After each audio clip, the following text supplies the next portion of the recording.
Hey guys, it's Kevin again, and yes, we are back at it once again for what should be the final What I Watched video for movies in 2022. I can't believe it has taken this fucking long to talk about movies that came out last year when it is nearly August of 2023. That is absolutely insane.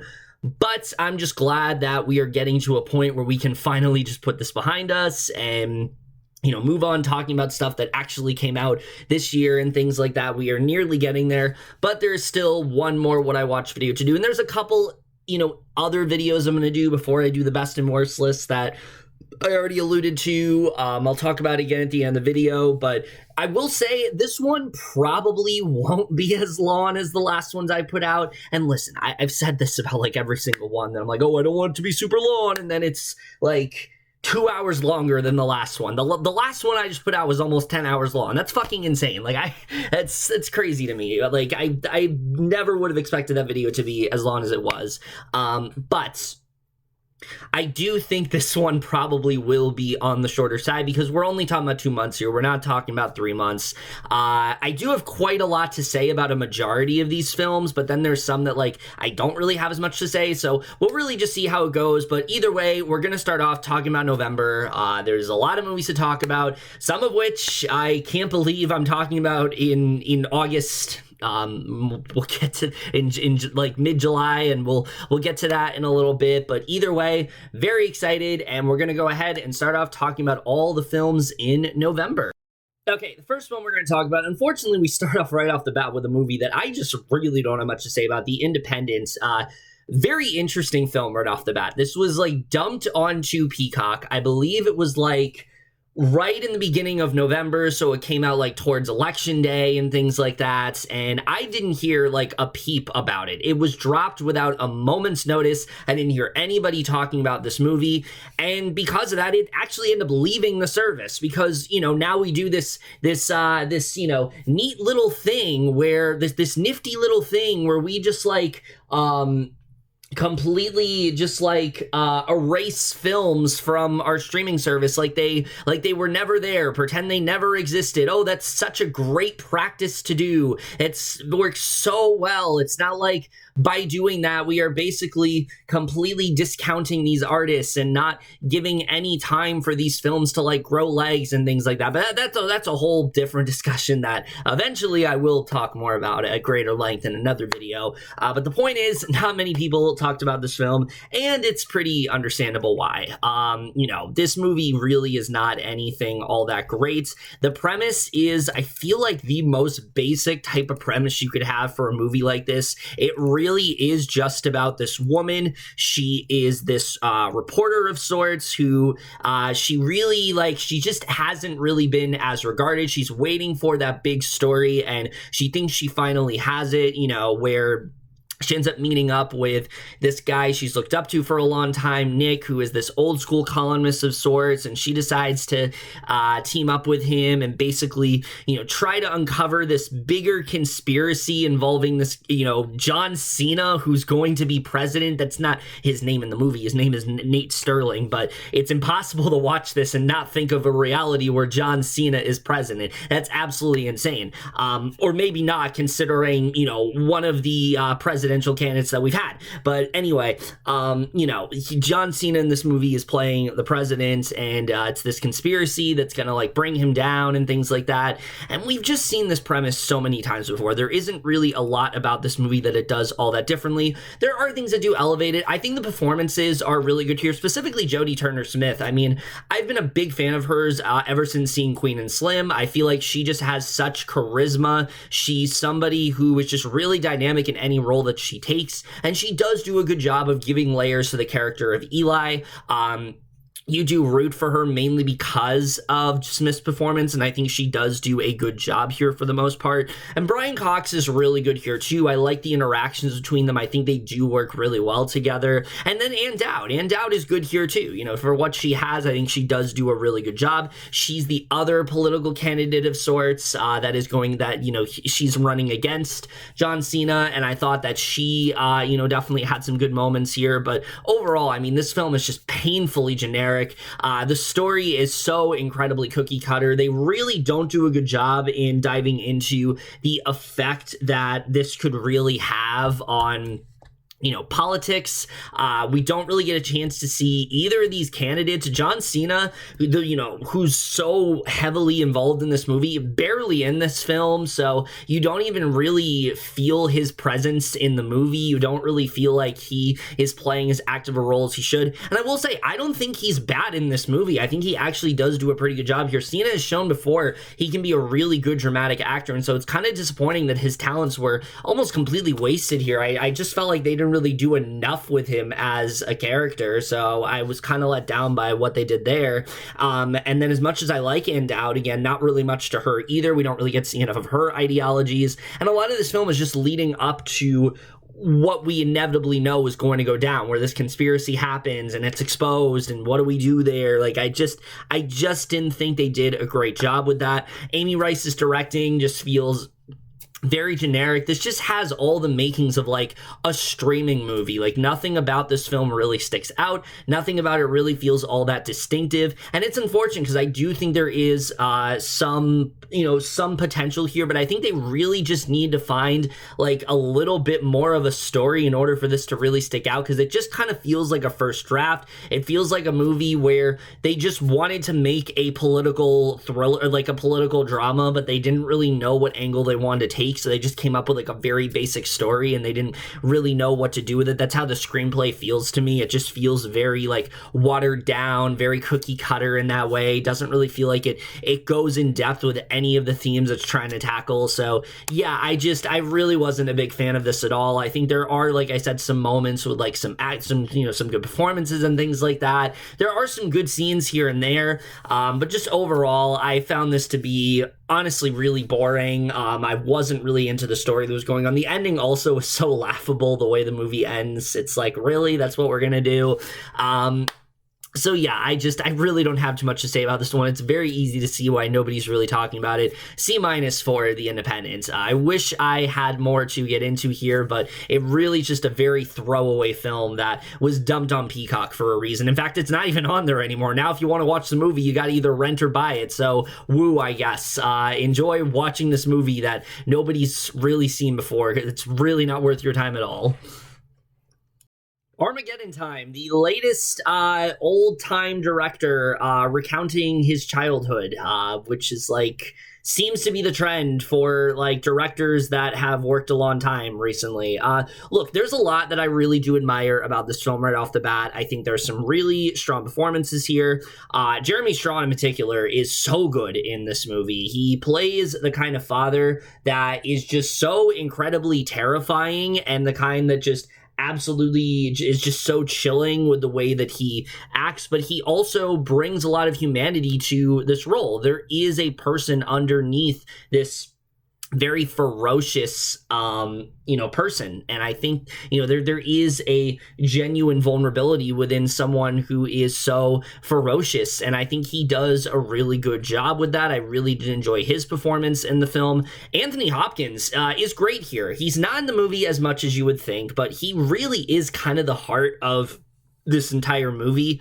The main character of Paul, a lot of people just don't treat him that well, and I feel like his character, Aaron, is the only one who truly understands him. There's some really great scenes with him in this film of him just really trying to, look out for him and think the best for him. And I think, but the film never tries to, completely just, the film doesn't try to completely worship him either. It shows that he also is flawed and he also has made mistakes within his life. He's not always on the right track. And I thought he gave a really strong performance in this movie. I really like what he did here. Banks Repeta, let's talk about him. I think he is good for what he has in this film. I think the character of Paul is definitely very interesting and things like that. And I think the main story here I do overall enjoy, where we're kind of watching this character who is this Jewish American, and he's already, being discriminated because of that, because of the way that, and he kind of has to hide that part of himself because of the way that people are responding to Jewish Americans Americans in the 80s and things like that, and how, you know, that kind of, he starts to form this friendship with Johnny, who is black, and how that's complicated as well. I think there is a lot of potential there. And I think that there is a lot this film is trying to say. It's trying to say a lot about, you know, forging our own path and discovering our identity, and not just trying and, you know, sort of parental expectations, and not really letting that get in the way of finding ourselves. And I think the movie has a lot to say with that. And I think Gray, he pours a lot of passion into this movie. You can tell this is a film he's wanted to make. He's wanted to tell this story. He does do a really good job with that. I just think the film is a little bit basic in terms of what it's trying to tackle. And I think, in my opinion at least, the story we were getting here kind of does a disservice to what the movie is really going for. What I mean by that is I think there was a lot this film could have explored. If it just for a second went outside of Paul's perspective. But because the whole film is pretty much restricting us, is pretty much solely focused around him, it restricts us from getting to dive a bit deeper into some of these characters. Specifically, the character of Johnny, I feel, is really done dirty in this movie. And it sucks because I think Jalen Webb is giving a really strong performance here. The setup is really good with him. You know, he's someone that is very rebellious and things like that. He comes from kind of a broken home, but I think the way the movie characterizes him, I wasn't really that big on. He feels more like a plot device than anything. He's not really treated as his own character. He doesn't really have his own agency. He's frequently shown as somebody that, you know, Paul is friends with because he wants to try to escape this life that his parents want him to be in. They constantly want him to, like, you know, go to private school. They want him to become, you know, this very successful, like, businessman and things like that. And he doesn't really want any of that. As we see as the film goes on, he really starts to learn more about himself. But I feel like the film could have done just as much with the character of Johnny, who I just didn't feel like I got to know enough about. So when it came down to their friendship, while I did enjoy it, I just felt like there was a little bit of a disconnect there, because I didn't really feel like we got to see enough of Johnny's character. I wanted to see, there are things were revealed about him specifically that I would have loved for the film to give us a chance to see, but they really don't, because again, the thing is so focused on Paul. And not to bash Paul as a character, I think Paul is a solid character. I just think that the film comes across as very surface level at points, and I think if the film would have gone outside of him for a little bit, I think it actually would have been done a lot better. There is a subplot with Anne Hathaway's character as well that is just not very well handled in this movie. She's good in the film. I haven't talked about her performance, though, because I really felt like she was not given enough to do here. She is kind of the opposite of Jeremy Strom, where she is someone who is stern, but she also is a lot more sensitive in that way, and she's going through some baggage of her own. I don't really want to get into what specifically is happening to her, but I thought there was a lot they could have gotten mined from her specific plot line, and we just don't get enough of it. And it's aided by her performance, for sure. Hathaway is very good in the movie, but I just felt like she was not given enough to do as that character, and so I just found myself a little bit disappointed by what they really did with her. There's some other things were hinted at, and that's really the thing. This is a film that is very much show, not tell, and I feel like the film really would have benefited from giving us a chance to dive deeper into it. The only character I felt like we dived deeper into besides Paul was Jeremy Strong's of Irving, and Irving is a really good character. There was a great scene with him in the car that I thought was very effective, and Strong did a really good job at communicating, but I needed more than just that. And so I'm not gonna lie to you, watching this movie, I was honestly very conflicted with how to feel about it, because on one hand, I think this film is very effective in a lot of the things it's trying to say. I think there's some really strong scenes, particularly between Paul and Anthony Hopkins' character Aaron. There's some really insightful stuff the film is trying to say. You feel the passion from Gray. I think the cinematography is good here, the way it captures the 80s setting and things like that. I think that is really well done. It's just by the end of the film, I just found it a little bit underwhelming, and I didn't really know if it was fully working for me.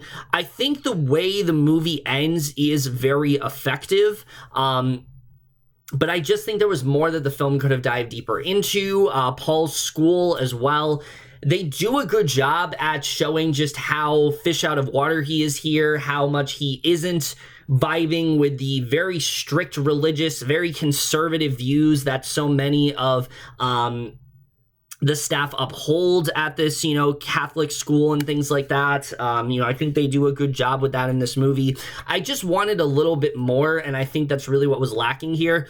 But again, I think at the end of the day, I can say I enjoyed this one. I never was bored or anything. I do think there was some very effective scenes. I think the film communicated what it needed to. I just wish it went a little bit deeper and it could have really made this that much better of a film. So it is a film I did enjoy, even though it was admittedly a bit frustrating. But at the end of the day, I can say I enjoyed this one. I just felt that, again, if it had just taken a little bit more time to dive deeper into some of these characters, it would have gone from just kind of a decent to average film to a generally really great one, and I think I'd really be recommending this one a lot higher. So yeah, I do still really recommend this one. I think Gray still did a really good job directing. I think, it feels like it has a lot to say. I just wish that it communicates some of it a little bit better. So yeah, B- for Armageddon Time. I'm sounding like I didn't like the movie. I did like the movie. It's just I have sort of complicated feelings with it, It's one of those kind of movies where there's a lot I like about it, but there's a lot that I feel like it also could have done better. So yeah, I do recommend it. I don't think it is as great as I really wanted it to be. I think there's more that it could have overall communicated, but I think for what it is very effective. I think there's some really strong performances here. Yes, it can get a little schmaltzy at times, and I think that is what brings it down, but I think for what it is, it definitely is a film I did enjoy, and I think if you like Gray's directing, this is definitely a film that is fascinating to watch, getting to see his childhood, what he's been through, how that's mirrored through the character of Paul. I think all of that's very effective. I just wish some things were just done just a tad better overall, that I think could have elevated this from a film that I kind of just recommend to a film that I have glowingly positive things to say about. But that's really my thoughts on this one. I overall do recommend it for the most part. What's funny is we go from one film that I was kind of conflicted about to another film I was conflicted about in Something in the Dirt, a movie I was very much looking forward to. Now, what's funny about this movie is that if y'all have been watching my videos for a while, you know that there is a movie I watched in 2018 called The Endless. I watched this film, I believe, 2 times, and I never did a proper review from it, even though it appeared in, I believe, either it was an honorable mention or it was in my best of 2018. I never did a proper review for it, and I meant to. I was going to do my first video essay, and I just never really got the chance to do so. But ever since that film, I've been a big fan of this duo of Justin Benson and I've been a big fan of this duo of Justin Benson and Aaron Moorhead. I think that they make some of the most thought-provoking sci-fi that is out there. And hearing about this film, I was very excited to see what it was going to be. And I think there's a lot this film does do really well. I think, the performances from these two, they do a really good job in this movie. They're kind of playing themselves in this film. Yes, they are playing two neighbors that kind of are just confined to their house and things like that. But, I feel like the film is diving a lot into their sort of theories and things that they've kind of posited in their head, and it's kind of their way of finally putting pen to paper, and I think they do a good job with that in this movie. The characters of Levi and John are definitely very interesting to watch here. They have different sort of, they have different sort of theory, ideas of what's going on, and I think the film does do a really good job with that. I think the comedy also is really good here, and that's something I did enjoy. I think the film is very funny at quite a few points, and it leans a lot heavier into comedy than The Endless, for example, and I do appreciate them doing something a little bit different in terms of sci-fi here. The thing that I was very conflicted on in this film is what it's really all about, because in the grand scheme of things, this is a film that I think you'll go into it thinking that it is going to promise you something and thinking that it's really going to be this very high concept sci-fi, and we're getting to see these two people create this documentary film about the phenomenon and things like that, and them sort of trying to discover more about it. I don't really feel like that's what this movie's about. This movie is really, I think, an allegory for what a lot of people did during the COVID lockdowns, and that was trying to find meaning, trying to find some sort of purpose within themselves. I feel like that's a lot of what this movie is really trying to say, and I think if you look at it from that lens, which again, I won't lie, at first I was like, I don't really understand what the point of this is. A lot of it feels very meandering, but the more I sat on it for a bit, the more I started to appreciate it more and thought that that's kind of what they were going for. And I think if you look at it from that lens, I think the film is actually very effective in what it's trying to do, as we see these two characters, trying so hard to uncover this mystery that may or may not even be happening. I think that is definitely very effective in what the film ends up doing. I think the documentary style also is really interesting in this film. The way it's utilized, I think they do a good job with that. There are some twists of sorts that I think the film does dive into quite well. And so I think there is a lot that works well here. My issue is that it just feels like the kind of movie that somebody makes when they're bored. Like, that's the best way to describe it. Justin Benson and Aaron Moorhead were in the COVID lockdowns, and they were like, we need something to do during this time. So they decided to come up with a script for this film. And I think just because of the limitations that they had, I think that does hurt this film a little bit. I think that they needed to take a little bit more time to work on the script, maybe perfect some of the characters, because there are a few things in this film that I'm just kind of unsure about, that I found kind of perplexing, and I wish the film dived a little bit deeper into. There are some character revelations that happen later in the film that I think they needed to give us a bit more context towards. I just think that they needed to polish up the script a bit, and I think the movie could have turned out a lot better. I think it is still very effective in what it's trying to say. I like the minimalistic feel of it all. I like a lot of the theories that it's trying to posit. I like the style of everything. I'll always support these guys. I think that they have such a unique vision for this kind of thing. I'm excited to see what they do in Loki season 2 as well. I know that they are helming the majority of that, so I'm excited to see what they do there. So yeah, overall, I definitely was a fan of this one. It just was a film that I think I was expecting a little bit more from, but at the end of the day, I did find myself really enjoying it. So B- for Something in the Dirt. Again, it's another film that I think you kind of go into with different expectations, but I think if you know what you're getting into, I think you'll enjoy this a lot more. If you have an appreciation for the duo, I think you'll enjoy this. And overall, I think it's definitely a very fascinating film that really it has sat with me. That really, the more I think about it, is a film that has stuck with me since watching it. Enola Holmes 2, I have been waiting for this for a long time. I remember, you can look back at my catch-up review for when I talked about the first Enola Holmes, and I said this is a movie that is like prime for a franchise. Like, if Netflix wants to, because at that point Netflix was like so desperate to like have their own franchise. They still kind of are, but especially then they were like so desperate to like find that film that was going to be this like, very popular franchise for them, was going to make them this household name. And I felt like Enola Holmes was absolutely a film that was very much fit for that. And I very much was correct. I think Enola Holmes 2 really does a good job of retaining a lot of the elements that work so well in the first one. It is still very charming. It is still a lot of fun to watch. Millie Bobby Brown, I think, is even better in this film. Not only is she more confident here, but we're seeing a different type of Enola at this point. She is much more used to, doing a lot of the sleuthing, starting her own detective agency. We get to see a lot more of her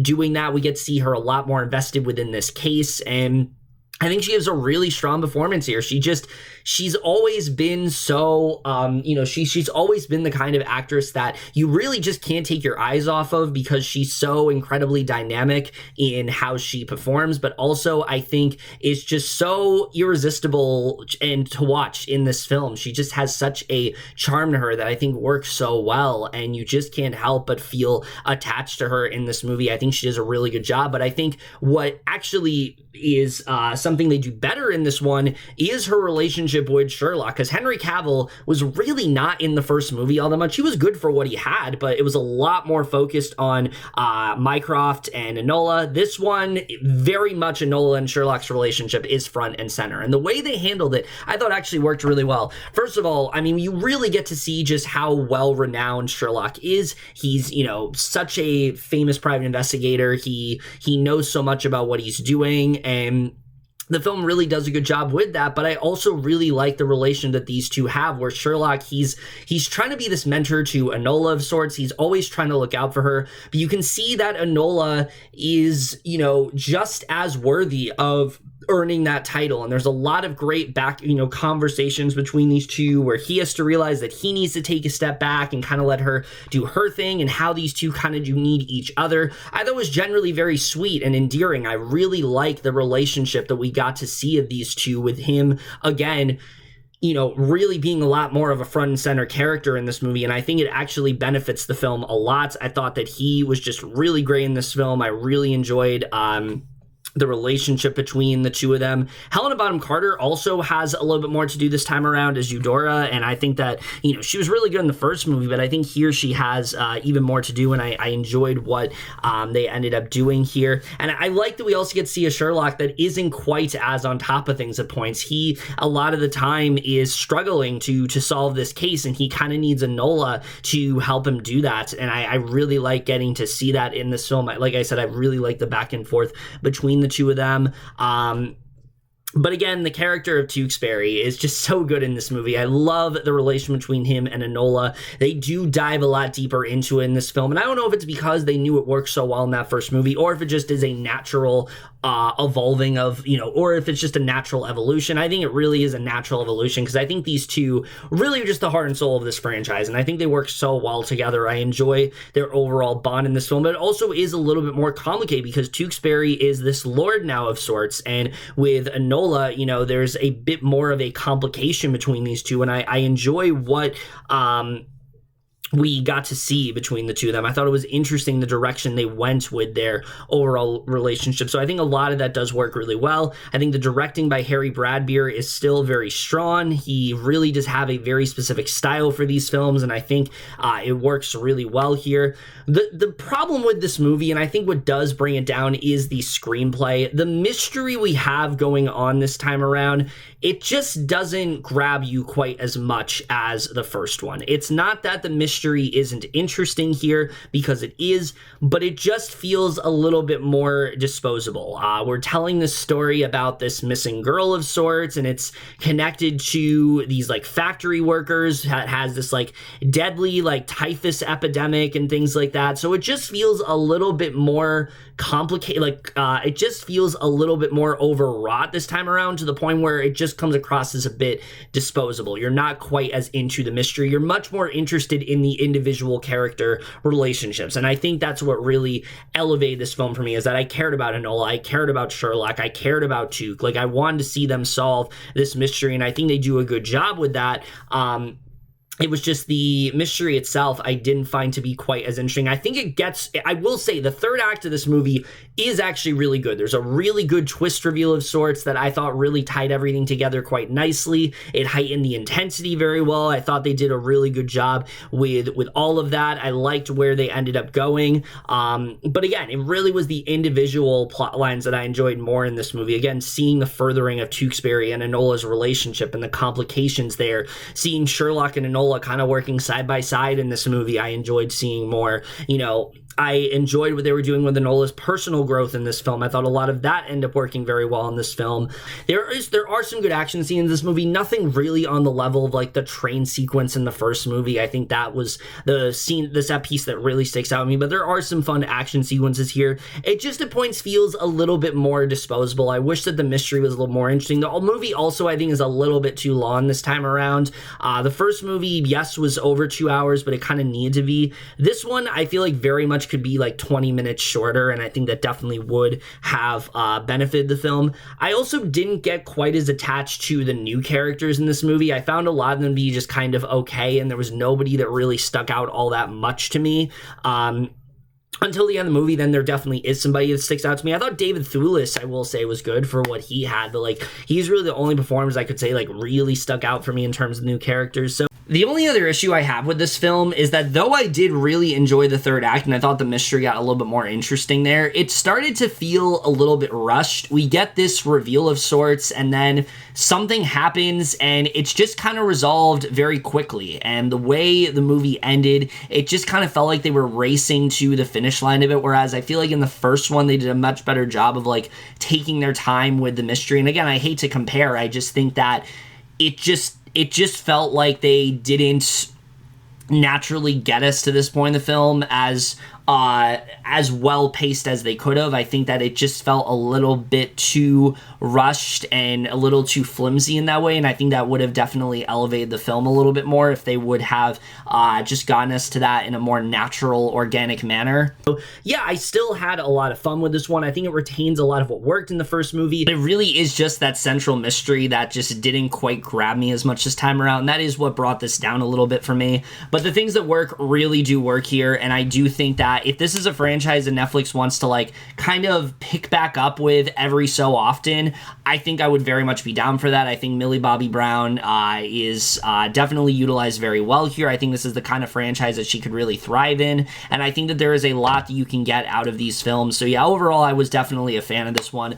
B for Enola Holmes 2. It's not quite as sharp as the first movie, but I think it still does a lot right that overall still makes this, I think, one of the better franchise-type films that Netflix has tried to tackle. Causeway is a film I feel like a lot of people have kind of forgotten about since it came out, and it's honestly a shame because I think this film is really well done for what it is. I mean, yes, it is telling this very simplistic story. We've seen this story plenty of times before of somebody who has fought in the war and it has completely altered them. Like, you know, it's altered their sense of self. They are a lot more closed off. They are a lot more reclusive in that way. They can't seem to move forward in life, but I feel like this film is doing a lot more than just that. Yes, it kind of starts off in this very sort of cold, almost sort of very sort of restrained sort of manner where we are having a hard time figuring out a lot about our character other than the fact that she did fight in the war, and we know how much this has affected our character of Lindsay. But there's so much more going on besides that. This film really wants to be about the hope, the way you can try to push forward, the way you can begin again, and I think it does a really good job with that. The two central performances here are just absolutely phenomenal. Jennifer Lawrence, I feel like, hasn't really gotten enough of praise for her performance in this film because I think she is giving a very sort of restrained, unassuming kind of performance where it feels very sort of laid back. It feels very subtle, and I think that is why people haven't really said as much about it, but I think her performance is great here. I think she does such a great job of portraying this character who has been completely altered from the war and just how much this has affected her. You know, she starts off the film just having very little she has very little ambition. She doesn't really know what to do with herself, and I think the movie does a really good job with diving into that, and Lawrence's performance really does elevate this character. I really liked what we got to see from her. I think she made a really great decision in deciding to, you know, focus primarily more on indie films because I think it utilizes Lawrence a lot better than she was in other films, and I really just love seeing how much she has continued to just thrive as an actress. I think she is just so great, and I think she gives such a strong performance in this film. In fact, the character she's playing is very quiet. She barely utters a single word in the first 30 minutes of this movie. It's a lot of us just seeing like the day-to-day life, the things that she is constantly depending on other people to do because of the tragedy of like her brain injury and how little motor functions that she has. I think they do a good job with that, and I think Lawrence's performance is that much more effective in those quieter moments for sure, and it makes her performance stick out that much more overall. But Brian Tyree Henry, man, oh my god, he is just incredible in this movie. He thankfully did get a supporting actor nomination for this film, and it is very much deserved. The character of James, similar to Lindsay, is very closed off, but you can tell every single second of what he's feeling. There's so much pain. There's so much anguish this character is going through. He has had such a rough past, and he becomes this kindred spirit of sorts to Lindsay, and there's this moment within a pool. I'm sure many people have talked about it, but he really starts to open up about what he's gone through, and my god, it is almost impossible to not feel somewhat emotional during that moment. It's because of the way Henry conveys it. I think he is just fantastic in this movie. He deserved every accolade that he got for this film.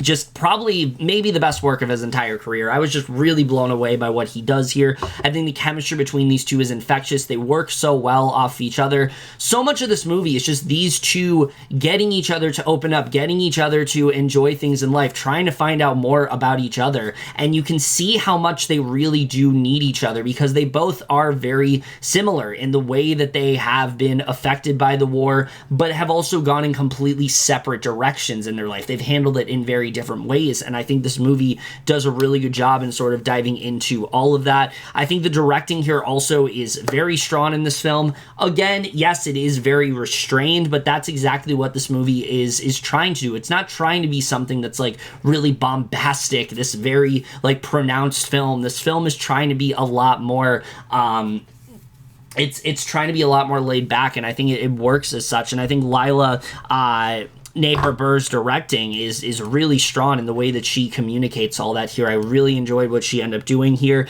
And I think the screenplay also is very good within this film. The film, yes, we're focusing mainly on someone who's suffering from PTSD, someone who has this really tragic brain injury from like the war and things like that, but you could kind of look at that as sort of this metaphor for any sort of tough experience you've had in life that has completely altered your sense of self, and you're trying to finally move on from it. You're trying to begin again. You're trying to sort of redefine your purpose in life, and I think this movie has a lot to say about that, and I think it dives into all those things really well overall. So yeah, I really enjoy a lot about this movie. I think the cinematography is really great here. You know, the only thing that does bring this film down, the thing that I think makes it not quite on the level that, you know, I would say this is a great film, this is one that you need to seek out immediately, is that it can feel a bit too simplistic at points. When it comes to Lindsay's home life especially, I just wanted to see a little bit more of it. Every time we check in with like her mom and things like that, I wanted to see more of their overall relationship. I wanted to kind of learn more about both of these characters. It's a lot of things we hear about, but I just feel the film could have dived just a little bit deeper into it, give these characters a little bit more of time to breathe, and I think it would have been that much more effective if they'd done that. The movie is only like an hour and a half, and I honestly think it could have gone on for another like 10, 15 more minutes, and I think it would have been an even better film if that was the case. But what we have here is still extremely effective. I think it does such a great job of communicating what it wants to do. Like I said, yes, this film feels very restrained. Yes, this film feels very sort of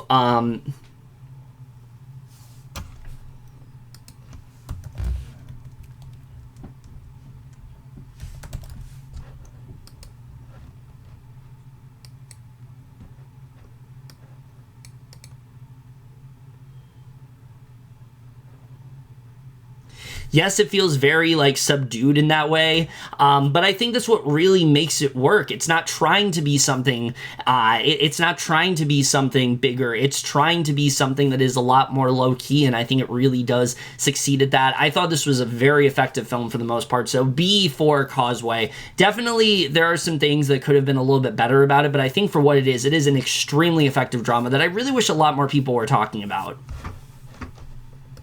My Policeman, I'll just be honest, I really don't remember this movie all that much, and it's kind of unfortunate because I was actually really looking forward to it. There is stuff that this film does have a little bit going for it. I think that there are some solid performances here. Emma Corrin, I've always been a fan of her. You know, I didn't watch her season of The Crown that she was in and things like that, but I've heard really good things about her as an actress, and I think she does give a really strong performance in this movie. You know, playing this character that you can tell knows a lot of what is going on. And you can see that it is having an effect on her. To me, though, I thought the big standout in this film, at least for me, the person that really stuck out the most here was David Dawson. I thought he was fantastic here as a character of Patrick.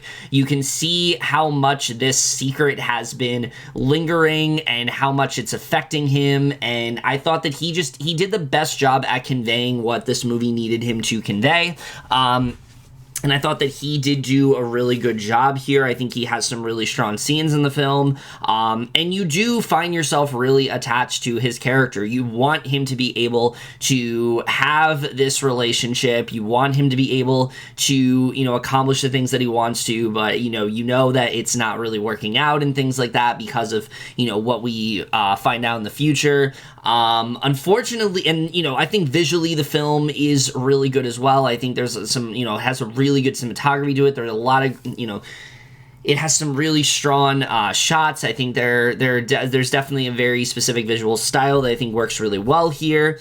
Other than that, though, I found this to be honestly just really generic. It's the same kind of story we've seen 1,000 times before, where we're focusing on these two people that are in love with each other, but it's kind of like forbidden, and because it's like the 1950s, they kind of have to keep it a secret. And we've seen this story done before, but I feel like we've definitely also seen it done to greater effect before, and I feel like the way they just do it here, they just don't do a great job of really telling this story. Because, first of all, the two characters we meet here, I just didn't really find myself all that attached to them. I didn't really find them to be all that interesting.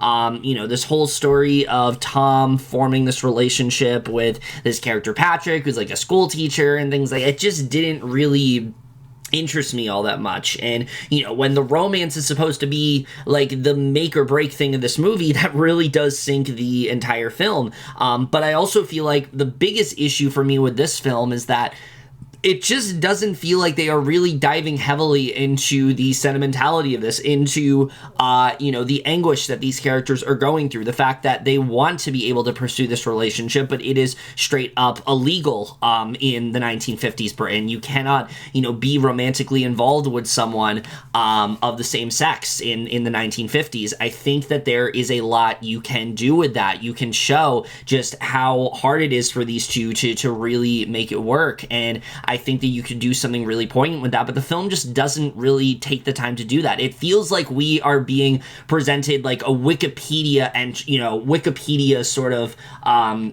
snippets of their relationship. It never feels like we are getting the full story. It never feels like we get a time to really focus in on both these characters and see how this is affecting them. So it just didn't really end up working all that well for me. I just didn't feel all that attached to what was going on. It sucked because I did think this concept had a lot of potential. So like I said, I do think there's some solid performances here. Then there's Harry Styles. Let's talk about him because, look, I will say this right off the bat. He is better in this film than he is in another movie that I haven't talked about yet. I will get to it eventually. You know what movie I'm talking about, but I will get to it eventually. With that said, I just don't think he is the greatest actor here. I think that he doesn't give a terrible performance. It just feels like he is lacking the... He's just lacking the charisma. He's lacking the depth that's really necessary to portray this character, and he just comes across as very bland. And I feel like that's what, that's what really sticks out about his role here, especially when you compare him to David Dawson, who's just really going for it. He's giving this really passionate performance. Styles just feels a little bit muted here, and I do think he has some moments that do work, but you can just tell he's just not quite there as an actor yet. And I hope one day he does get there. That's the thing. I do think he does have potential as an actor. I just don't think he's quite there yet, and it really does end up hurting this film significantly. So yeah, there was just a lot of things that just didn't really work out that well here for me. I will say, and there is a portion of this film that it takes place in the future. Those, to me, were some of the more impactful scenes in the film. We're getting to see these two sort of reconcile.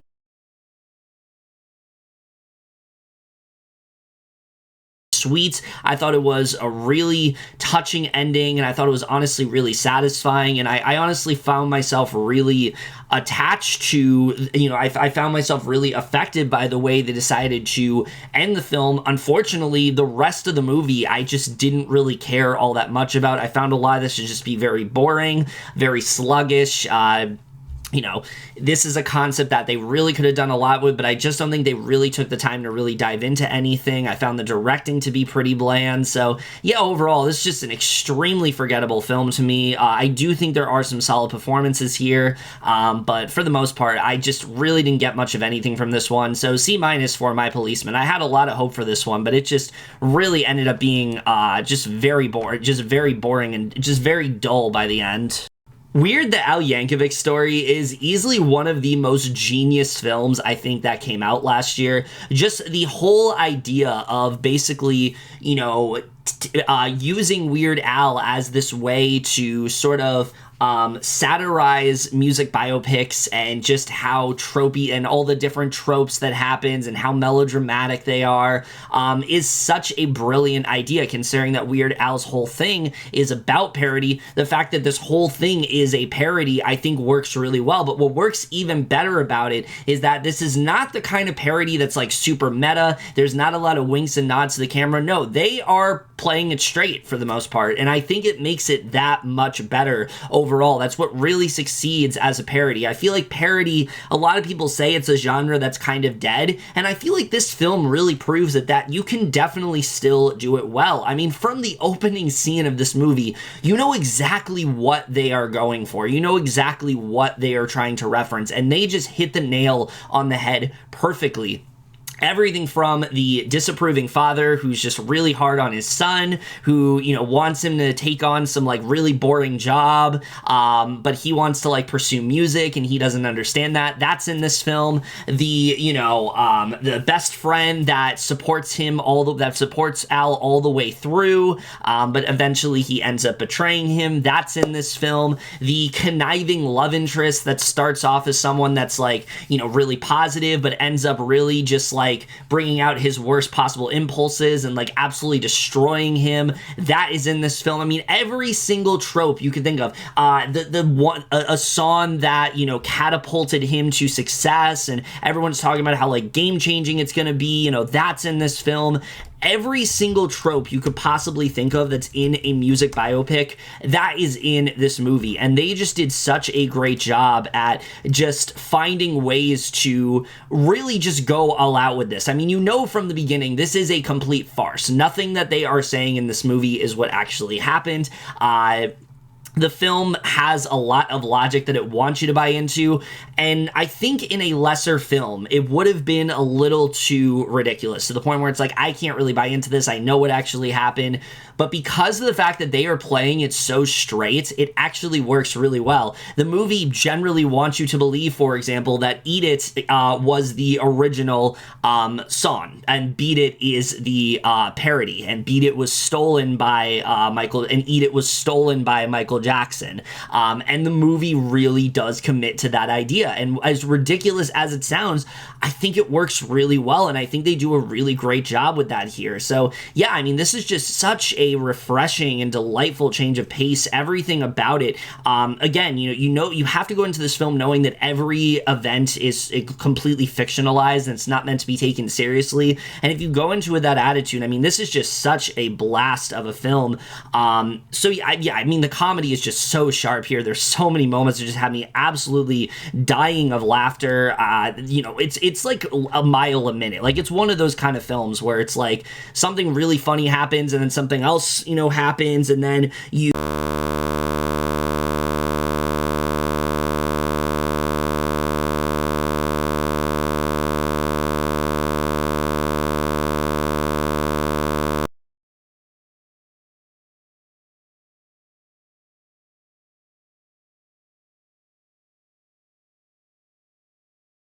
overlooked performances, I think, of last year. Daniel Radcliffe, I mean, my God, he is just on fire lately as an actor. He's continuing to show why he is such a dynamic character actor, because he does such a great job at portraying these kind of very eccentric roles, and he is clearly having just an absolute blast in this movie. You can tell how much he loves playing this version of Al, because this is not at all the Weird Al we're used to. This Al is way more unhinged. He is so over the top the way that he goes about things. He has this dedication to his accordion. It's like the one thing that he needs in his life, and if he doesn't have it, he feels like it's, you know, his life is meaningless. I mean, he just really commits here, and he's having so much fun. You just can't help but love every single thing that he is doing, and I just think he was just perfect in this film. And I think, you know, on paper, Daniel Radcliffe is kind of an odd choice, but he really disappears into this role, and I think it honestly is one of the best performances of his entire career.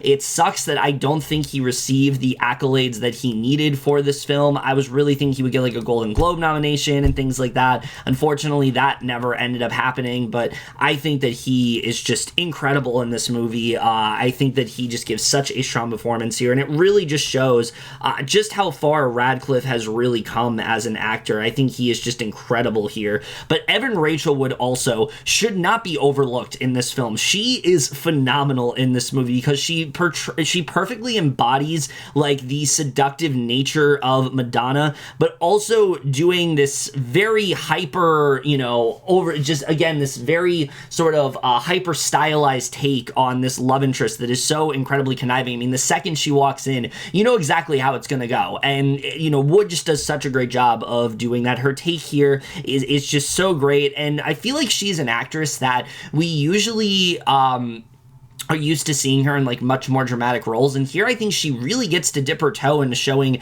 how great of a comedic actress she can be. I mean, she has serious chops, and I would really love to see her take on more roles like this because I think she really kills it here. Every single second she's on screen, she is just absolutely hysterical, and I loved what she ended up bringing to the table here. I mean, the entire cast here I think is just so great. Rainn Wilson is fantastic here. I think the parents as well, my god, are so great in this movie. Specifically though, I gotta say, someone that just really blew me away, who I didn't even know was in the film, was Toby Huss. I thought was so great in this movie. He is playing a very different type of character than you're used to seeing from him, and he just really goes all out here. I absolutely loved what he was doing, but I gotta say, the directing from Eric Appel simply is like the make it or break it thing in this film. Without his commitment to this film, it simply just would not have worked. He has such a knack for parody, like I said, but again, it's his commitment that just really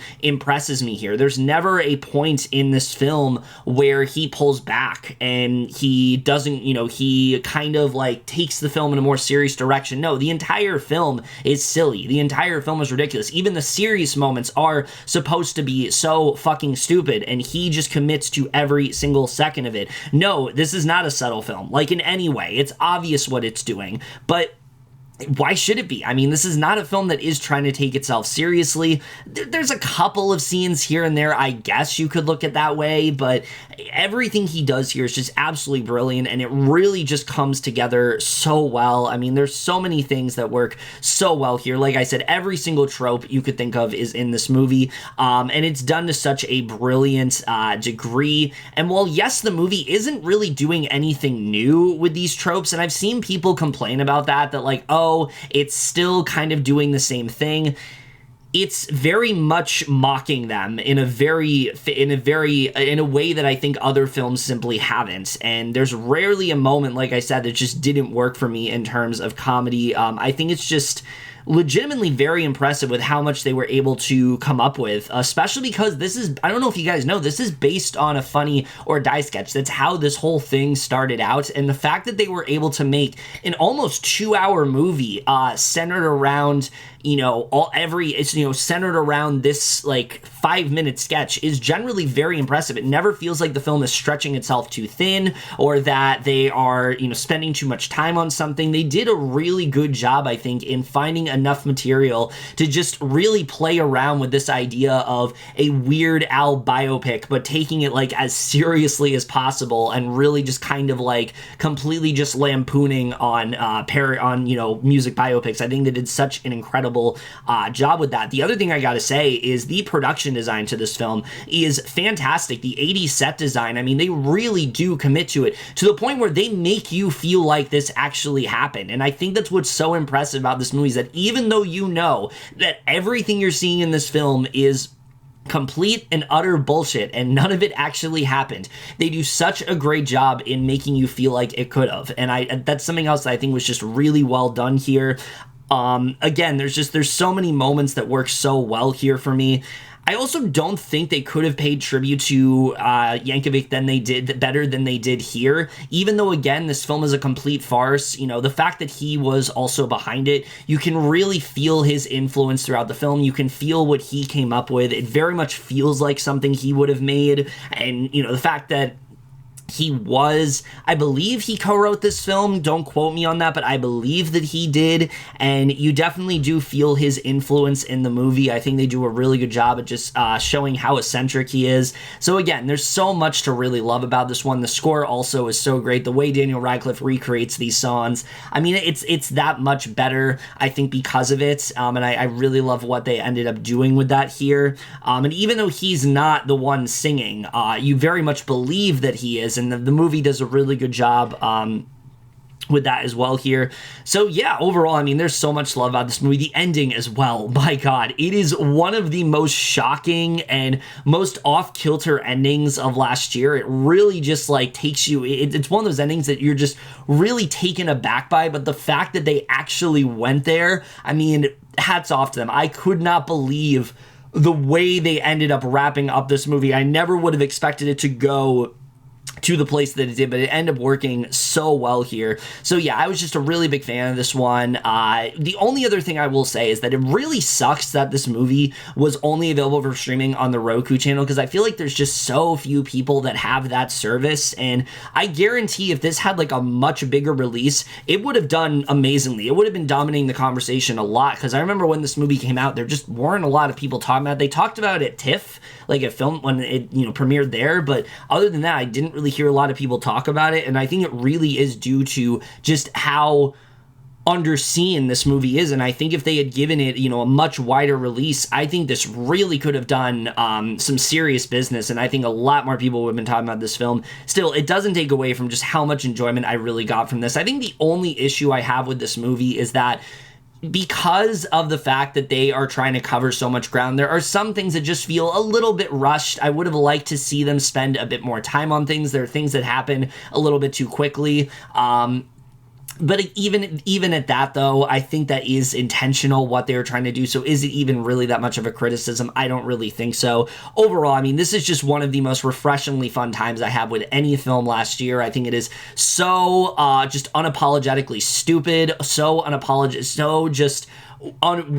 just willing to mock so many tropes that we see within music biopics, but do it in a loving way. It doesn't feel like they are like punching down or trying to do it in like a mean-spirited way. It feels like they're doing it with love. They're just kind of acknowledging a lot of the things that we typically see, and I think it's the kind of parody film that we just need to see more of. I think that we have become so used to like how Friedberg and Seltzer did it, for example, that we kind of forgot how a great parody is, and this, in my opinion, this is how you do it. This is exactly how you know, tackle a subject and you take it so deeply seriously, but also are just being so ridiculous about it. I think this movie just does such a great job with that, for sure. So yeah, I just had such a great time with this one. Easily one of the most fun films of last year. A- for Weird, the Al Yankovic Story. I really wish more people were talking about this film. It really is not at all, I think, the movie you are expecting to be. I think if you go in knowing that this is supposed to be a complete farce, I think you're going to have a really good time, and it's easily one of the most overlooked films of last year.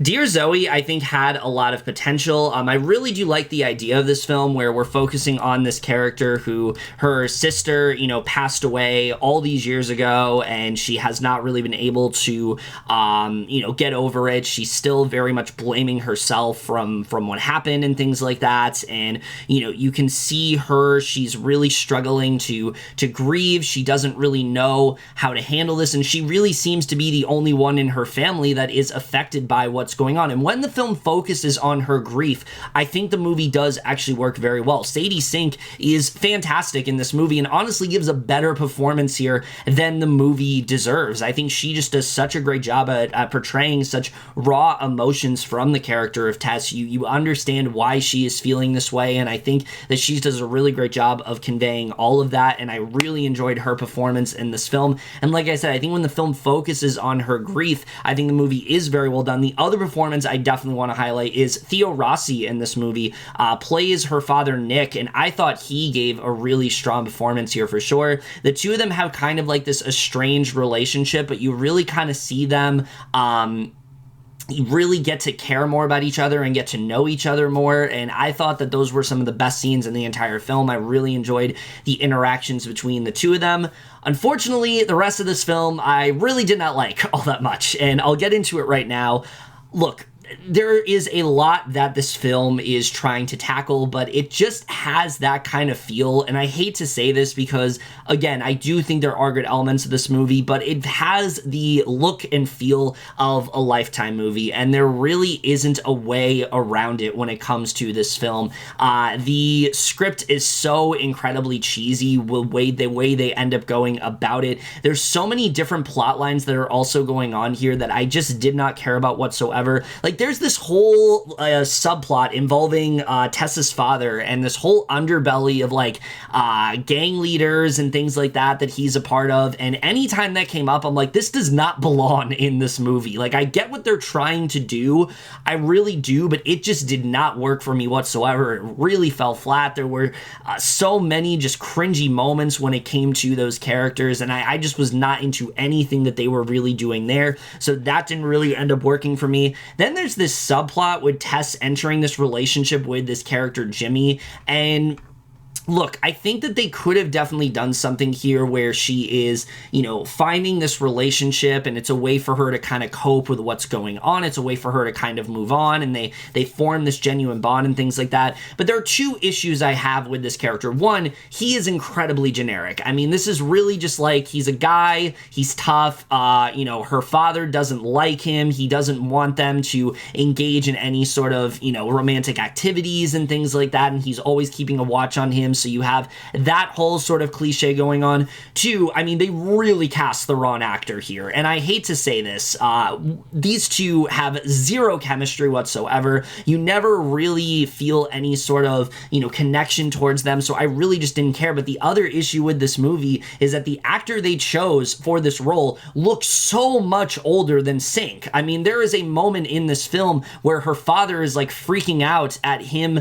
going into her bedroom, and I was just as much, and you kind of are feeling the same way, because Sink looks like she's about like the age of like 14 here, and this guy looks like he could be like her older brother. Honestly, he looks like he's like in his late 20s, early 30s. So I don't really know what they were thinking in casting this actor, but it just really ended up hurting this film because, one, I mean, the lack of chemistry already is a big issue, but then when they are trying to make you believe that this character is supposed to be around the same age as her, it's really hard to suspend your disbelief. And I know this happens a lot in, in films, and I've seen a lot of people talk about age gaps and things like that.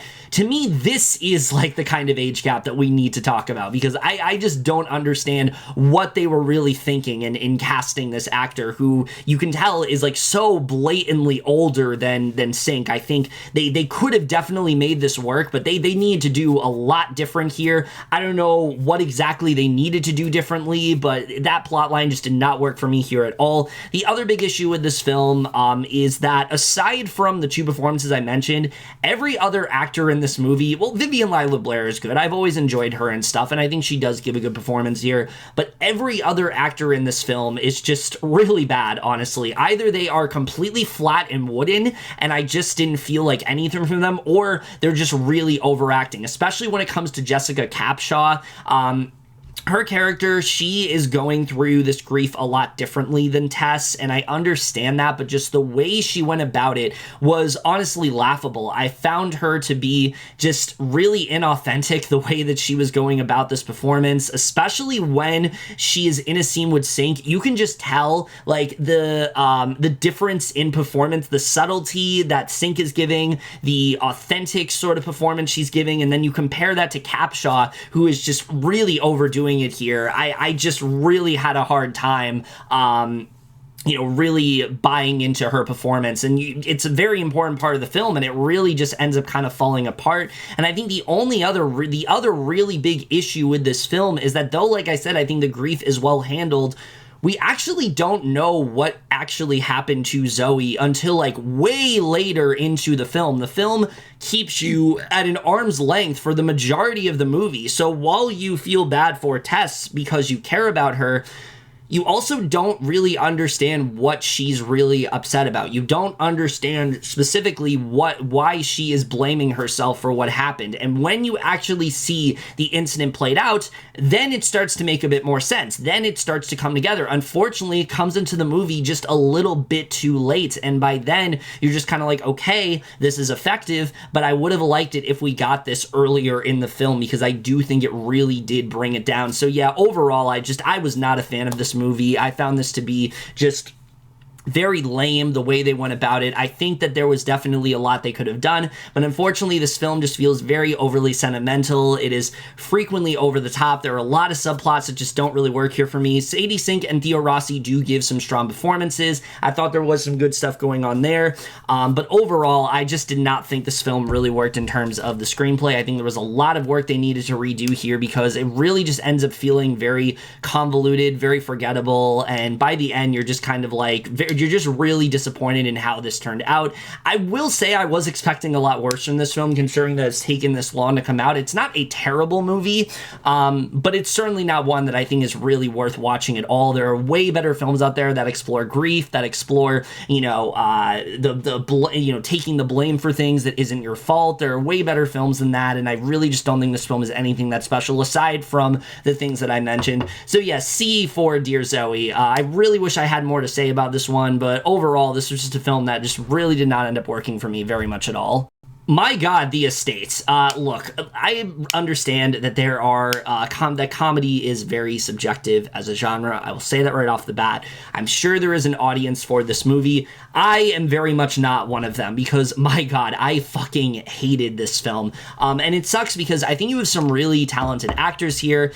Toni Collette is in this movie. I don't know what she is doing with her career lately. I don't know who her agent is, but like, we have strayed so far away from Hereditary, it's not even funny at this point. The character that she's playing in this movie is so incredibly bland, and Colette is giving a good performance. Like, I'm not going to act like she isn't.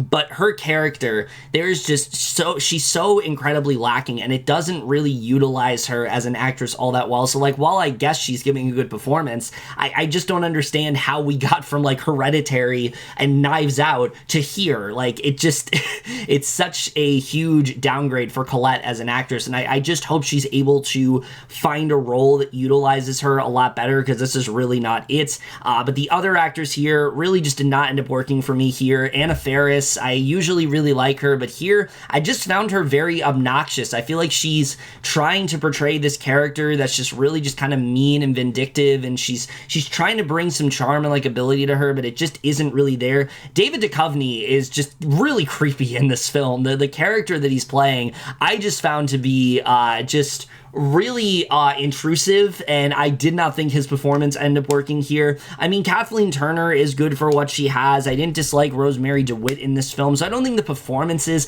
are like the worst thing about this movie, but the directing and the writing are a completely different story. Dean Craig's directing in this film especially is very confusing. It feels like there are points where he wants this film to be something a little bit more thought-provoking. He wants to dive into this idea of this family and just how estranged they have become, and also kind of diving into this whole idea of, them just kind of bringing out the worst in each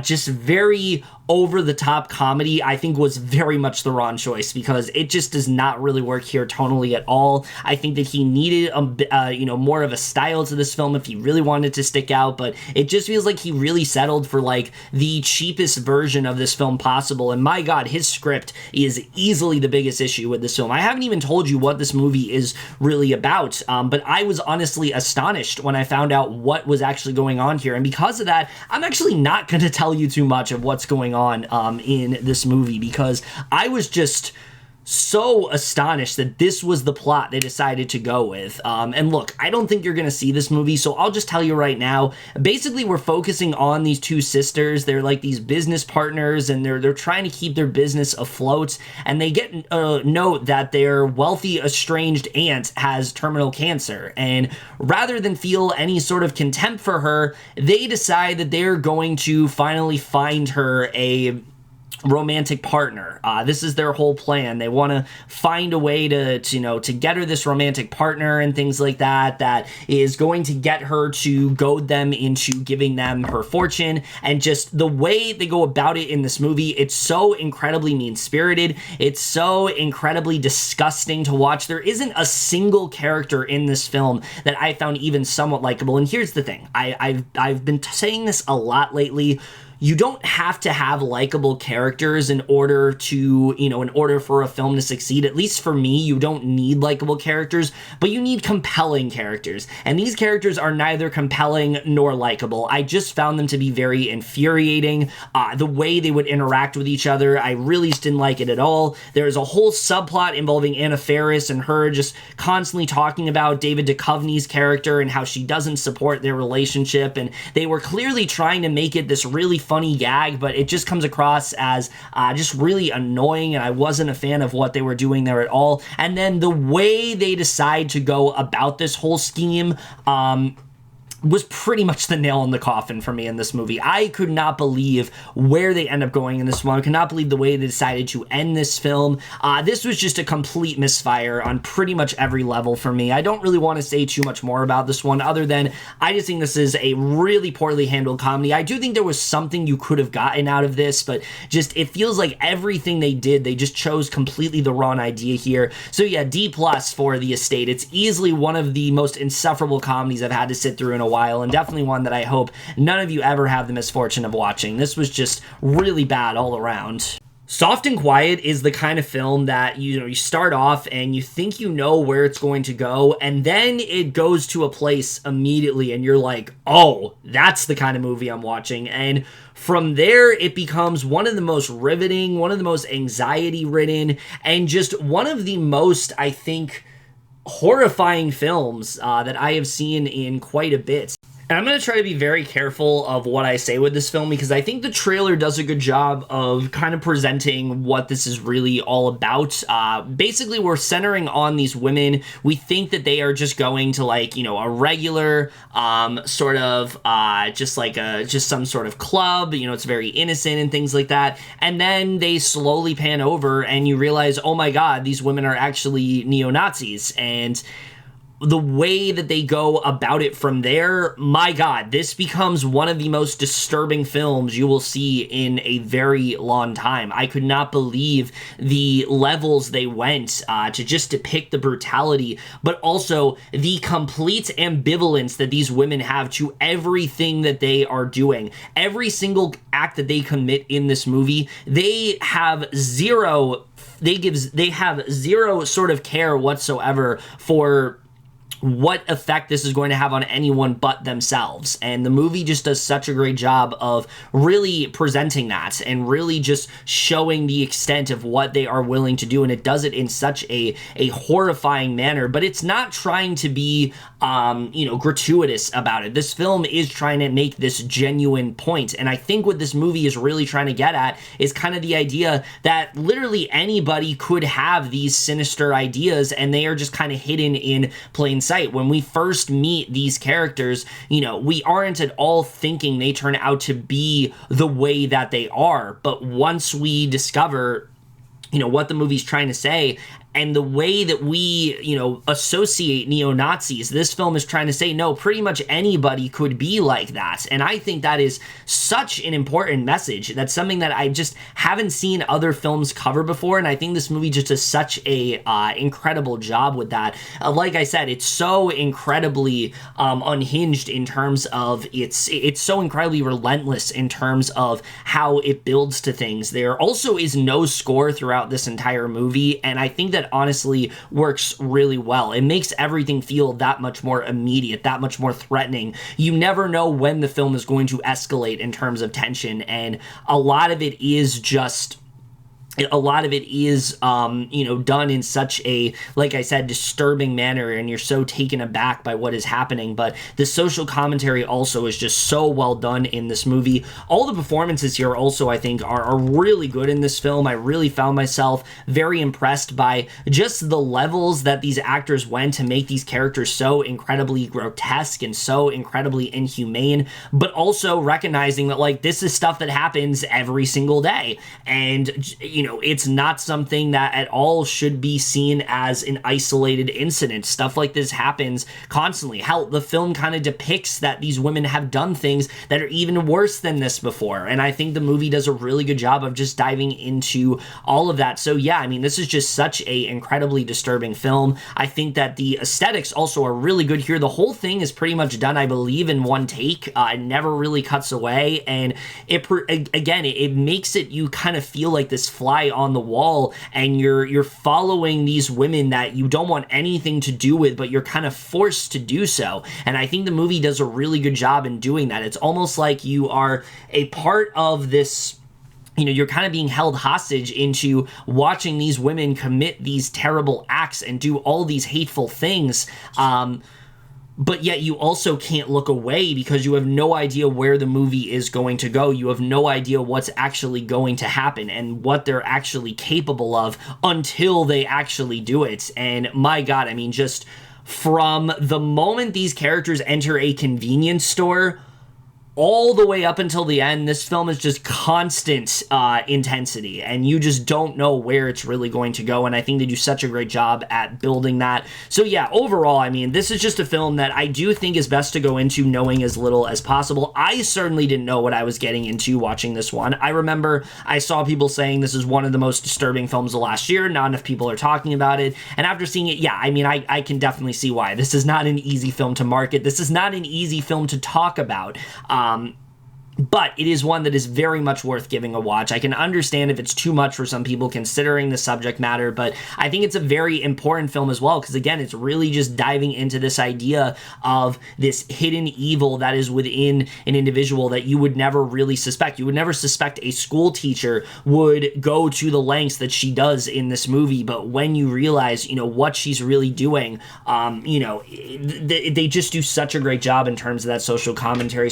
Also, yes, this film is deeply unsubtle, but I think that's exactly the point that it is trying to make. There is a great scene, especially with all the women when they are, within their club and things like that, and they're talking and they're expressing their incredibly just like very racist grievances and just the way they feel about things, and it kind of gets you to see their point of view, and then you see them later on in another scene, and they completely contradict what they just said. And I felt they did a really good job, actually, of just showing the hypocrisy within this women and within these women, and showing just how disgusting of individuals they really are. The fact that they try to rationalize the things that they're doing, but then actually seeing what they do, it really just makes that scene stick out that much more, because I feel like by the end of the film, you have a whole new view of that scene overall, and I think they do a really great job with that here. And though, yes, these women are absolutely disgusting to watch, and you are just so infuriated by the decisions that they're making,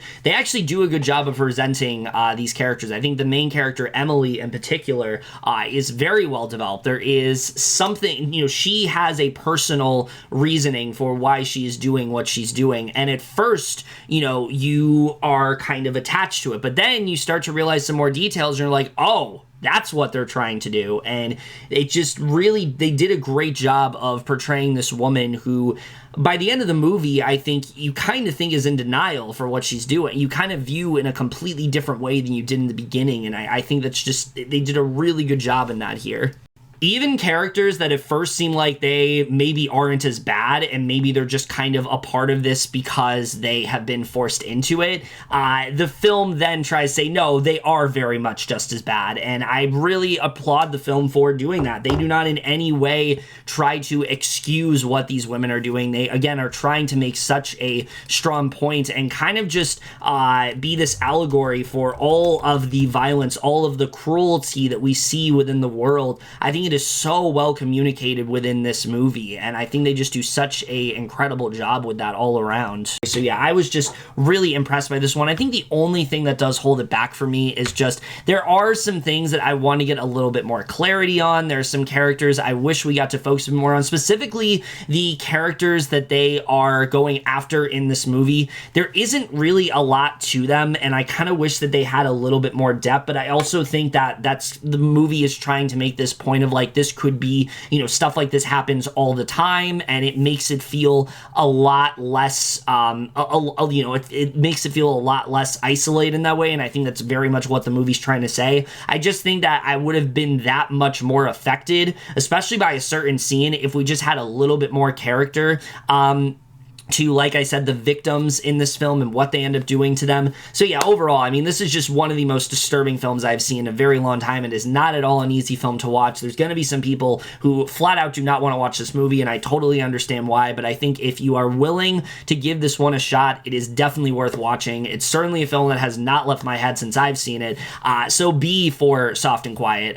Really can't say too much more about this one because I don't want to get into spoilers, but it's a film that I'm not going to forget anytime soon, and I think just has such a strong message and such a strong just has such a strong intensity that really just lingers with you, you know, from the start all the way up until the end, and will continue to linger with you long after you've seen it.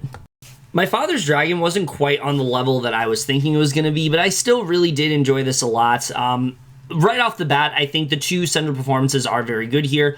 Always been a big fan of Jacob Tremblay, and that continues to be the case here. I think he gives a really strong performance as the character of Elmer.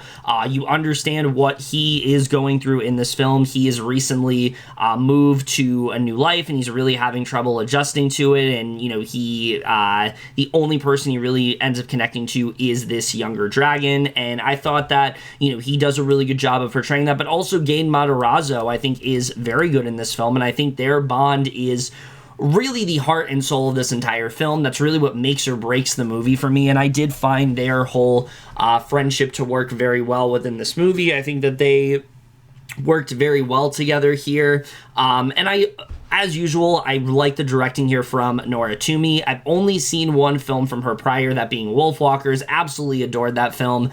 And this film still has a very sort of folktale, imaginative feel to it, and I think she does do a really good job. But this film is also a lot more lighthearted than that film, and that is the thing that I think is important to know going into this, is that this is a lot more, I feel like, on the, this is a lot more on the lighter side, and I feel like this is definitely, for a while, at least for me, I felt like this was trying to cater more to a younger demographic, and it's not that it doesn't do a good job of that, because it absolutely does. I mean, it has a lot of really good, it has a lot of humor throughout. The movie has a much more sort of, like I said, lighter tone to it. There are definitely some darker elements, but for a while, for me at least, I found this to be lacking substance. And that's really my biggest issue with this film, is that it just didn't feel like there was a lot going on here in terms of a story. I didn't think they dived into it all that well. A lot of it is just meeting these different animals, and then they kind of disappear after that, and it just felt very sort of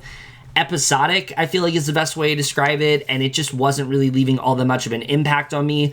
But as the film goes on and we start to discover more about Boris, I thought the film got a lot better. We started to dive deeper into, you know, what his whole purpose is and their whole friendship, and I thought the film worked a lot more for me from there. And so that is the thing I will say about this movie, is that I don't think it is quite as good, and I think the screenplay is the one thing that does bring it down. It just isn't quite as tight. It isn't quite as strong as some of the other films that some of the other films that Nora Twomey has put out. And I think that is what brings this movie down. But I think that the characters are still very charming. The animation, I mean, oh my God, it is just absolutely incredible. I love how distinctive it looks. I think that the world building is very strong here. All of that works very well. It's just lacking a little bit in terms of substance. I think Elmer as a character has a good arc in this movie. You know, we understand more about, you know, him as a kid, and sort of like how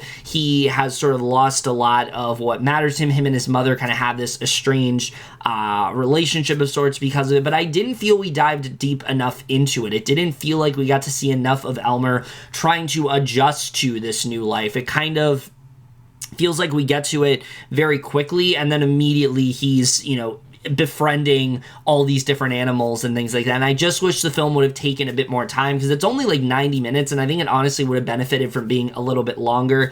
So yeah, overall, I still really did enjoy this one. I thought the third act especially worked really well for me. I liked where they ended up going. I liked, when we find out more of how Elmer's involved with all this. It just took a little while for me to fully get into it, but once I did settle into it and I started to recognize more of what this movie was going for, having more sort of lighter feel to it, but also having some of the thematic richness that we expect for a Nora Toomey film to have, I think this movie did overall succeed. I don't think it's quite on the level of, some of her other films. I've only seen one, but I've heard her other ones are, pretty much on the level of that. This certainly was not on the level of like a Wolfwalkers for me, but I still really did enjoy this overall. I think there's some really good voice performances. I think there's some great animation, really good message. The ending is very heartwarming, and I really like the way it all did come together. So B for My Father's Dragon. It wasn't quite the movie that I was expecting, but still a film that I was very charmed by nonetheless.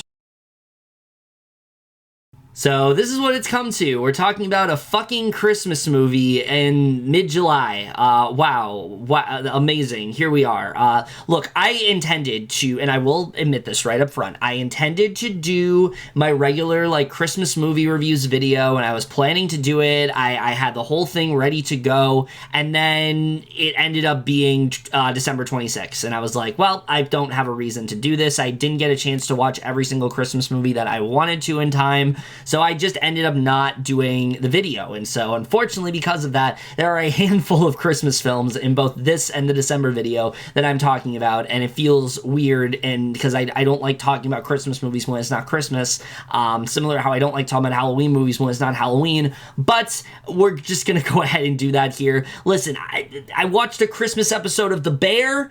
Granted, that's completely different in terms of tone. That is not the type of Christmas episode that you expect to see around this time of year, but if I can watch that and be okay with it, I can talk about this movie. So yeah, Falling for Christmas. I would say mildly looking forward to this. Hearing that it was Lindsay Lohan's big return and things like that, I was interested in seeing what it was going to be. But then when I heard what the premise was, I was like, no, I am not into this at all. I think it's going to be really stupid. And I will say it wasn't quite as bad as I was really expecting.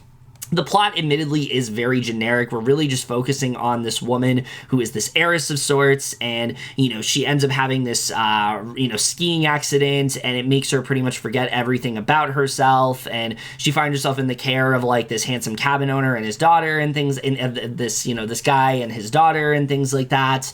And yeah, it seems like a movie we've seen 1,000 times before. There isn't a lot that is all that different about it, but I think what works about this movie for me really are the performances here. Lindsay Lohan is very good in this movie. She's giving a lot of effort into this role. You do find yourself latching onto the character of Sierra. You understand that, yes, she is very spoiled, but seeing her kind of go through this accident of sorts, it kind of gives her this new lease on life as she starts to learn more about herself. And I think once she goes through that, and I think she just really does a good job of making this character feel real. It doesn't feel as phony as I was expecting, and I think she does give a genuinely really strong performance here. And Court Overstreet also is very good in this film. Jake is a character that, yes, we've seen 1,000 times before. There's nothing really all that different about him. He's going through a loss of his own, which I think you can pretty much expect what that is if you've seen movies like this before, but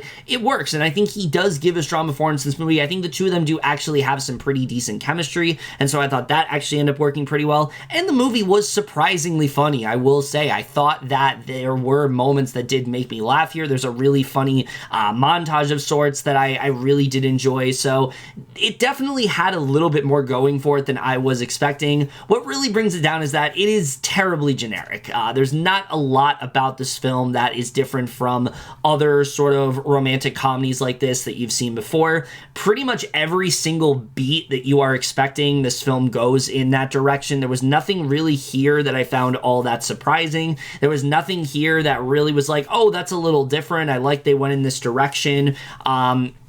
And so it just didn't quite work for me in the way that I was hoping.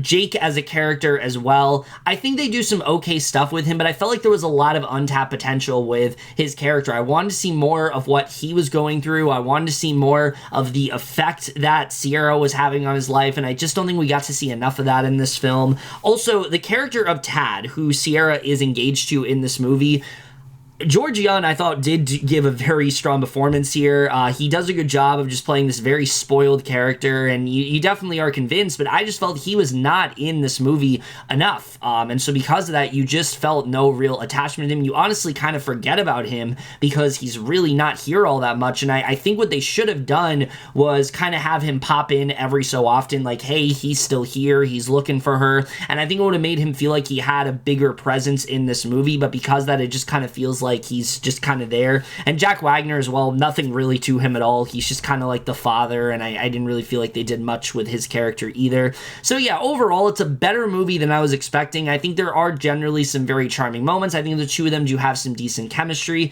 There's some good laughs here and there, but for the most part, it is a terribly cliche romantic comedy that you've seen 1,000 times before. If this is your thing, that's cool. My girlfriend really liked it, and I'm happy that she did. I just kind of found it to be very just kind of forgettable, and I just don't really have a ton to say about it. So C+ for Falling for Christmas. It definitely has its moments. It's not as insufferable as I was thinking it was going to be, but it's really nothing that great either.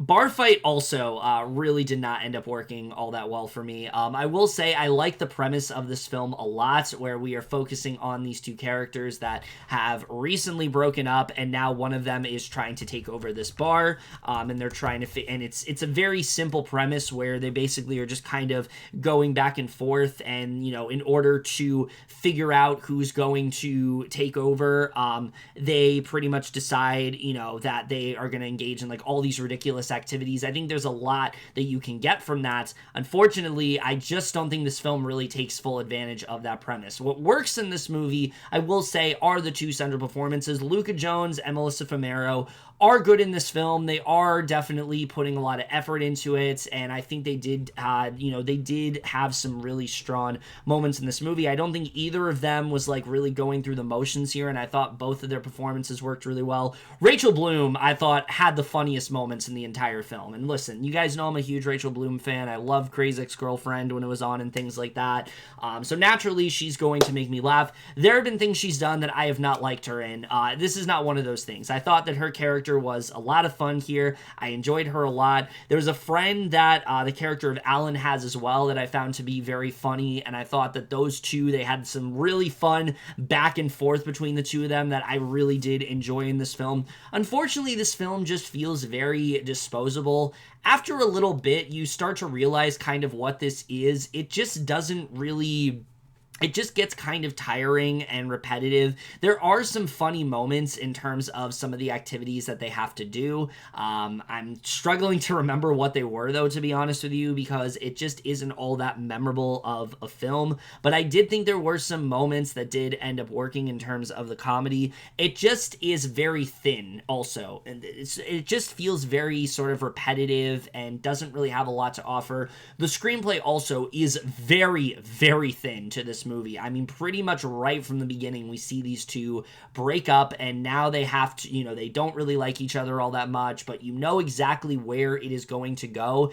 And the other big issue is that you don't really understand why they have broken up, what has caused these two to drift apart. And when they start to dive into it, it just feels very underwritten. It feels like we need to spend a lot more time on seeing these two and sort of like the conflict that was going on between them, because once they introduced something, it just felt like it was coming out of left field. It didn't feel like we dived into it enough at all, and I didn't think they did the greatest job with that. The characters of Alan and Nina also are just not interesting to me. I found them both to be very bland. And again, they're giving solid performances. I just did not think their characters were interesting at all. If the movie was focused more on like Rachel Bloom's character, I honestly think the movie would have been a lot better. But yeah, overall, this is just a very disposable comedy. It's really not anything that special. I think the premise had some potential overall, but it really feels more just like an elongated minute episode of like a sitcom. That's really the best way to describe it. Like, this could be a very fun like 22-minute episode of just name like some sitcom that's going around. How I Met Your Father, for example. How I Met Your Father. There we go.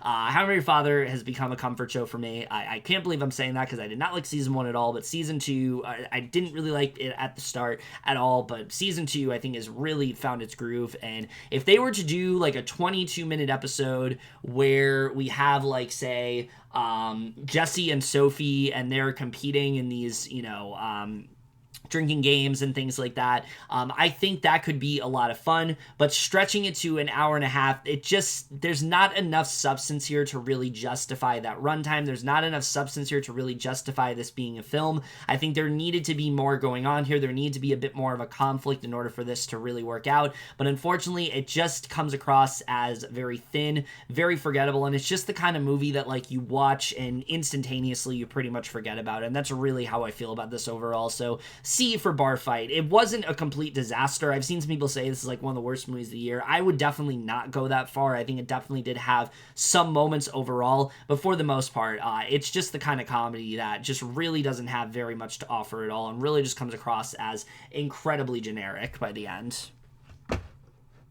Holy shit, the friendship game. I mean, where do I even begin when it comes to this one? This is another movie similar to Bring It On, Cheer or Die. By when it ended, I just kind of sat there and I was like, why did I even bother watching this? Because this is about the laziest kind of horror film that you could really make, but it also, I think, is one of the most infuriating of the kinds that I see. Because I think that the premise here itself does not sound terrible. The idea of these friends engaging in this game where it basically forces them to reveal truths about themselves, there's a lot you can do with that. These deep secrets that they've been harboring for a while, and sort of, them getting a chance to really, kind of have to expose things about themselves that they maybe didn't want to before. That's a really interesting premise. There's a lot you can do with that. Unfortunately, the way it's done in this movie is pretty much the worst way they could have handled it. Getting into the performances right off the bat, nobody is good here. I don't think there's a single performance in this movie that really ended up working out, and it's mainly because I don't feel like any of the performances, they didn't really give them a chance to really stick out here. I don't think anyone's really utilized all that well. Payne List, I think, is doing what she can. She's probably the only one that I would say, like, yeah, she somewhat sticks out here. She somewhat gives an okay performance, but literally everybody else I thought was just either just completely insufferable in terms of their performance, or they just weren't given enough to do, and I don't think they did a very good job with that. So that already is really sinking this film. But the directing by Scooter Corkle is terrible here. He cannot really find a consistent tone. He doesn't really seem that he knows what he wants this movie to be. Is he trying to make this more of this character drama where they're pitting these people against each other? Is there a more sinister presence going on here? Is it all in the character's head? He can't seem to figure it out, and because of that, the film just feels wildly tonally inconsistent, and I don't think he did a good job with the horror elements at all. There's nothing here that is scary. There's nothing here that was even somewhat frightening. Everything he does in terms of the horror is just so lame because it feels so half-baked. It doesn't feel like he put any effort into really thinking about, what would make this concept scary? What is something that these characters could get involved in? I didn't think he did a good job with that at all. But easily the worst thing about this film, and look, the script is very bad, I'll get into that, but honestly, I think the thing that hurts this movie the most is actually the structure. This is easily one of the most perplexing structures for horror film I have seen in a very long time, because the way they decide to go about this movie is immediately they get the game and you see them and they are talking about, the different truths that they have, but then we're seeing a different character perspective. And we're kind of getting to see the aftermath that this has had on them, and that seems to be that is a really interesting idea. It's kind of a way to dive deeper into these characters, but the way that they do it, it's far too brief and also just far too random for me to really care. And so I was very confused as to what was actually happening in the film, because it's cutting back and forth constantly between them in their bedroom, first playing this game, to them then, days, months, weeks later. I don't even know how long it's been. And then all this wacky shit starts happening, and just the way they go about it is so horrible. You don't get a chance to really get to know anybody just because of the way they structure it. I thought the segments themselves were just way too short, and I didn't really feel like I got a handle of anything going on in this film in terms of these characters. I didn't really feel like there was anything specifically interesting about them. I didn't think they really took advantage of this idea of focusing on them. And it honestly becomes unwatchable with the way that they are, and with the way that they are constantly cutting back and forth in this film. The story, especially, is almost non-existent in this movie, because it doesn't feel like we get a chance to really latch onto anything, really get to know anything about these characters, really get to dive deep into any of the secrets that they're hiding. It completely just, it completely just robs so many actors of getting to see their talents, and I didn't think they did a good job with that at all.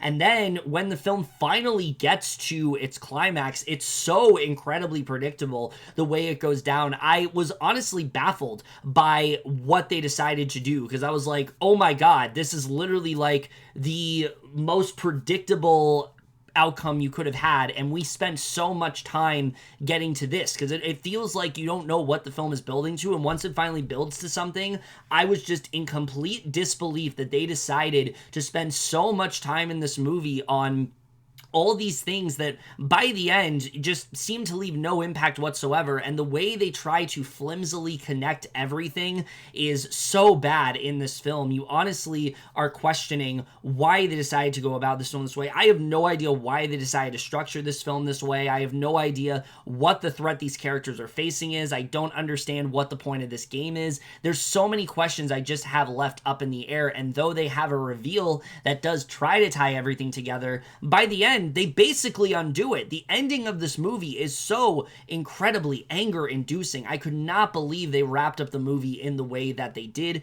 especially in terms of stakes. I mean, it is just not there whatsoever. Listen, there are a lot of great horror films that came out last year, but this is just everything I can't stand in horror. There is very little here to like about this movie. I think basically every actor here is completely squandered. I think the only thing that saves it, like I said, is a somewhat competent performance from Peyton List. I think she does have some solid moments in this movie. She really is the only actor I feel like that has anything to work with in this film. In contrast, Brendan Meyer is awful in this movie. I thought he easily was the worst actor in this film. The material that he gets especially is so bad here. But this is the perfect example of a horror film where basically every choice they made beyond that, I think, was the wrong one. I don't understand why they decided to go with this structure for this film. I don't understand why the movie is also only like 87 minutes long. I think they needed a lot more time if they wanted to tell the film in this way.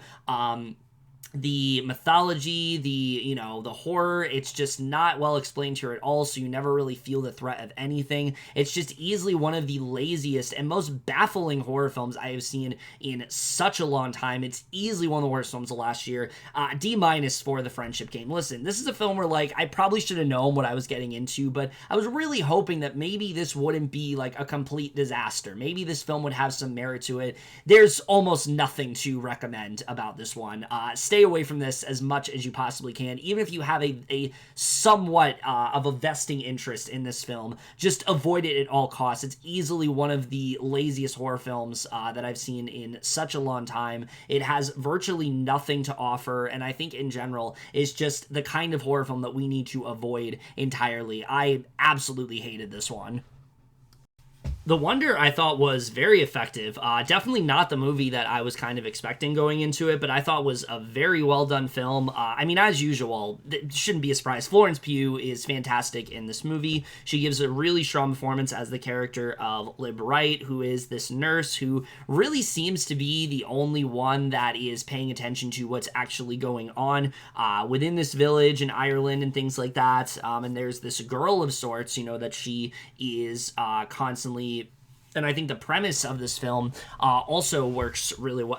She gives a really strong performance, as you pretty much expect her to. I think that she really does a great job of just showing the determination that Elizabeth has, but also the frustration she has because she constantly, knows that there is something going on. She knows that there is something off with this character that she's been closely watching, but everyone else is kind of like denying it. They don't really know what's happening, and she does a great job of just really seeing someone that is so focused on getting to the bottom of things, and I think she does a really good job in portraying that character here. But the premise of this film also I thought was very interesting. We're focusing on this girl that's one of her that she's been like closely watching, who is like fasting and things like that, and she hasn't eaten for months, and she starts to kind of wonder like what's really going on there, what's the real mystery to that.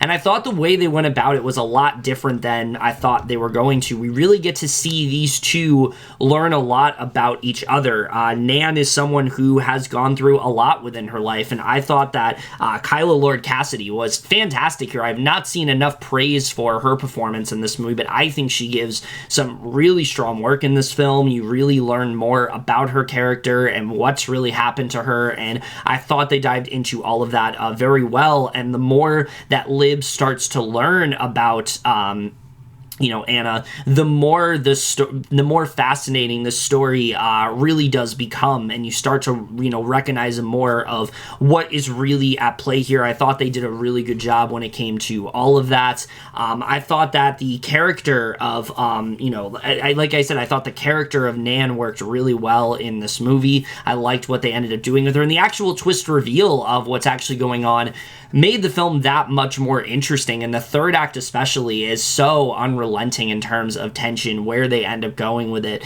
I thought was very effective. There is this sense of melancholy throughout the film that I thought worked really well here, and I thought that just ended up really elevating this film for sure, and I thought they did a really good job with that. The screenplay, for the most part, is really good here. I think Sebastian Lillo just directs this film with a sense of momentum, a sense of thrill.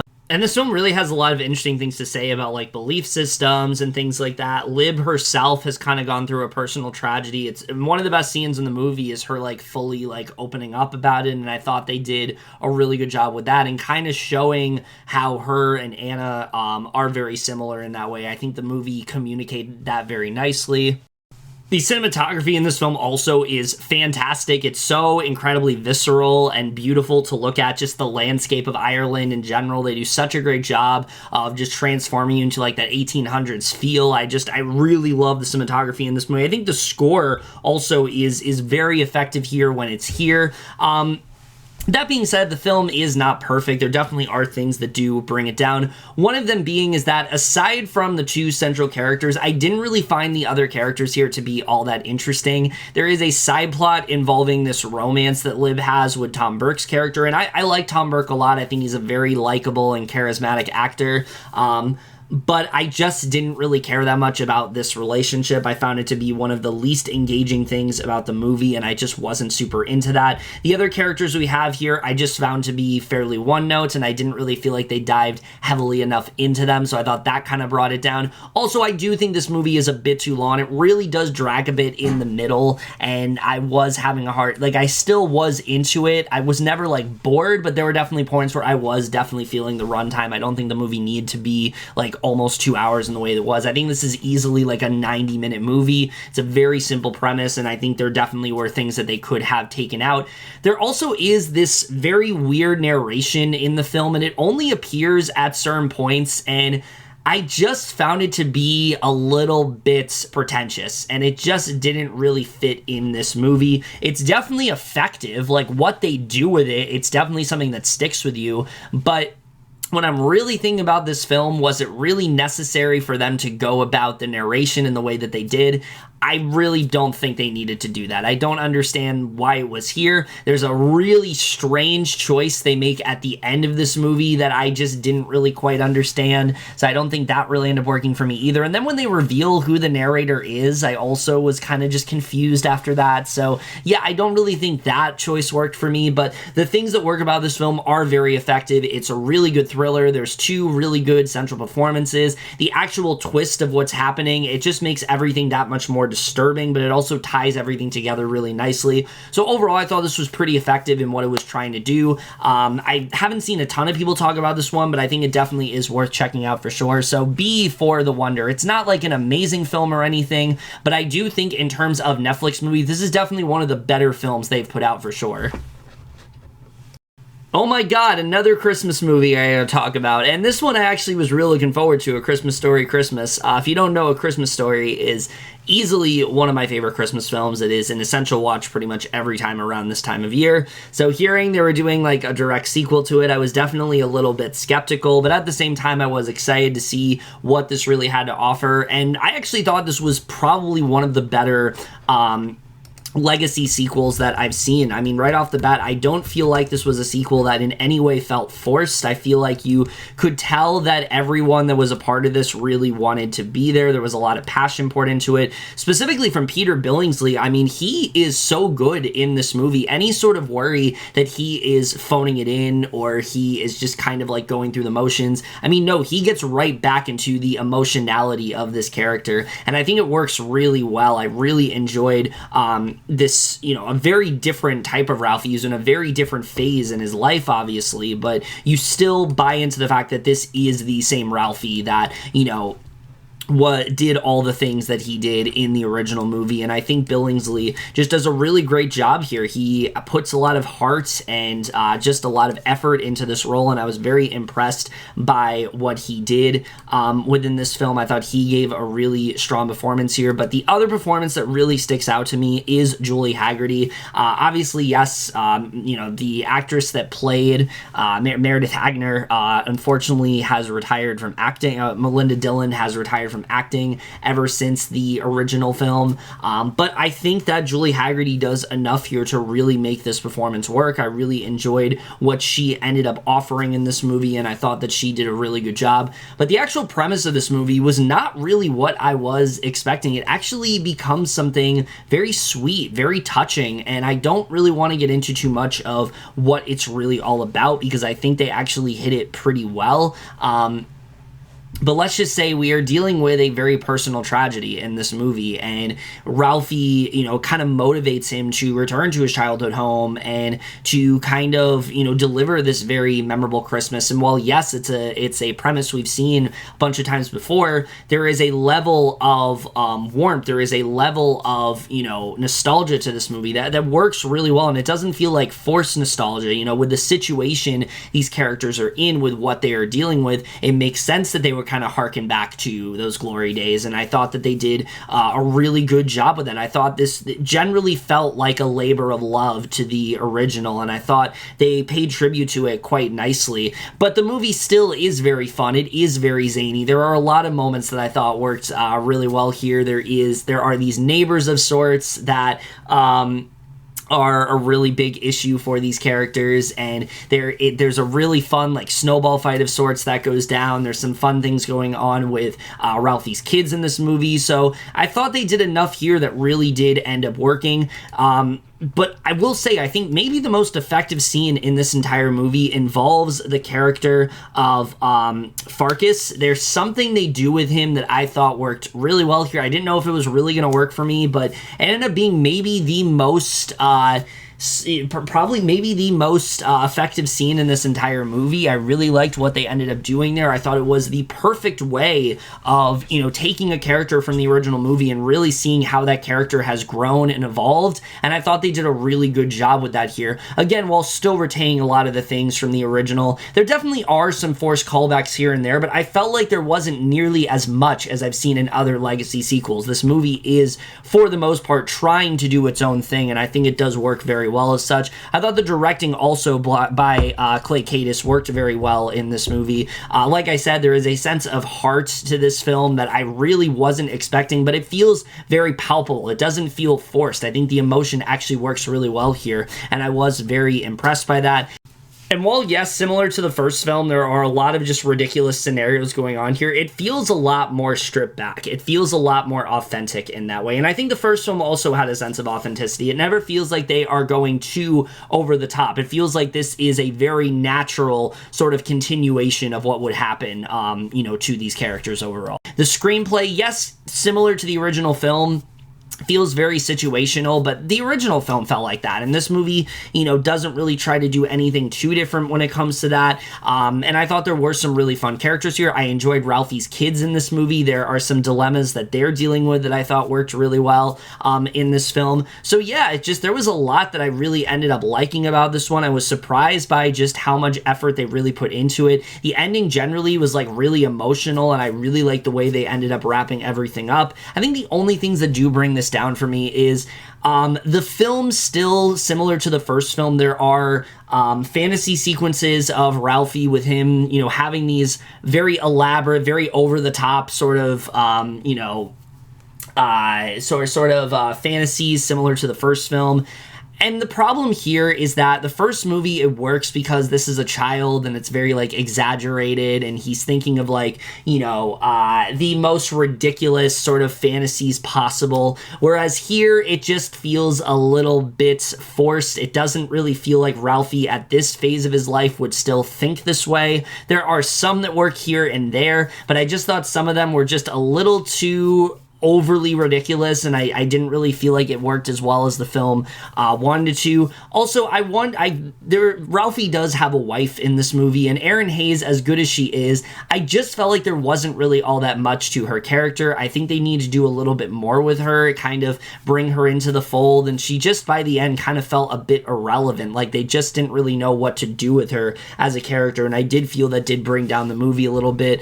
But I did feel for what this was, it worked really well. Like I said, it's a genuine labor of love, and it's the kind of movie where, if I was to do a double feature of these two, I would honestly be very satisfied. I think this film works really well as kind of reminding you of what works so well about the original film, but also offering something different of its own, and I think it very much does work as such. So the ending as well here, I really loved a lot.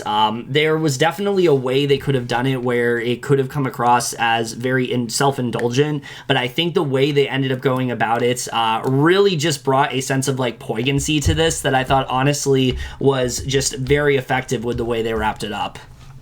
So yeah, I really just had a really great time with this movie. I thought it was very funny. I thought it had a genuine sense of heart. And overall, there was just a lot more effort put into this than I really was expecting. So B+ for A Christmas Story Christmas. I honestly was really surprised by how much I ended up enjoying this. I was going into it thinking this is something I'm going to look forward to and it's going to be really disappointing, but I actually thought there was a lot of effort put into this that generally made for a very effective sequel that I do think, especially watched back to back with the original, definitely did not lose any sort of I think definitely is a film that people are going to watch just as much as the original. It just sucks that it hasn't been promoted that much. I didn't hear a lot of people talk about it, and it really does suck because I think it actually is a very, very charming film that I think, especially if you're a fan of the original, you will very much enjoy. Christmas With You, on the other hand, I don't remember at all. Listen, there's definitely some stuff, I guess, to like about this one. Amy Carrero, I've always enjoyed her as an actress. I think she does give a solid performance in this movie. I don't think she is bad here or anything. Same with Freddie Prinze Jr. He is definitely trying in this film, and I think he definitely does put effort into it, and I think the two of them have okay chemistry. But the premise of this I just found to be very generic. You've seen this premise 1,000 times before, where we're centering around this woman who is this pop star, and she's feeling this sense of burnout, and she basically finds the inspiration to revitalize her career of sorts. And it kind of feels similar to Marry Me, but it's a much more watered down version of Marry Me, where it's centered around a lot more around her just writing this song. And aside from that, I just don't really remember this one all that much, and it just really didn't do all that much for me. I think there was definitely a sense of charm to it, and I think it definitely had its moments, but for the most part, I just wasn't really a big fan of this one. I didn't really find find any of the jokes to be all that funny. The music didn't really work all that well for me. Overall, I just found this to be the most like disposable Christmas film you really could think of. So I really don't have much to say about this at all. C- for Christmas review. I really wish I could have said more here, but to be honest, this film has basically left my head at this point. So yeah, next movie. Oh my god, it's another day, clearly. I just wanted to say real quick, please just excuse the noise in the background. It is fucking hot outside. We're having a bit of a heat wave right now, so I usually turn my air conditioner off when I'm filming these because it's, you hear in the background, but it's too hot. I couldn't do it for this, so yeah, I just want to get that out of the way. Anyway, next movie we're talking about here, She Said, is very powerful. This is a film that I was very much looking forward to. I think especially due to the, very timely themes and things like that. I think it's a very important film to make, even though, yes, the whole Harvey Weinstein Me Too movement, it's still pretty new. I mean, it started in like 2018.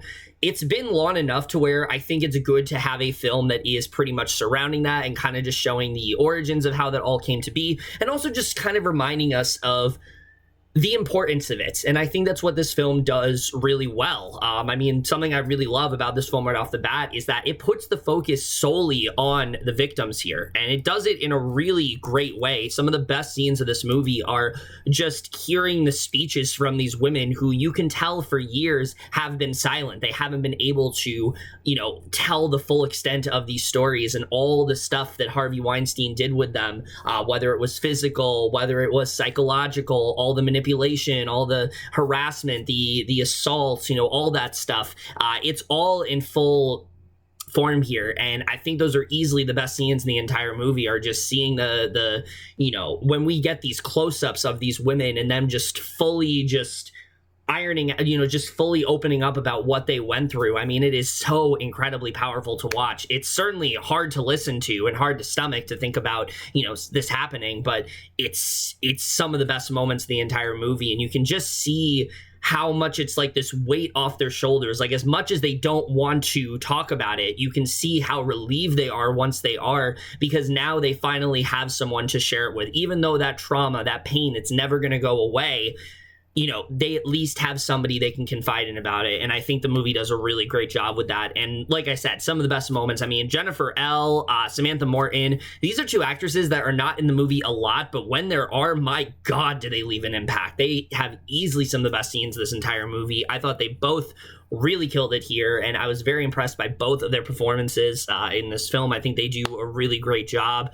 Beyond that, this film is a little bit more straightforward than I was kind of expecting, but honestly, I feel like it kind of needs to be. I don't think you needed to overcomplicate this a ton. I think Maria Schrader does such a great job in directing this movie, really just, giving this film the sensitivity that it deserves, but also giving this, a voice to these women that it really does deserve. And I think that she just does a really great job. You can see the passion that she had in putting into this. This does not just feel like a movie she made because somebody wanted to make a movie about the Me Too movement. It really feels like this is something that she had a vested interest in covering, and I think she does a really good job in how she handles it here. But the screenplay is really what works out very well here. I mean, this just feels so lifelike. There are points where this movie feels almost documentary-esque when, like I said, we're just kind of holding in on seeing one of these women, them just giving these testimonies of sorts of what they really went through.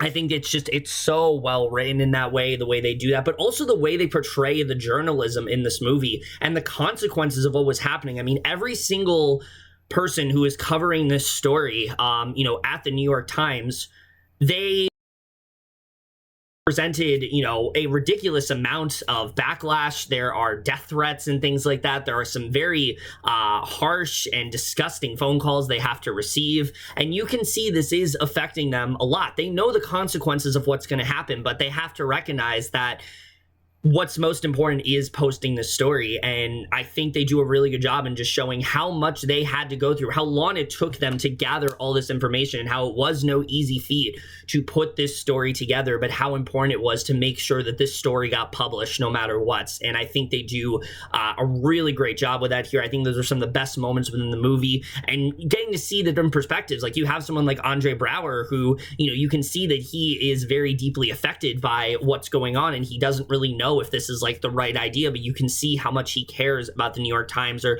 whether it's Patricia Clarkson, who also has a lot of confliction about this. I think they do a really good job with that. And then, of course, the two lead performances here, Carey Mulligan and Zoe Kazan, are both very good here. With that being said, though, I do wish they had a little bit more of a character to them. I understand this movie is trying to put its focus more on the victims, and good that it's doing that for sure. I mean, the movie literally ends getting to see like every single person's name that came forward about what Harvey Weinstein did to them. And I think that's very important. But I would have liked just a little bit more character for Megan Twohey and Jodie Cantor, because we just don't really get a lot with them. So they can kind of feel a bit disposable. They just, as characters, I didn't feel that connected to them. I thought they had really good chemistry, and I thought they worked well off of each other. But it makes their performances just feel a little bit muted. They don't really have a ton to do in this film, and they're still giving some really strong performances for sure. I mean, I think Carey Mulligan especially, there's a scene in a restaurant that I thought was very powerful, where she's like objectified by these men and things like that, and you can see just the reaction it gets in her. I think that's one of the strongest scenes in the movie. But I just would have liked a little bit more character to them, and maybe just give them a little bit more, like, we know their reasoning for why they want to do this. We understand why this is so important for them and things like that. I just wish they would have given them a little bit more character, and I think the movie would have been that much better. Also, you can feel the length of points. The movie is over 2 hours long, and there are moments that do drag on here and there, and I think that does hinder the film a little bit. But for the most part, I think this is an extremely effective film. It does exactly what it set out to do, and it does it very well. So B+ for She Said. Like I said, it can be straightforward at times, but I think the things it gets right, it really does get right, and those really are the important things at the end of the day, and I think that's enough of a reason to really check this one out. The Inspection is another one that I feel like just kind of got overlooked when it came out, and it's a bit of shame, because I think this is a really strong film for sure. I mean, right off the bat, getting the obvious out of the way, Jeremy Pope's performance in this movie is extraordinary. I mean, and I've always been a fan of Pope's work ever since Hollywood. I thought he absolutely killed it in that show, and he really was like the big standout for me. And I was hoping like he would get like a lot more work after that. And thankfully here, he finally has a role, I think, that really just utilized his talents so well. I mean, the character of the character here that he's playing of Ellis French, there's so much that he is grappling with in this movie, whether it's him, feeling comfortable in his own sexuality in a time where that was constantly frowned upon because of the Don't Ask, Don't Tell movement and things like that. Whether it's him trying to gain approval from his mother, whether it's him trying to adjust to being in the Marine Corps and things like that. I mean, every single emotion, every single second, you feel everything that he's feeling. It's just such raw and visceral emotion, and he just does such a incredible job of just pouring all of that out here. It's like the definition of like the kind of performance that really should just put him on the map. I'm just really hoping after this we get to see him in like a lot more stuff. I think he has so much potential as an actor. He's shown it before, not just through Hollywood, but I know he also did like a ton of like theater performances and things like that. So I'm just really hoping this is the project that like really just puts him on like that upper echelon, and a lot more people want to like, seek out work from him after this movie. He also like very well should have been nominated here. I don't know why he wasn't nominated for this film. I think he gives such an incredible performance in this movie. Yes, it can be like very like subtle at times, and I understand that, but I think he absolutely kills it in this movie, and I think that's something that definitely should not have gone as overlooked as it did. In terms of the other performance, I mean, everyone really kills it in this film. Raul Costello, I thought was also a really big standout, really playing the only person that treats Ellis with any sort of decency in this environment where everyone is just constantly beating down on this guy, whether it's verbally, some of them physically. Rallis is like the only one to show him any sort of care, and I thought that he just did a really good job in this film. He gives a sense of heart to this movie that otherwise wouldn't have had, and I think he just does a really great job here. I really enjoyed his performance in this film. Bokeem Woodbine, he just shines in roles like this. He's playing such a despicable and hateful character that you can't stand. He's always trying to make every single one of his men just feel so low about themselves, and you can see how much he relishes in doing that. But he also never makes it feel too cartoony. There is a person behind all this, and you understand sort of his rationale of why he's doing it, and I think Woodbine just does such a great job here. He's such a charismatic actor. He steals nearly every scene that he's in, and I just absolutely loved him in this movie.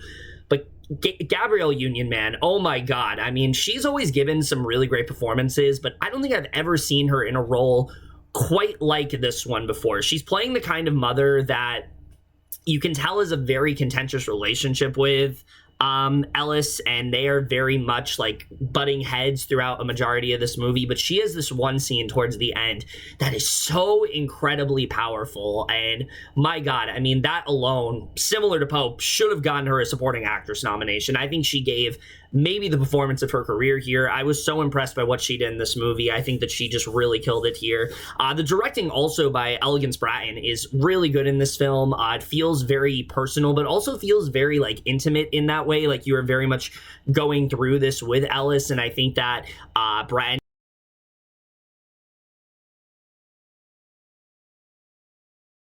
I think does bring it down a little bit is the screenplay. It's not the greatest. I'll say that right now. It's not the greatest. It is very straightforward in what it's trying to do. And I think what really does hurt it for me, because there are some really powerful scenes here. Anytime we're focusing on Ellis and seeing him trying to do what he can to find himself, but also become comfortable with his sexuality, especially when he starts to gain attraction to people in the Marine Corps. And like I said, this was during the don't ask, don't tell policy that was going on, and you can see how frowned upon this is by so many different people that he's surrounded by, and that kind of adds this level of heft to what's going on. But it's the quieter moments when he is trying to shake that feeling, but he just can't because he feels this way, and he's not, and he doesn't want, and the way he's gaining more confident throughout the movie. I think those are some of the strongest scenes within the entire film. But I also, just seeing him adjust to the Marine Corps life, having really no idea what he's fully getting himself into, and just seeing how much this alters him as a person. They do such a great job with that. And Brian really, though, he's trying to provide a sense of hope to this movie, because yes, there are scenes that are very depressing, there are scenes that are hard to watch, but the film is trying to instill a sense of hope, and I think it does that very well, and I think that's something that Brandon does a really good job with. Where we run to a problem is that 90% of this movie takes place at the boot camp, and that wouldn't be a bad decision if so much else that was going on seemed so much more interesting, and it felt like we just didn't get enough of it. The scenes that are at boot camp are really good. They're very effective. They are very hard to watch. They are appropriately done in the way that they're supposed to be. They really just show just how hardening of a time this is, how they really just show the harsh realities that Ellis is in. They show just how rough of an environment it is for everyone. They do a really great job in portraying that. The issue I had was that I just felt that there are things that are told to us early on in the movie that I would have liked to see played out a little bit more. I would have liked to see more of Ellis outside of the Marine Corps. I think that definitely did hurt the film, but I would have liked to see more of like his, other people, his family's reaction to him being gay and things like that. We don't really get to see any of that, and I think that honestly would have made the film that much more effective, because we really got to go through that journey with him, and I think that does hurt the, kind of hurt the film back a bit. And also, there are some other characters that Ellis does become close to, and they just don't have a lot of resolution, and I would have liked to see some more there. There's a lot for Bokeem Woodbine's character. He has this one monologue that is really powerful, and you kind of understand why he's doing what he's doing, and I thought they did a really good job at kind of humanizing his character a little bit, but not trying to justify what he was doing, but kind of like what he tells himself in an effort to like make himself feel good about what he's doing. And I thought that was honestly one of the best scenes in the entire movie. I really like what they did with that. And then Rock Costello and showing the friendship he forms with him. But every other soldier in this movie either feels underwritten or they just kind of feel like a caricature. And I just didn't feel they leaned heavily enough into them. And so I didn't really care all that much about them. But easily the character I wanted to see more of, and really who I just felt kind of got the short end of the stick, as good as Gabrielle Union's performance is, I wanted more from her. The scenes that she has in this movie are fantastic. They're some of the best scenes of the entire movie. Like I said, one scene especially that is like impossible not to feel some kind of emotion towards, mainly just not just due to her performance, but also just due to how it ends up going. but I would have liked to see more of their relationship, because I feel like a lot of it was just kind of told to us, and I would have actually liked to see it play out, and I think that did hinder the film a little bit. So while I think this film, though, is very effective, it is very good in what it's doing, I just think that there were a few things that it could have improved upon to really make it that much better of a movie. I still really did enjoy this a lot. I think that it's a film that is very effective in what it's trying to convey. It's a really good character study. Pope, especially, Jeremy Pope just gives such an incredible performance. Gabrielle Union as well, Bokeem Woodbine, Rock Costello. That's enough a reason to watch this movie, but then also just the directing from Elegance Brown. Also, the cinematography is fantastic in this film. I mean, it just feels so raw and in the moment, and I think they just did such a great job with that. It really just feels very it feels very lifelike in that way, and I think they do a really good job with that. So yeah, overall, I was definitely a fan of this one.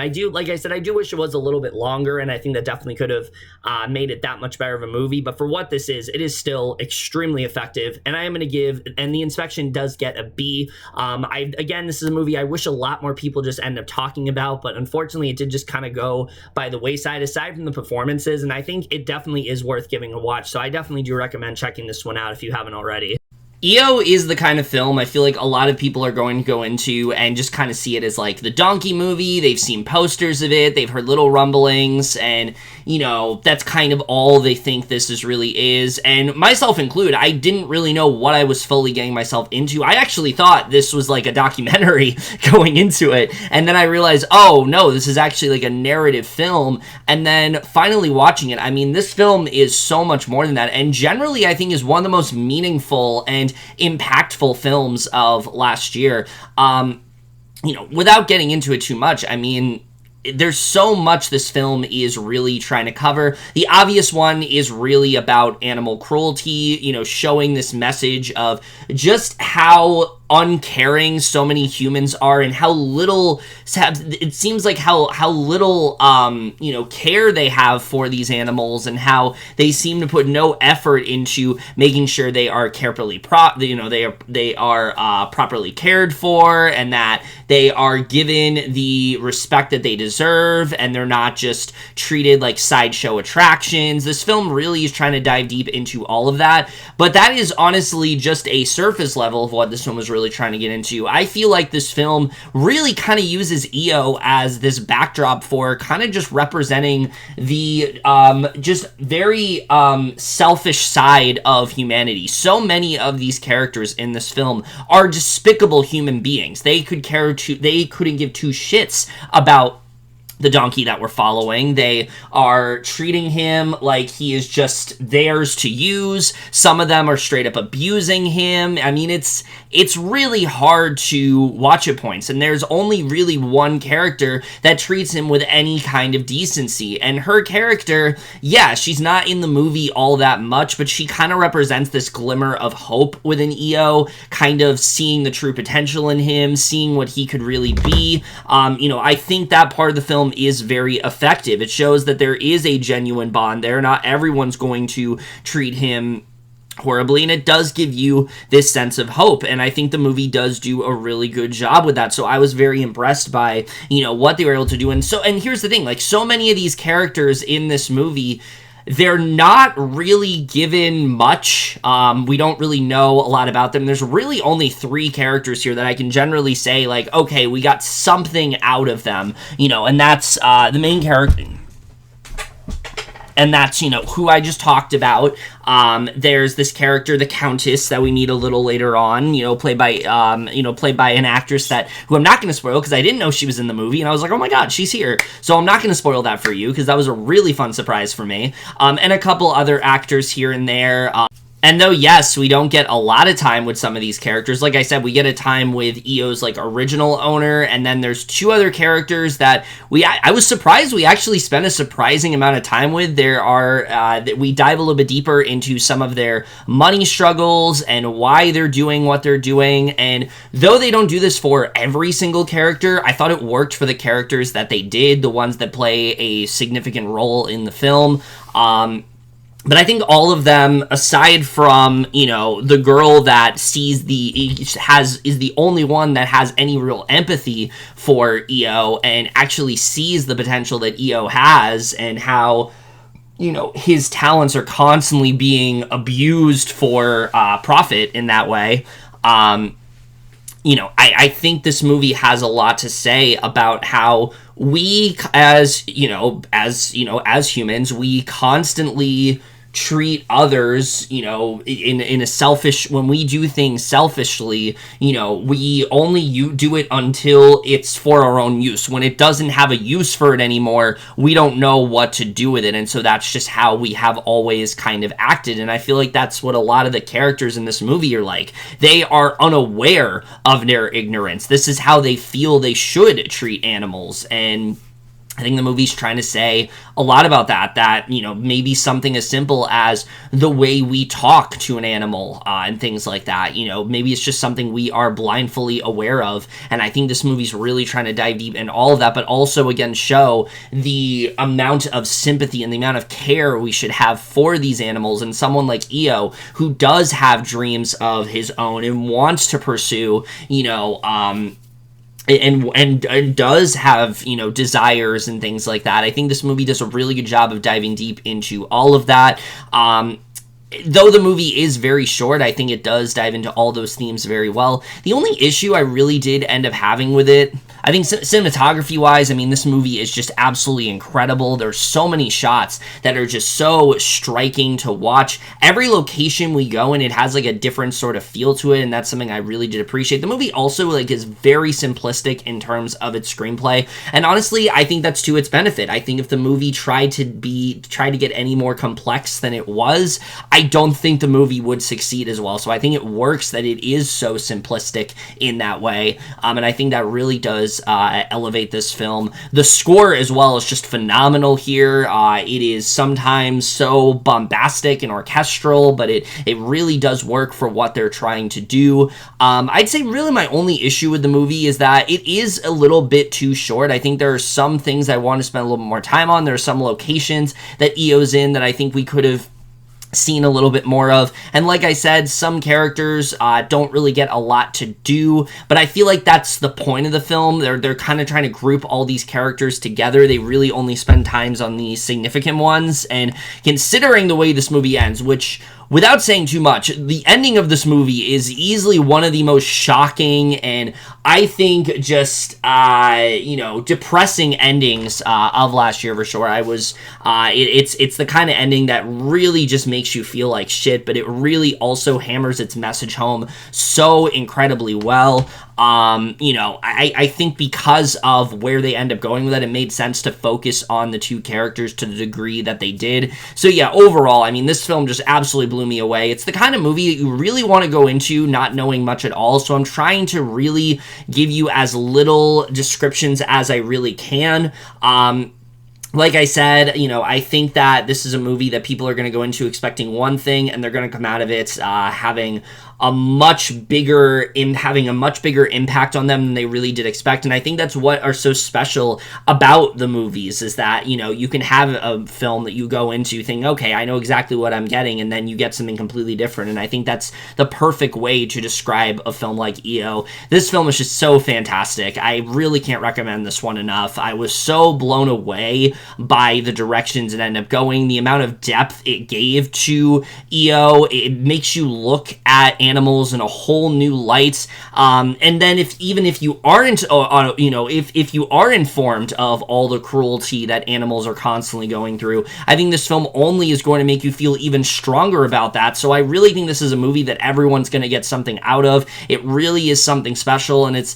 the kind of movie that I don't think we get enough of. There are a lot of movies focusing on animals, but not to the degree that this one does. This one's really trying to show the humanity within these animals and the purpose that they have, and how we as humans are taking that away from them by constantly putting them into boxes, by constantly trying to use them for our own, selfish reasons. And I think that's something this movie just does such an incredible job with.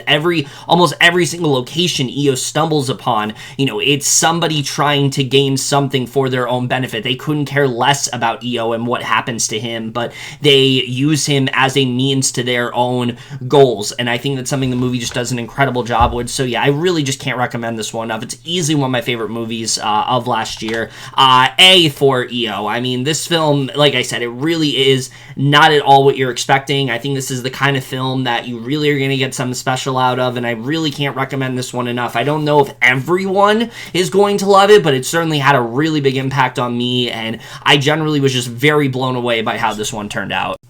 Disenchanted is so incredibly frustrating. Look, I went into this actually really excited. I think Enchanted is such a fantastic Disney live-action film. Not enough people talk about it these days, but it did such a great job at poking fun at tropes within, like, the typical, like, Disney animated films that we've seen, and kind of showcasing a lot of the problematic aspects that they have and a lot of the unrealistic things that happen in them, but then also capturing the magic very well and telling their own, like, very heartwarming story and combining those two things very well together. And like I said, dissecting a lot of the cliches and also finding their own ways to subvert it. I think they did such an incredible job with that, and it is the kind of film that I feel like, yeah, you could do a lot with this. There are a lot of places you could go after that first movie, so when they announced the sequel was coming out, I was like, hell yeah, let's see how this goes. I was very surprised it was coming on to Disney Plus, because I feel like this is the kind of film that would have absolutely killed it in theaters. And right off the bat, I mean, I don't know why they didn't release this in theaters, because I do think that despite how I feel about this movie, I think it would have done really well. I think a lot of people would have gone to see this. I think there's a lot of Enchanted fans out there. I think there's a lot of people who are excited that there was a sequel coming out. And considering the year that Disney had, and the year they're continuing to have, because let's just say 2023, not looking so great for them. 2022 was a horrible year for them, but 2023 is not looking that much better. I think that they needed a win, and I think Disenchanted would have been such an easy win for them. Unfortunately, the movie itself is anything but that. I think this is a film that, I will give credit right away, is trying to do something different, and that's something I do admire. This is not at all like the first movie. It's trying to be something completely different. We're focusing on a Giselle that has kind of just fell out of her element. She doesn't really know how to, exist in the modern world. There are a lot of things that she's missing. She's not really getting, she has a very contentious relationship with her daughter. Her daughter doesn't really see her as her mother.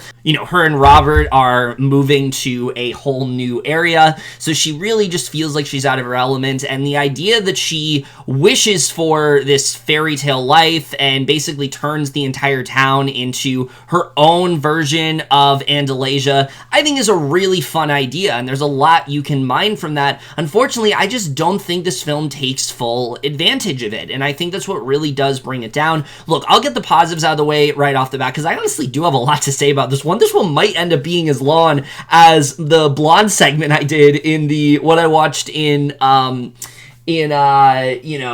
video I did where I talk August through October. I don't know if it's going to be that long, but I do have a lot to say about this one. I will say Amy Adams is fantastic here. I mean, she proves how great she is as Giselle. She still has that charm. She still captures that innocence very well. But what I think is even more impressive is when she is playing the character of the darker side of Giselle, as you've seen hinted at in the trailer. There's a much darker Giselle we get to see here, and when that manifests, it really ends up working out well. I mean, she just relishes every single second of this role. You really buy her as this more sinister, more selfish side that seems to have this evil stepmother type quality. I mean, it works so well for her, and what I think is so impressive is how differently she plays both roles. When she's Giselle, she feels almost kind of helpless, like she's not really in control of what's going on, but she also is so overjoyed at what's happening. She's always so happy and bubbly and positive. When she is the darker Giselle, she's so much more cynical, so much more negative. She is so much more self-righteous in that way. And I think just the contrast between those two, and constantly throughout the film, you know, the movie does not work unless she's able to switch that on a dime, and she does that to perfection here. And it honestly makes me hope that Amy Adams maybe dives into playing villain, you know, maybe thinks about playing a villain in a future film, because she absolutely could kill it. She is fantastic here. I think this is honestly maybe an even stronger performance than her in the first film. This is the only element of the movie that I'd say might be even stronger than the first one. I think she just absolutely kills it here. I loved what she ended up doing in this movie, and I think her performance alone is enough of a reason to watch this film. I think she does give a really strong performance.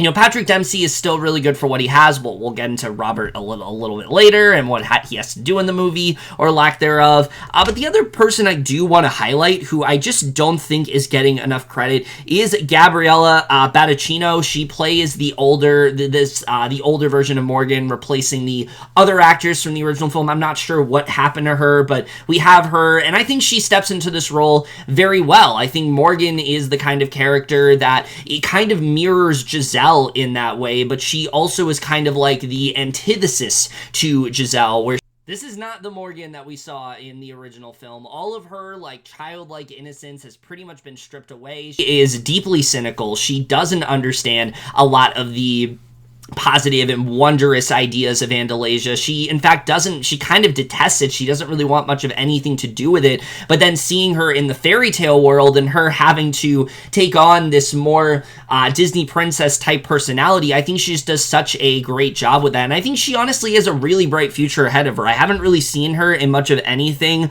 prior to this film, but I think she's going to do some great things moving forward. I can't wait to see how she is as an actress, and I think that she does do a really good job with that. She is kind of a co-lead in this movie. Morgan plays a significantly bigger role in this film than I expected her to, and I think she honestly does, hold her own very well in this film. I really enjoyed her performance in this movie. I think all of the other actors here are really good. You know, James Marsden always is a ton of fun. Idina Menzel. Maya Rudolph, let's talk about her. Very good in this film. I think she does do a good job at playing this character of Malvina Monroe, particularly in the first half of the movie, when they're just in, the typical suburban town that they're in. I think she plays that role very well. She's very shrill. She is very particular about what she wants. She kind of rules the town with an iron fist, and you really do feel that from her, and I think Rudolph does take on that role very well.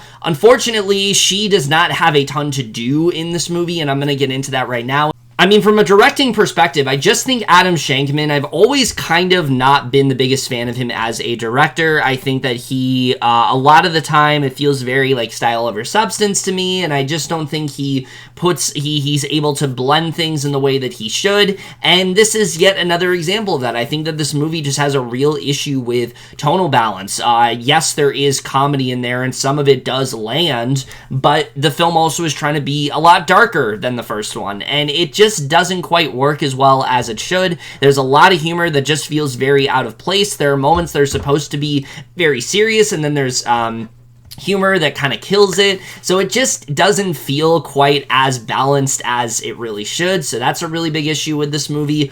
But the screenplay really is what brings this down here. I mean, there are so many things that this movie just does not do all that well. I mean, starting right off the bat, though a lot of this film is supposed to be about Giselle and kind of her wanting her life back in Andalasia, we don't really get to see enough of what her life has been like up to this point. We get I think it's 15, 20 minutes before she actually makes the wish, and it just isn't enough time. We don't really get to see her settled in. We don't really get to see how much her life has changed. What is she really missing? They needed to spend a lot more time on it, and I just don't think they did a very good job with that at all here.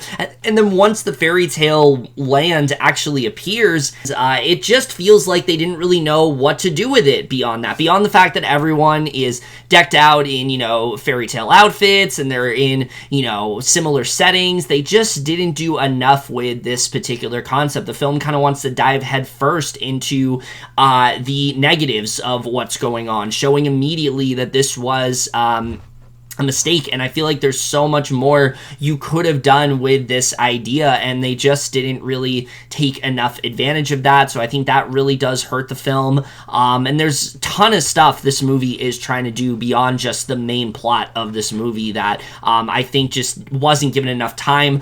Morgan, for example, plays a huge role in this movie, and we get to see her in this fairy tale land kind of embrace this more innocent side of her, kind of get to see someone who is a lot more carefree, but also is kind of afraid to express who she really is. She's also trying to pursue this relationship with Malvina Monroe's son, and that plot line felt especially underbaked, especially when they start to dive into some sort of, romantic pairing between them. It just really did not end up working for me because I don't think they dived deep enough into it at all, so they just did not really have any chemistry, so that really didn't help. But then you also have Patrick Dempsey's character, who his whole plot line in the movie is Robert is trying to find a way to prove his worth in the film. He doesn't really know what his purpose is, and he's going out and trying to be this hero of sorts, but it keeps getting fumbled by other things, by other obstacles that are in the way. And I think this was a fun idea at first, but this is really all they have to do with his character, and I really felt like he got the short end of the stick in this film,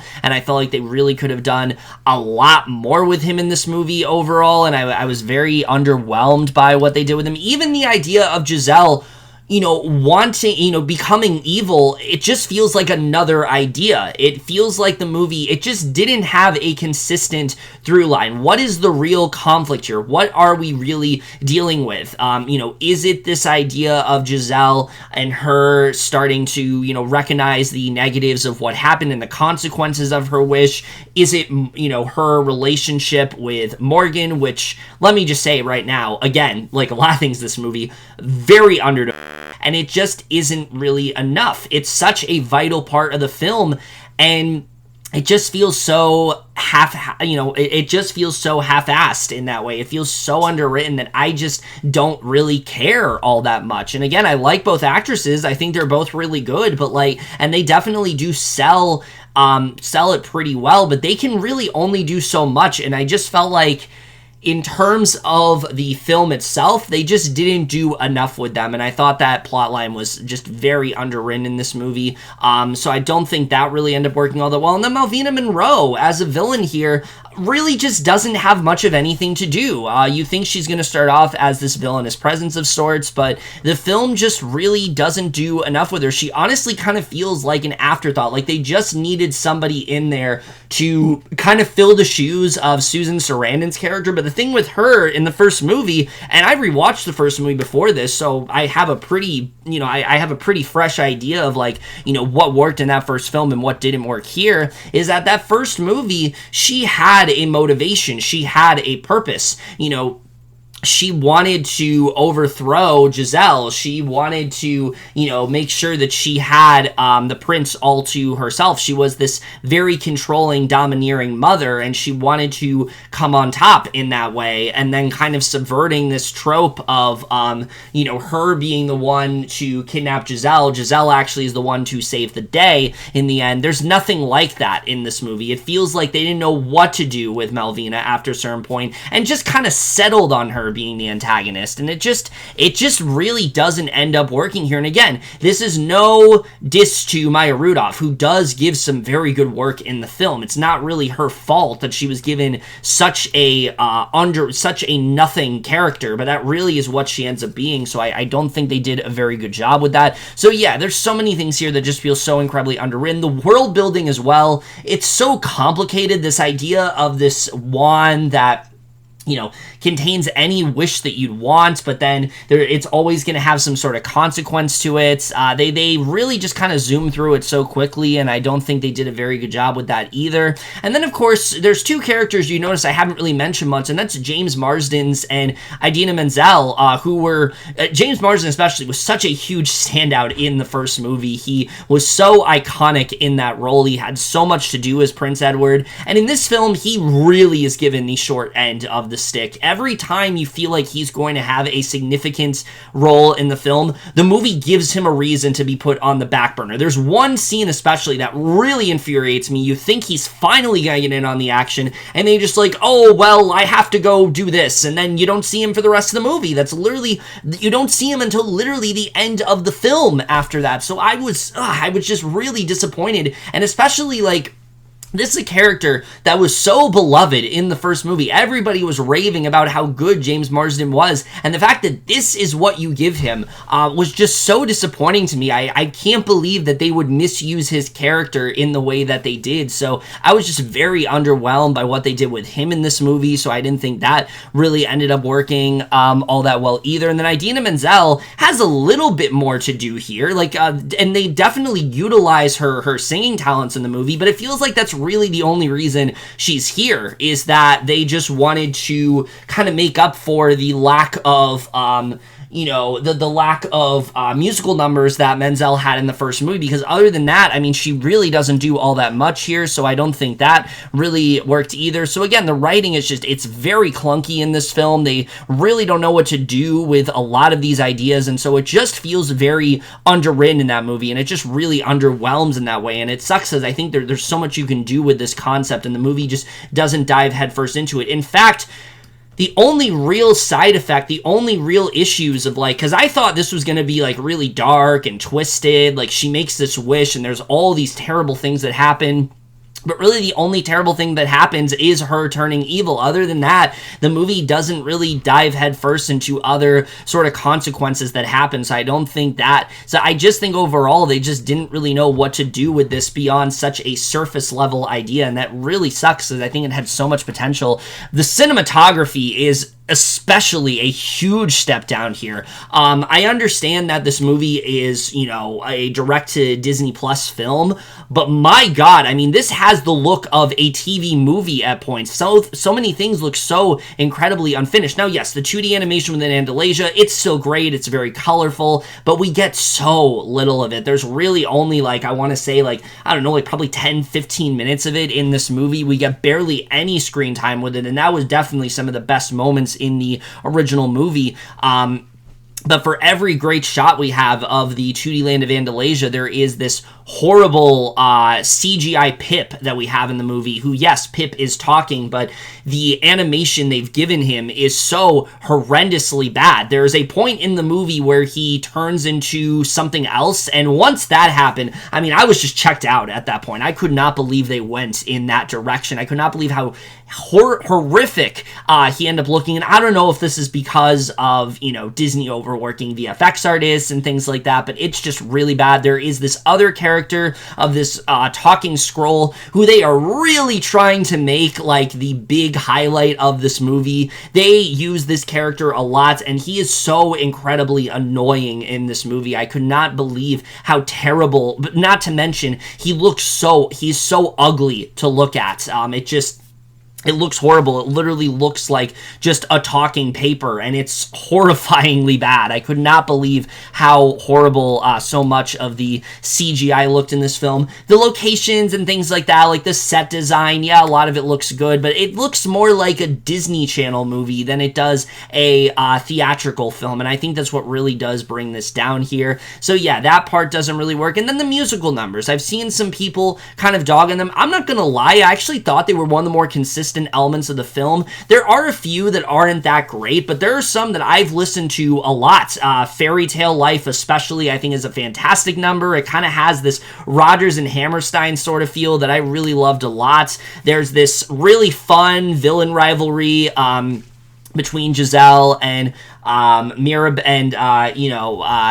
and Malvina, this song called Batter that I'm sure everyone's really going to love a lot. And then, of course, there is Love Power, which is Idina Menzel's big song. If this film was received a lot better and more people, really reached out and watched it, I think it probably would have been nominated for an Oscar, and rightfully so, because it's such a incredible song, and it really puts her talents to good use. So I actually do think the musical numbers work really well. There's a really good song for Morgan in there as well. I think this is one of the aspects that actually does work well in this movie. And it kind of reminds me of Frozen 2. I've seen a lot of people say the songs weren't as good. I kind of disagree. I think the songs were actually very good in that movie, and I think it's one of the more underrated elements of this film. But overall, I mean, this just really fell short for me. I was very surprised by how much this film just didn't end up working on so many levels. It's very uneven in terms of pacing. The storytelling is just so incredibly messy. The third act especially really just goes off the rails, and they try to hammer home this message that just didn't feel earned in any way possible. I get what they were trying to do, and I really do appreciate the fact they try to do something different, but this just feels like a sequel that was just completely stripped of any sort of originality. It was completely stripped of any sort of narrative cohesion, and instead it just feels like it's lacking. It feels like they once had an idea of what they really wanted to do, but it just got crushed under the weight of its own ambitions, and unfortunately because of that, it just was not able to fully recover. And really ends up feeling more like, and it sucks to say this because I started out saying I wish this, I think this could have gone to theaters. It does very much have the feel of a direct-to-DVD Disney sequel. It's incredibly disposable. There isn't really a lot here that, is necessary to watch. I think there are elements here that do end up working. It's not like the entire thing falls flat, but it really just ends up, it really just ends up being so disappointing in so many areas. I feel like we waited so long for the sequel, and there's so much they really could have done with it, but this really just kind of falls into the plethora of, I feel like, all these Disney Plus legacy sequels that we've been getting that just really haven't been all that great, and this one especially is one of the weakest ones they have put out yet. I was so incredibly let down by this one. I was so excited for it, but it just really did not end up working for me. So C for Disenchanted. I know that there was a lot here that I was saying, but I mean, this is a film that I was very much looking forward to. I was even going to do a review for it at one point. Like, I was going to do its own individual review, but I just felt like, it belongs in a What I Watched video. I think that there's so much here that just really didn't end up working. It does have that vibrant and fun nature at points, but there's so much more it's trying to do, and it just really ended up falling flat for me. Just a very underwhelming and very surprisingly messy and very scattershot sequel overall. Hi. So, first of all, I hate the drop in sound quality, as I always say, but yeah, I just wanted to preface something before you watch the next little segment here. The next movie I'm talking about, I inadvertently ended up spoiling, and it just kind of tells you that, that it's been so long since I watched it. I think there was something that I thought was, something that's known from the beginning, but it is very much a spoiler, and I try to act like it's not. So if you haven't seen this next movie and you're interested, just know there's major spoilers ahead throughout the entire review, and I didn't realize that I was doing it. So yeah, I just figured I'd come out here and talk about how much of a fucking dumbass I am. We already knew I am, but anyway, let's get to the next video. Woo! If you would have told me that out of the two musicals that were releasing this same week, Disenchanted and Spirited, that Spirited would be the one that I enjoyed more, I would simply not believe you. I didn't really know how this movie was going to go. I was always rooting for it. I love myself a fun Christmas musical, but honestly, I just didn't really know how it was going to go, but I had such a fun time with this movie. What works so well right off the bat, obviously, is the great chemistry between Ryan Reynolds and Will Ferrell. They are both so committed to their roles here. I think they both just do such an excellent job. Will Ferrell is playing a very different version of Ebenezer Scrooge than we've seen before, and I think he does it very well in this movie. I think that there are a lot of layers to this character, and Ferrell really does dive into that very well, but he also is just very charming. He's very fun in the role. He has this very sort of innocent sort of side of him that kind of harkens back to his performance in Elf, but it's a little bit different than that. It's sort of a more mature and well-realized version of that character, and I think he does that very well in this movie. I really love what he did here.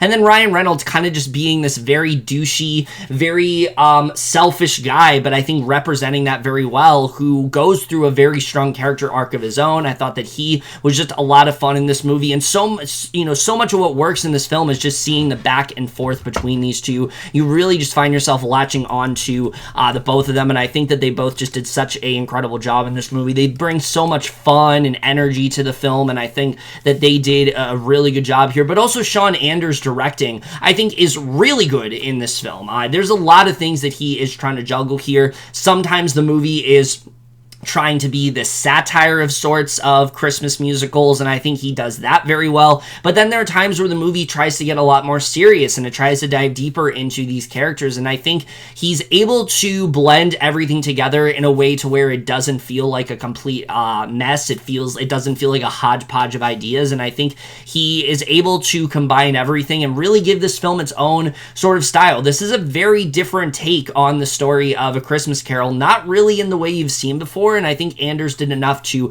give this film its own sort of look and feel, and that's something I really did appreciate. But the screenplay is what really impressed me in this movie. I think this film is very well written. When it comes to the character of Ebenezer Scrooge especially, I really love what they do with this character. We dive very heavily into sort of his tragic past, and also kind of diving into the way he has constantly been, characterized, and the effect that this has really had on him, and how the way people have portrayed Scrooge for years in A Christmas Carol is not really accurate to who he actually is. And I really appreciated that in this movie. I thought that was a really good way of diving deeper into his character, and there's a direction they went with him that I generally wasn't expecting, but I thought worked really well. I really love the character arc he has in this movie, of him kind of reconciling with his past, but also, figuring out what he wants to do within his future. He goes through his own arc of sorts. He starts off as kind of this guy who's very content with what he's doing. He is, someone who is always trying to turn, people who have bad intentions and turn them, basically and change them for the better. But he kind of goes through this own sort of personal arc of his own, and I thought it was very well realized in this one. I was generally surprised by how much they ended up doing with him, and I thought it worked very well here. And then Clint Briggs as well, I think, is also very well written in this movie. I don't think he has as much depth as Scrooge does, but they kind of dive into this idea of him being this guy who is this very misleading salesman. He is always able to, he likes to do a lot of stuff involving conspiracies. He likes to, he is very controversial with what he ends up doing. But you also see that he's going through an arc of his own involving his daughter, and I thought they did a really good job with that. When we dive into sort of why he became this way and where he really ends up going, there's a really strong arc for him in terms of how he wants to redeem himself and eventually get to that point. And I thought it worked really well for both of these characters. I thought both of them were just very well realized, and I was generally just very impressed by how they decided to portray the both of them in here. But I think also the world building is very good in this movie. The way they explore all these afterlife spirits and sort of the, where they reside and sort of their jobs within society, I thought was really well done here. I love this idea that they just kind of live in this place that's always a musical, and kind of, finding a way to incorporate that in there, I thought worked really well. But then also this idea that they are, assigned to the worst people in the world and always trying to turn them around. I think that's a really fun idea, and I think this movie really dives into that very nicely,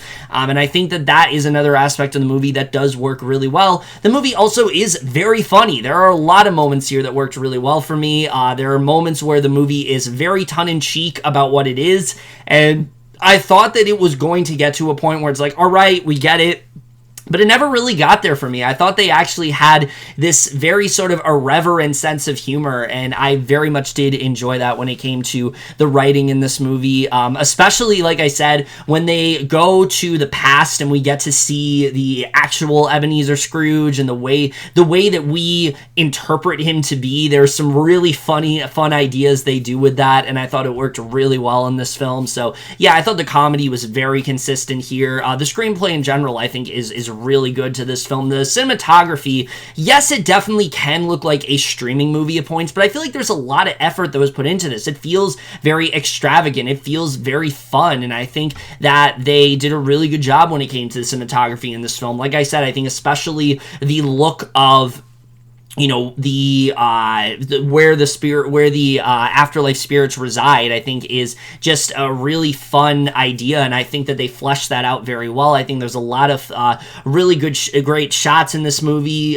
What they end up doing in terms of the musical numbers, which I'll get into that in a little bit, but they really just kind of go all out there with that, and that's something that I was very impressed by. I think the film has a very stylish sort of look to it, and I can see this being the sort of musical Christmas classic that people are always kind of going back to. I think this film does have that sort of feel to it, and especially when it comes to the musical numbers, though. I mean, look, it's Pasek and Paul. I had a feeling I was going to love it because I generally love everything that they do in terms of musical films. I've never really seen them I've never really seen them involved with something that I don't like, and this really is no exception. I think that their the songs here are just exceptional. I've been listening to them actually a lot recently, which like never happens for Christmas stuff. When it comes to Christmas, I'm always like, if it's not Christmas, I don't want to listen to it. But this, I've actually been going back to some of them recently. Maybe it's because I've had to talk about it, finally in this video, and so I felt like I need to go back to it. But there are so many incredible songs in this film. Ryan Reynolds has this really fun number called Bring Back Christmas. Will Ferrell has this surprisingly very introspective and very deep number called Unredeemable that I really love a lot. But there's this really fun song that kicks off called That Christmas Morning Feeling that just really sets the vibes of this film down perfectly. I think they do a really great job with that.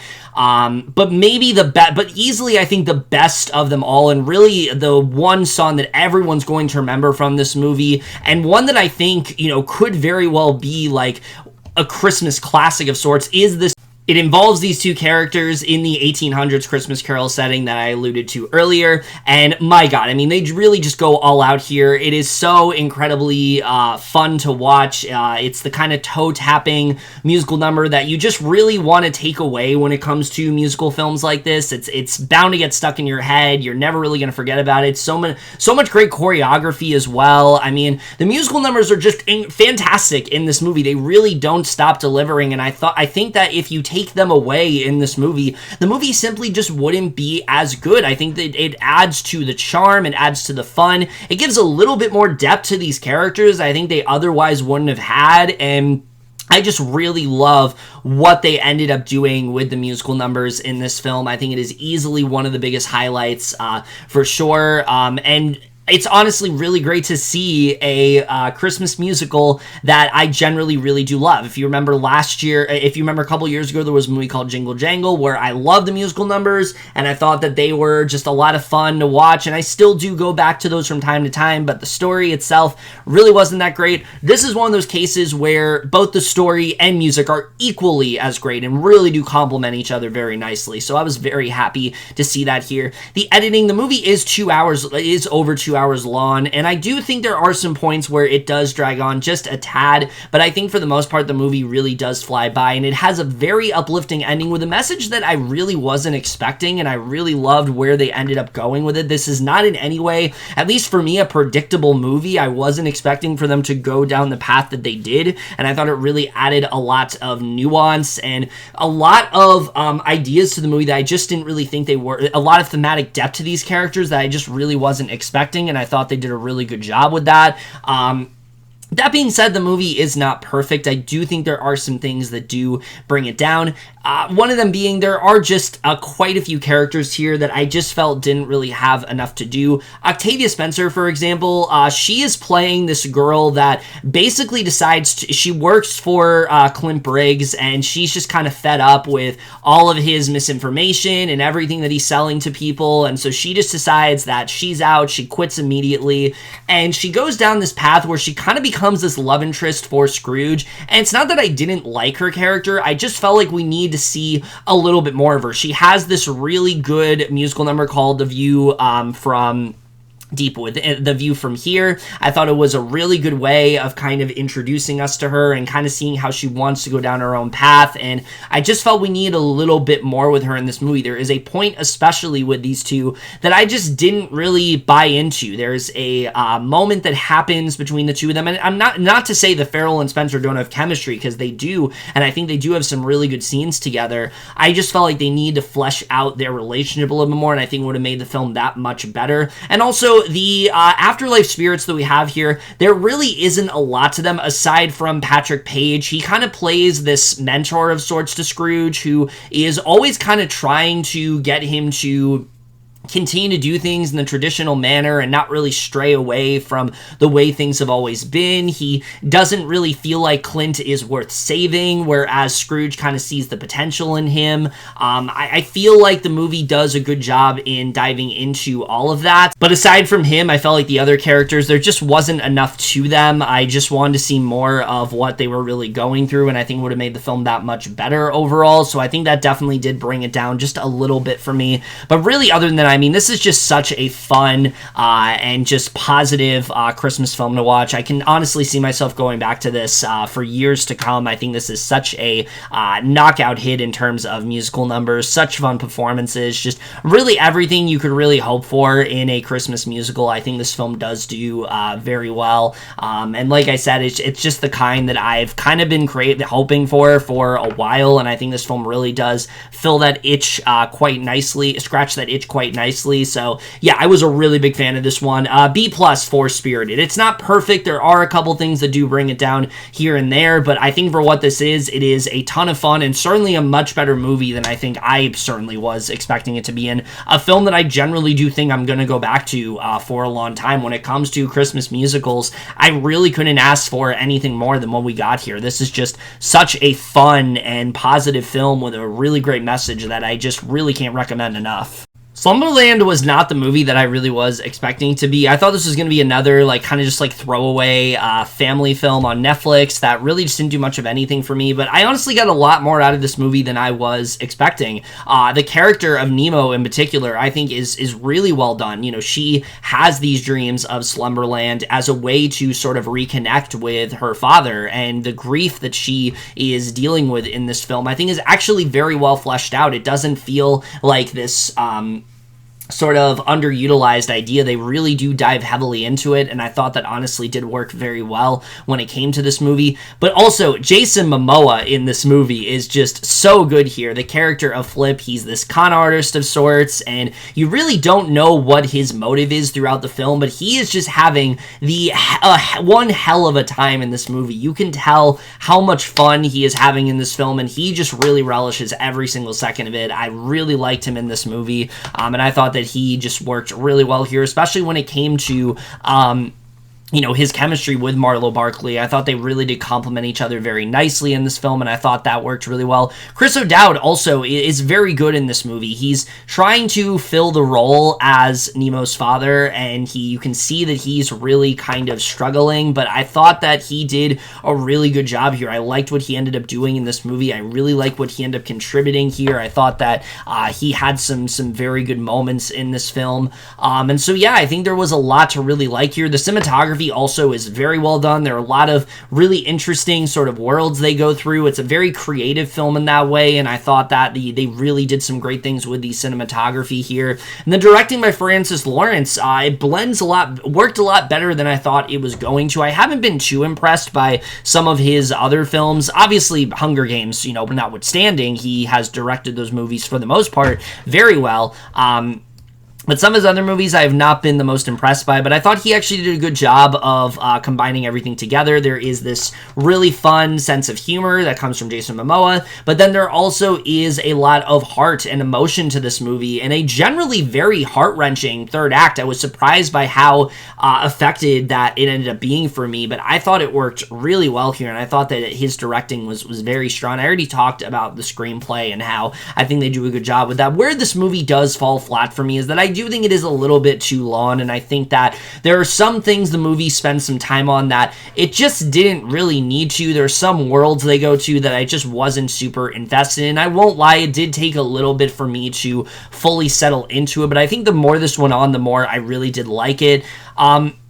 It also doesn't help that while I did praise the other characters, the villain in this movie is really not all that great. That's not to say that Ruwarchi Opia is doing a bad job. She is doing what she can to elevate this character, but Agent Green, I just felt really fell flat for me. I honestly kind of forgot that she was in the movie. She has a reasoning for doing what she's doing, but it's very like surface level, very it's just not very much dived into all that well, and I don't think they did a great job when it came to her character.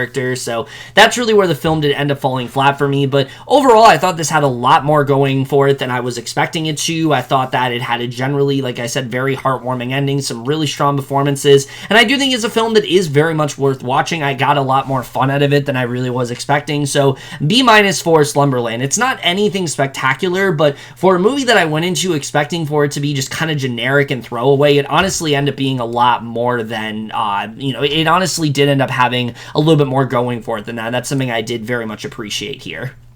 The People We Hate at the Wedding was honestly kind of insufferable.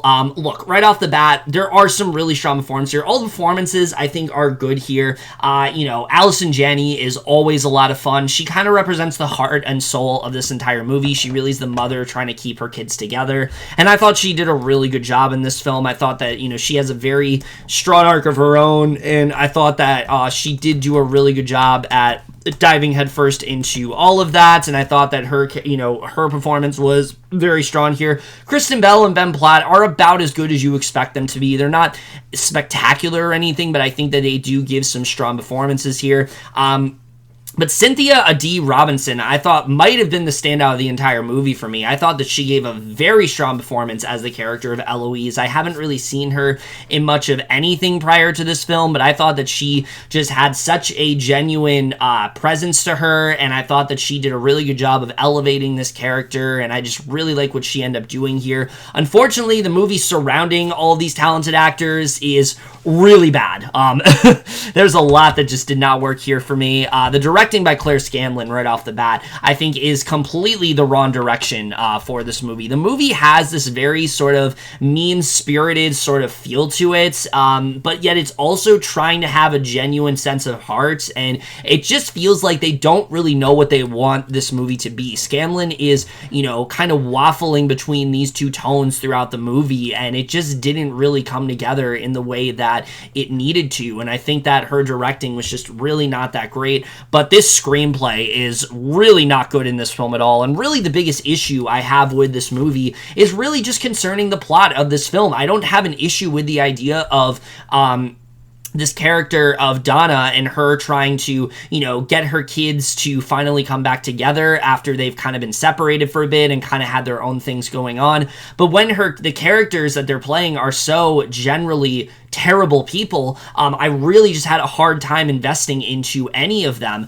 And the problem is her character, a character of Donna, you would think because of that would be the star of this movie. She'd be the one that we follow. She'd be the redeemable aspect. We could dive a lot into the effect that this is having on her, how she's kind of blaming herself for why her kids are acting the way that they are. And we do dive into that, but not to the degree that you would expect. She's not the main character of this movie. Instead, the movie is solely focused on these kids, and they are all horrible. I did not like any of the characters that we had in this movie. The character of Alice that Kristen Bell is playing, she's this very high maintenance woman that is in this really weird relationship with this guy, and the way that she treats him throughout the movie, I really just couldn't stand at all. She's just the typical sort of, spoiled girl that you just really can't stand at all in this movie. I didn't like her, and I didn't like anything they end up doing with her here. There's a really weird storyline they take with her that didn't work for me. And where they went with her, especially the resolution of her plotline, I was like, no, I don't like this at all. Like, this is horrible. I just could not believe they took her in the direction that they did. And I will say, towards the end of this movie, some of these characters end up not being as bad. They take them in a direction where it's like, okay, I can kind of see what you're trying to do there.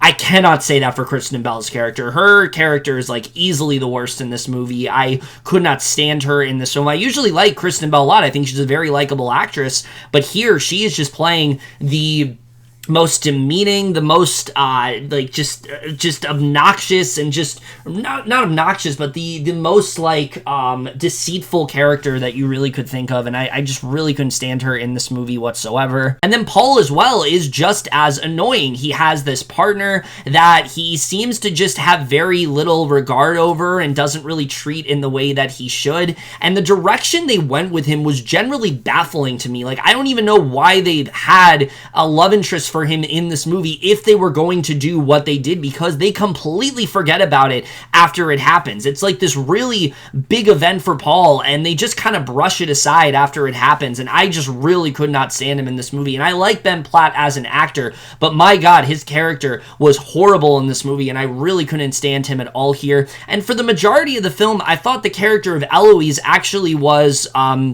one of the only redeeming aspects of this besides Donna. I thought that maybe she would be someone that, you know, she's just trying to be this sister that's trying to get to know her siblings a little bit more, and they're just kind of trashing her. They have these preconceived notions of her because of, you know, what they know about their father and who he turned out to be, and I thought maybe she was going to be the person that could maybe elevate this a little bit more for me, but no, even she turns out to be a terrible person. We dive into some of the things that she's done, how hypocritical she is. We see the way she treats some of her siblings, and even her, I was like, why are we following these characters? Because they're not the kind of characters that eventually like turn things around. They do eventually, but it doesn't feel organic. It feels like the movie's kind of like, well, we can't have them be unlikable throughout the entire movie, so they eventually just need to not be. And once they get to that point, it just feels a little too late, because we've been following these characters throughout the whole movie, and it's like, oh my god, just cut away from them. I want to see literally anything else. And like I said, the saving grace of the movie really is the character of Donna. I do think she is very well written. There is a lot that she is going through, and I think Janie does play her character very well. It just really sucks that she is a supporting character in this movie to such just unlikable and horrible characters that I just didn't want to follow at all here. The comedy as well, it just really falls flat in this film. There's rarely a moment where I end up laughing. A lot of it was just very cringy to watch, and I don't think that any of it really did end up working for me. And while the film does have, I think, a generally emotional payoff, and I think it does start to dive into some things very well, especially when it comes to Donna, and sort of seeing why her kids act this way, and some arcs that they have, I was kind of like, why couldn't you have just done this at the beginning of the movie? There's an arc for Paul especially that comes up that I was like, this is really good. I would have liked to see them sort of interweave this throughout the film and not just introduce it at the last second, because it actually ends up being a pretty somewhat of an effective ending, but unfortunately you have to get through just a really insufferable like hour and like 20 something minutes before you get there. So yeah, I really just couldn't stand this one at all. I get what they were going for, I guess, but it just really did not end up coming together. You have some talented actors here for sure, and there are some moments that do work here and there, but for the most part, this is easily one of the worst comedies I saw last year. I really couldn't stand this one at all. So D+ for The People We Hate, The Wedding. It's the exact kind of comedy that I really just can't stand. It's so incredibly mean-spirited. There are so many moments that just really end up falling flat here, and it's the kind of movie that there's a reason why this got like completely buried when it came out. I heard nobody talking about it, and it's very easy to see why this is really not worth your time at all. My god, this was hard to watch.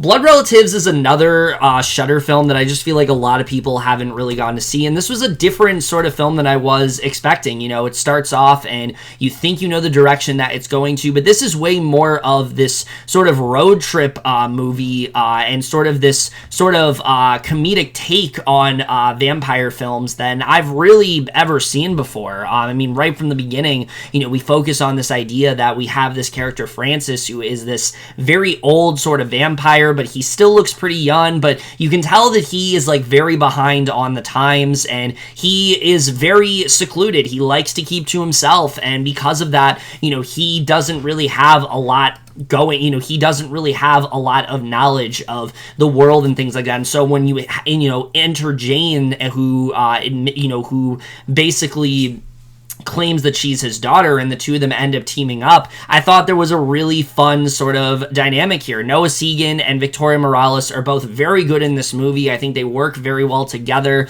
and sort of the contrast between the two of someone like Francis, who knows so little about the modern age, to Jane, who knows so much about it and sort of educating him about it, is a lot of fun to watch. It makes for some very fun moments, and I thought that the movie just had such a fun sort of spirit to it. It really went in a different direction than I was kind of expecting it to. And the film has a lot of thoughtful commentary about the idea of aging and the idea of, what do you really do when you're never gonna die and you're gonna live forever, and what consequences does that ultimately have? I think the movie actually does dive into those ideas very well here, and that's something that I really did appreciate when it came to this film, and I thought that was definitely one of the strongest parts of this movie. But the movie also is just a lot of fun to watch. I think that the comedy it works really well here. I think the two of them have a very fun sort of banter to it, but it also ends up being this very sort of heartwarming father-daughter story. The character of Francis, he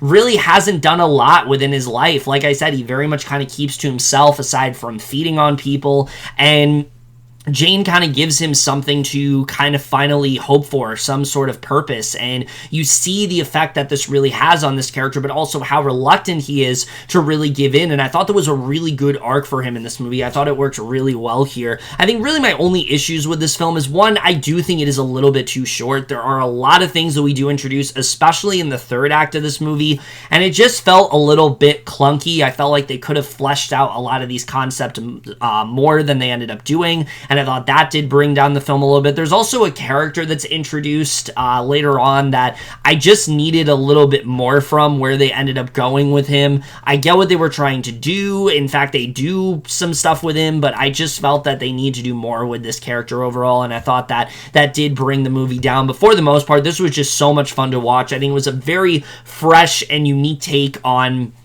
the vampires sort of story. There are a lot of films we've done recently about vampires, but this one just feels very fresh, very unique, and really kind of going in this very different direction, and a really good directorial debut for Noah Segan. I haven't really seen, I've seen him pop in movies here and there, but I think he really has a very stylish sort of feel of his own. He has a real knack for comedy, and I'm really excited to see where he does end up going as a filmmaker. I think this film just overall was just so much fun to watch. It was different than I was really expecting, but I really did enjoy what we ended up getting here. So B for Blood Relatives. I think this film is really going to surprise a lot. I think this is a movie that people are going to go into and they're going to think it sounds kind of dumb and that they've seen this before, but I think if they really give this a watch, I think it's really going to surprise a lot of people. A very fun film overall that I very much do recommend.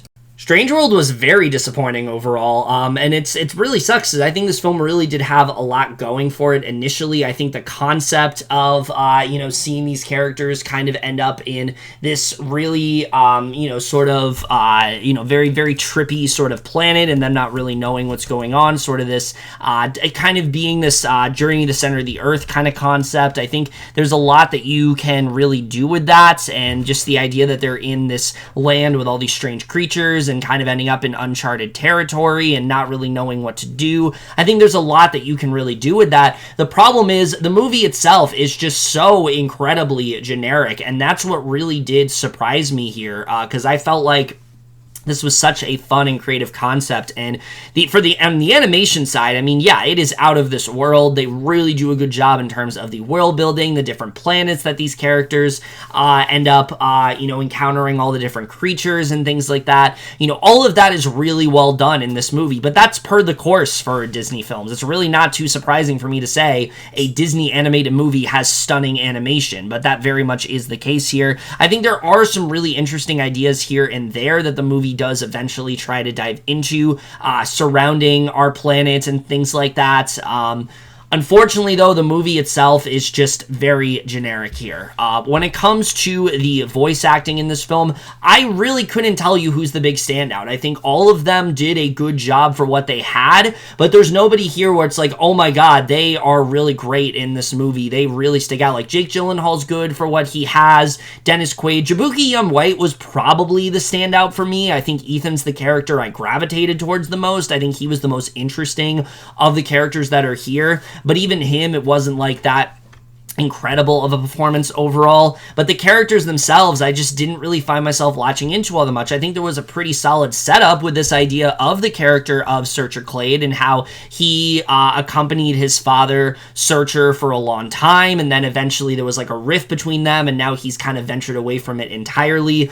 And the problem is the movie just doesn't really have a lot to do with him besides that. We dive into sort of the life that he's kind of made for himself, but we don't really get to see enough of, what his life has really been, the opportunities that he's had, and kind of like what he's missed on. It's a very generic arc of him sort of coming to terms with him, getting back in touch with his younger self and reliving those glory days, but also trying to connect to his son, who he has a very strained relationship with. That part of the film really does not end up working as well as it should, mainly because they don't spend enough time on Searcher and Ethan's relationship. We see a little bit of it, but the movie quickly rushes into the main plot of the movie, so we don't get to see enough interactions between these two. Also, Ethan as a character I found to be very underwritten as well. I think that he is someone that you can tell he wants to kind of create his own path. He doesn't want to just do what his family constantly tells him to do. He wants to step out and be his own person,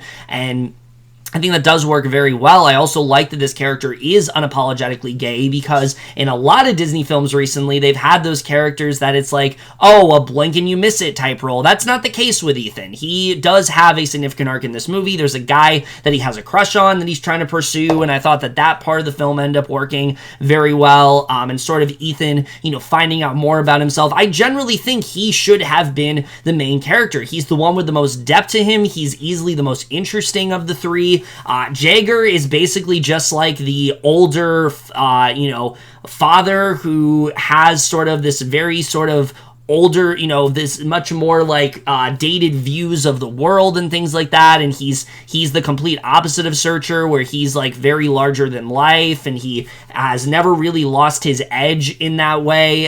There really isn't that much more to him besides that. You do get to see these two reconnect eventually, but they just don't do enough with the two of them to really make it compelling. I didn't really find myself that invested in these characters, so I do kind of feel like Ethan should have been the front and center character. I like everything they're trying to do with him, where he doesn't really want to be a part of this farm. He wants to venture on his own and create his own path, but then also recognizing the importance of his dad. I think that could have been a really solid character, and I think there's a lot they could have done with him, but unfortunately, he just kind of gets lost in the shuffle, because the movie doesn't really know who it wants to focus on, who really is the main character here. The movie seems kind of unaware of that, and it just doesn't really end up working overall. Gabrielle Union as well. I really like her as an actress. I think Gabrielle Union's a very talented actress for sure.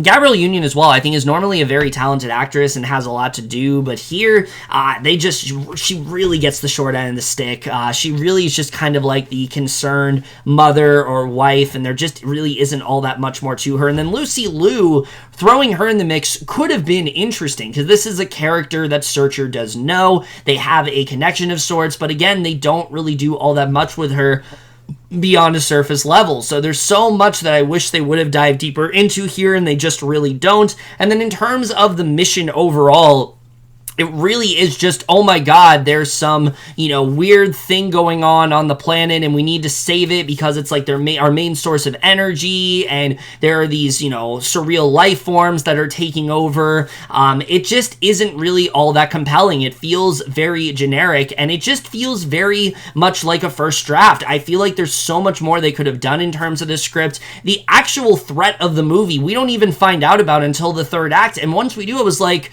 I mean, yeah, that's literally what they should have said from the beginning. Like, I don't even know why this needed to be like a big reveal, because this is so much more interesting than what they initially set up. But unfortunately, the movie's wrapping up at that point, so they really can't do all that much with it. You know, there's other things here that just don't work for me. The humor rarely end up working. I didn't really laugh much at all during this film. There's this character Splat that they are really trying to make like the next great sort of animated sidekick that everyone gravitates towards and everyone just really loves and is going to sell all these toys, but it just really doesn't end up working here. There's nothing interesting they do with this character, especially because the character just kind of says Splat over and over again, and that's it. And after the third or fourth time of that happening, it's like, okay, we get it. Like, let's try to do something else here, and it just really doesn't end up working here. So, yeah, this just really ended up falling flat for me. It does have some moments here and there. Like, once we do see Searcher and Ethan start to get on the same page, you know, there definitely are some effective moments there, but it just feels very underwritten. There's nothing here that really feels that original. A lot of it honestly ends up coming across as very generic in that way, and I think that just really ends up bringing the movie down. And I think what really it kind of suffers the most from, you know, and I already kind of touched upon this, is just not really knowing what its main focus is. It doesn't really know what it wants to be until the end. It takes forever to really get into something interesting. Once these characters embark on this mission, a lot of the interesting sort of character moments are kind of put on the back burner, and then we eventually come back to them. So yeah, I really wanted a lot more from this. I feel like there was so much more they could have dived into. I feel like there was so much more they could have done here, and they could have done here in terms of the story, theme-wise. There's really a lot you get out of this concept, but it feels like they just took the most generic and stale route possible, and I was just very underwhelmed by this movie. It did have some fun moments here and there, but overall, C+ for Strange World. I was really looking forward to this one. I thought this could really be something fun and original, but it really just went in a very bland direction for me, and I really just ended up being very underwhelmed by it by the end. Devotion is the kind of film that I feel like would have been like a really big, like, late Thanksgiving hit. I could have seen this film being one that just like a lot of people really love and be this big crowd pleaser of sorts. But I think there's a couple things that are really bringing this down. One, the lack of marketing really does not help. I did not see a lot of promotion for this movie. I know there were a lot of people that didn't even know this movie was coming out and things like that. So I don't think that really helped the movie at all. It also doesn't help that, and that's not necessarily the movie's fault. It's more the Paramount's fault that they didn't. I don't think they marketed this movie as much as they really could have. And to the movie's credit, there is a lot to really like here. I mean, the two lead performances, Jonathan Majors, as a person, don't really want to talk about right now. But in terms of his performance in this movie, he's great. He gives a really strong performance here. I think that he does a really good job as the character of Jesse Brown, someone who is really facing a lot of adversity within his field. He's trying to be this fighter pilot, and he's just not as well respected as he should be. People are constantly coming down on him because of the fact of his race and things like that. And I think the movie does actually handle all of that fairly well. There's a really good sequence early on in the movie where he kind of has this monologue about it, and I thought he did a really good job. You really buy into his character. But easily the best thing about the movie is his friendship with Glenn Powell. These two just work so incredibly well together. And again, just the juxtapositions between the two of them. While Jesse is somebody that takes this very seriously, and he is a lot more stoic in that way, Tom Hudner, on the other hand, is way more charismatic. And those are the roles where Powell really shines. I've always been a big fan of him ever since I've seen Scream Queens. I think he really kills it in roles like this, and this is really no different. Yeah, he's kind of just playing Glenn Powell, but you know what? It works for him, and I like what he ended up doing in this movie. I think the bond that these two form is really great to watch, and I really found myself latching onto the both of them, and that bond is really what kind of transcends the entire film for you. I think so much of this movie is contingent on how much you care about these two characters, and I think the movie does do a really good job in getting to that. Seeing Hudner treat Brown in the way that he, treat Brown in the way that he wants to be, and not demean him like others are, and really try to get him to, but also them really helping out each other in that way. I think it's really well done, and I think the movie does a really good job with that. And there are some strong performances there, but really those are the two that really do kind of stick out. I think the only other performance here to really highlight is Christina Jackson, who plays Jesse's love interest, Daisy. I think she's really good in the movie. I think she has some really strong moments, especially later on in the film, and I really liked what she ended up doing here. The directing by J.D. Dillard is very straightforward, and this is really where we get to, I think, the biggest issue with this film is that, especially having a movie like this about these fighter pilots, and obviously this one's based on a true story, but having it come out the same year as Top Gun Maverick really does this movie a disservice, because though this movie is incredibly different, especially in terms of, I would say, especially in terms of not just an action level, but also just in terms of a story level, this is a much different movie altogether. It is very hard to not compare the two, and when it comes to a directing perspective, this film just isn't quite as impressive. It feels much more basic. It kind of feels like a very by-the-numbers biopic in that way. I think that Dillard does have a style here. It's not like he doesn't, but I just found it to be very straightforward and didn't really stick out to me all that much. The screenplay as well wasn't the greatest. Like I said, there are some moments that are very effective when they're diving into Jesse and him dealing with the discrimination that he is facing from so many people as a fighter pilot, and how this is really affecting him and him trying to prove everyone wrong. I think that's when the movie is at its strongest in terms of writing, but there are a lot of moments that do drag here. There are sections of the movie where these characters are just at like these lavish parties, and I just found these sequences to kind of just drag on, and they didn't really do a ton for me. And I do think the movie just need to be polished up a bit. I think there was more they need to give to both these characters, specifically Hudner. There just isn't enough with him as a character. There are some things we dive into regarding his life, but I think that, Jesse Brown is very well written. I think that Hudner need a little bit more. And any other character that isn't the two of them, they're just not really all that well fleshed out. I already talked about the performance from Christina Jackson as Daisy, but there just isn't really a ton that she's given to do. We get to see their romance like a little bit, but I just felt like they need to give her a little bit more to do. All the other actors, I felt like I just wanted to see more from them. Like, Joe Jonas shows up in the movie, and I can't even tell you who he played. Like, I don't remember what he did in this film, but I know he was in the movie, so I can tell you that. But other than that, I can't really say too much more. The cinematography is very good. There are some very effective aerial fight sequences, particularly in the third act. Oh my god, it really had my heart racing with some of the directions they took it. And I think that is one of the aspects the movie really does excel. Again, I'm not comparing to Top Gun Maverick, but the inevitable comparisons are going to be there. Even though I think these movies are very different in that way, and they're not necessarily, worth comparing, because they're both trying to be something different, and I think they do excel at that.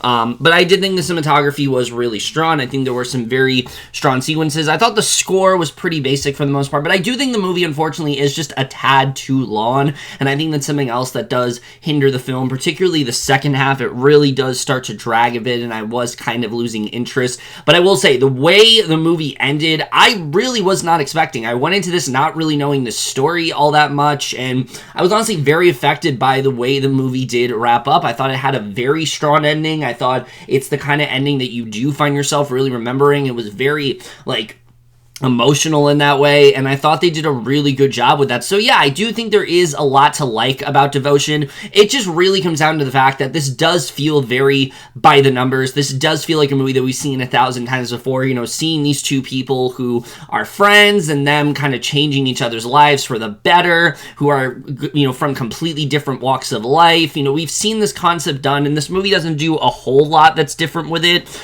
but it does do it well. It has two really strong performances. It does have some really well done aerial sequences. It has some really good social commentary in there. So overall, I think this is a film that was very overlooked. I do think this is worth giving a watch for sure, and I definitely would recommend this one. So B- for Devotion. I know this is a film that really just kind of got buried at the time it came out. This was around the time where Strange World and a bunch of other movies and Glass Onion and The Fablemans, like a bunch of other movies came out, and this one really just, I didn't hear a lot of people talking about it, and it's unfortunate because I really do think it is actually really good, and I do think it is worth giving a watch, but definitely temper your expectations going in. This is not Top Gun Maverick. This is really trying to be its own thing, and I do think it does work as such. I just wish it was a little less by the numbers than it really did end up being by the end.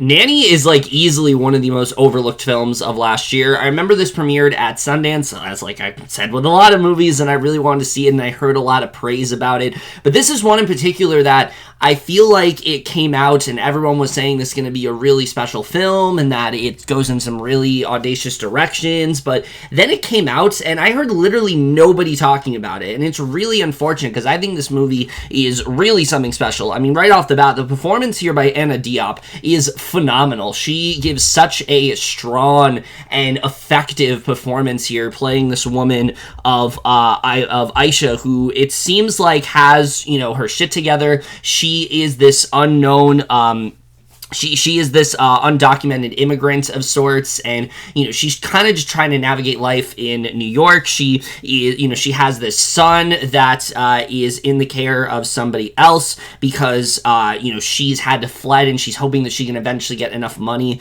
to like bring her and her cousin as like immigrants to the United States and things like that. And so she takes this job working as a nanny, and you really start to see how this job starts to affect her, the pressure that this has on her, how this has her kind of look back at past trauma that she's had before. I think all of that is explored so well in this movie, and Diop really just gives such a strong performance here. You really find yourself latching onto this character, and I think that she just does such an incredible job within this movie. There's so many different facets we explore of Aisha as a character, whether it's her trying to be someone that is very calm, trying to be this very loving nanny to, you know, this kid, and her trying to bond with this kid as much as she possibly can. And there are some of the best scenes in the movie are just these two bonding and really seeing the how she really forms this genuine connection with, you know, the kid that she's taking care of. And I thought that was definitely very well done in this movie, and I thought that was some of the most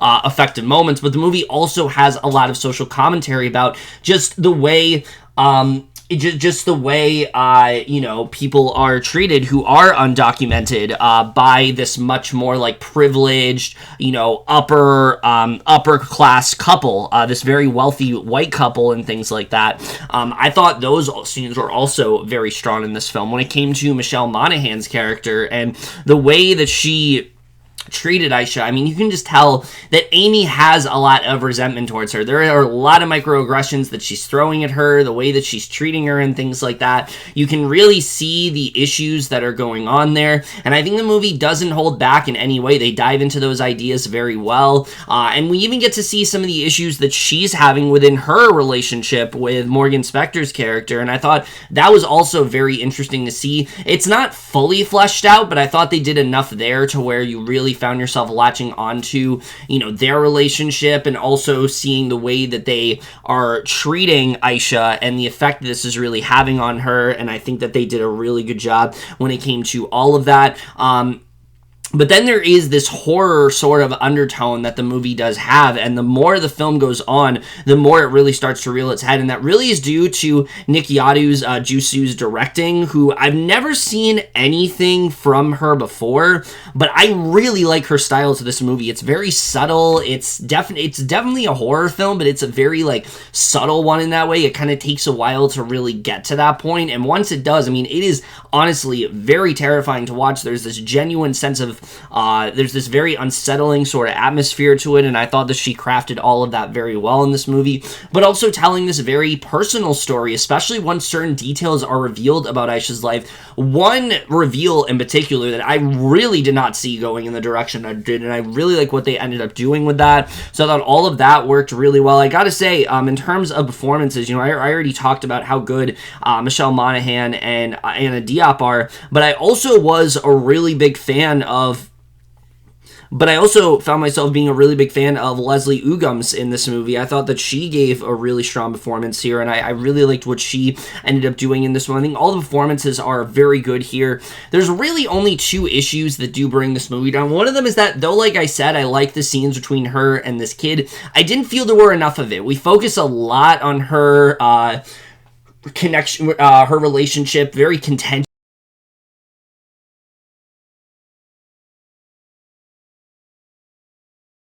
A lot of negative feelings towards this character, just assuming things about her, and eventually that really starts to become a lot more pronounced and a lot more obvious, and I think that they did a good job with that. But the kid that she's babysitting in this movie, I wanted to see more scenes of. I think that they did a good job with that, but I think there's a part of the film that, you know, a lot of this film is contingent upon us caring about their relationship, and there's a decision that Aisha ends up making in this movie, and I just didn't find it to be as effective as it needed to be. I didn't fully buy into it because I didn't feel we got enough between her and this kid, and that's not to say that Rose Decker isn't great in this movie, because she is. I think she's very effective for the moments that she has. I think that she has a very bright future ahead of her.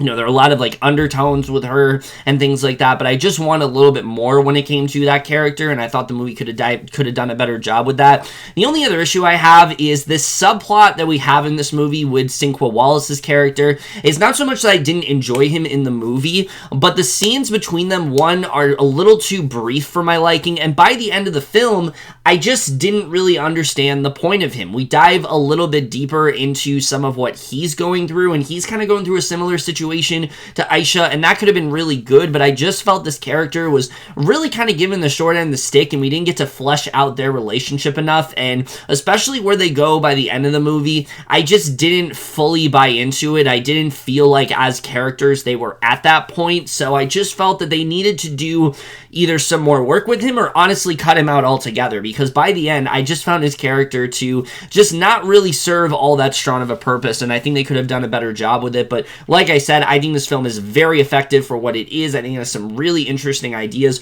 a really heartbreaking twist as well that I was not expecting, but it made the film that much more interesting. And the cinematography as well, let me just say, is phenomenal in this movie, especially when it dives into, you know, Aisha's psychosis and the effect that this is having on her. I mean, there's some really striking imagery in this movie that's definitely you're not going to forget anytime soon. This is just a fantastic film that I wish a lot more people were talking about. Yes, we've seen movies like this before, but I think the style and the chances this movie takes, it really is something special, and I really just wish a lot more people were seeking this one out. So I'm going to give Nanny an A-. I think this one is a very effective thriller for what it is. I think it has some really strong performances, some really great ideas in there. Really wish this one wasn't slept on, and I very much do encourage you guys to check this one out. It's on Amazon Prime if you want to watch it. Definitely one of the most overlooked films of last year. Okay, so the Noel Diary, I will be straight up, I don't really remember this one. Look, out of all the Christmas movies I'm talking about, which I can't fucking believe I'm talking about Christmas movies in August! It was July 1st and now it's August, and I can't believe I'm talking about this film during the month of August, but it's so incredibly forgettable. It's really not anything that great. Justin Hartley is admittedly trying in this film, and I do think he does give a solid performance in this movie. We dive very deep into sort of the relationship he has with his father, and, you know, what this really means to him, and, you know, him finding a lot of secrets about his past and things like that. And I think the movie does do an okay job with that, and I think that Hartley does give a good performance in this film, and I do enjoy the relationship that he forms in this movie with Barrett Doss's character, who, to be honest, I thought was the best character in the entire movie. I like when we get to dive deeper into Rachel and what she was really going through, and especially, you know, compared to our main character, who I'll get into in a little bit, I thought she was actually very interesting, and I like the direction that they ended up going with her overall. I think she was a very strong character in the movie, and I liked what they really ended up doing with her. I think that she was a really big standout here for me. Essence Atkins, I thought, also was very good here for what she has in this film. I thought that she had some really strong moments in the movie, and James Remar, I thought, also was really good here. All the performances are very good in this film, but it really just comes down to the directing and the writing. The directing by Charles Shire, it's just very generic. This is the kind of movie that I feel like you could find on any sort of like Hallmark or Lifetime, like during the month of Christmas, and you wouldn't really be able to really sort of differentiate it from the rest. It has the sort of sappy, melodramatic quality that you expect it to. It also has this very sort of cheesy, forced humor that doesn't really work, and so I just didn't find his directing to be all that special. There's nothing here where I'm like, oh, this is really well done. There's nothing here that really kind of stuck out to me, but it really is a screenplay that brings this one down for me. I just thought this was so incredibly generic and boring, and I just didn't really care about this story all that much. There is a portion of the film where we try to also dive into flashbacks of Jake's character, and unfortunately, I just didn't really care about his character all that much at all. We don't get to dive enough into who he really is aside from his past. The movie wants to throw all these like really tragic things on you, but we have no time to really process any of them because we don't really know this character, so we don't really care. So it just feels very forced. It feels very scattershot, and I don't think they did a really good job when it came to any of that. The other characters in this film, we do dive into them a little bit, especially, like I said, when it came to the character of Rachel. I thought they did a good job with her. But I just think the movie needed to do a better job when it came to its characters. It feels like the movie cares a lot more about how many tragic things can they go through, how many shocking moments can we have, and they just didn't really do enough with that. There's a lot that this movie is trying to do. You know, he's trying to reconnect with his father, but he's also, with this woman who he's obviously going to end up in a relationship with, but he's also trying to get to know this girl, Rachel. So there's just a lot that the movie is trying to do all at once, and it just feels very convoluted in that way, and because of that, I just really kind of started to check out of this one. So I just really wasn't that big of a fan by the end. I think that there were things that did work out. It wasn't a complete bore. I think there definitely were some strong moments, but I feel like that's mainly due to the performances, which, like I said, are all really good in this movie, but as a whole, I just really didn't find myself caring about this one very much at all. I think that it's a film that is trying way too hard to do something, it's trying way too hard to be something profound or impactful. This really feels like that kind of movie where, like, you stumble upon your parents, like, watching something on Hallmark, or your girlfriend or something, and they're watching something on Hallmark that's, like, really just overly sentimental and sappy, and you're like, what the hell is this? And that really is what this ends up being. It's so incredibly underwritten. There's a lot of scenes, just characters reflecting on past events that we've never seen, so we just don't really care about them. I also feel like this film really would have benefited from flashbacks. There is a lot of talk about the past in this movie, and I feel like we needed to actually see these events play out rather than constantly hearing about them. If we would have cut back to like flashbacks in this film, I think it would have been a lot more effective, but because of the fact that they didn't do that here, a lot of it I just didn't really find myself caring about, and really just left me feeling cold by the end. So therefore, I felt no real connection to really anything that was going on in this movie. It had a little bit more going for it than I thought in terms of performances, but other than that, this really is nothing all that special. So C- for the Noel Diary. I feel like this is a film you stumble across and you kind of know the way it's going to go. That's basically how it turns out. There really isn't anything that's shocking about this one. Maybe you'll get more out of it than I did, especially if you're into like Hallmark or Lifetime movies. Maybe you'll like this a little bit more, but for me, who wants a little more subtlety, a little more authenticity, who really wants to get to know these characters and, cares so much about that, and also just wanted something a little bit more from this film, I really just didn't really care about this one all that much. I found this to easily be, out of all the Christmas movies I'm talking about in both November and December, this was easily the most disposable and forgettable to me. And the last film for at least this portion of the video is a film called Fantasy Football, another movie that I feel like nobody really watched except myself, and oh boy, this one, there's a lot to discuss with this one. I mean, right off the bat, the plot to this movie just screams like the kind of film that you would see on a regular basis in like the early 2000s as like a family comedy. Everything about this has the look and feel of that one, and I don't mean that in a positive manner. This film feels so incredibly dated and on the nose. The plotline is so ridiculous, where you have this girl who is, she has this father that's like really into football and things like that, and he's really struggling as a football player. It's not quite working out for him. And then one day she discovers that she has this video game that somehow can control his performance, and he ends up becoming a lot better because of it, and it's kind of like diving into the effect that this has on her. And I think that there are things that do work about this movie right off the bat. One of them is Marsai Martin's performance. I think that she does do a good job in bringing a few more layers to the character of Callie that we otherwise wouldn't have expected her to, and I think that she does give a solid performance in this film. You can see that Callie is really caring about her father and wants him to do well, but you can also see this gains her a lot of favor as well. A lot of people start to gravitate to her more. She starts to develop a more solid friend group and things like that, and I think that she does give a really strong performance in this movie, presenting that moral dilemma of like, yes, I'm helping my dad, but also I'm kind of helping myself, and I think that she does a good job when it comes to that, and I enjoyed her performance in the movie. Unfortunately, in terms of performances, she's really the only one I can praise, because I thought everyone else in this was pretty terrible. I usually like Omari Hardwick a lot, and I think that he is a very charismatic and fun actor,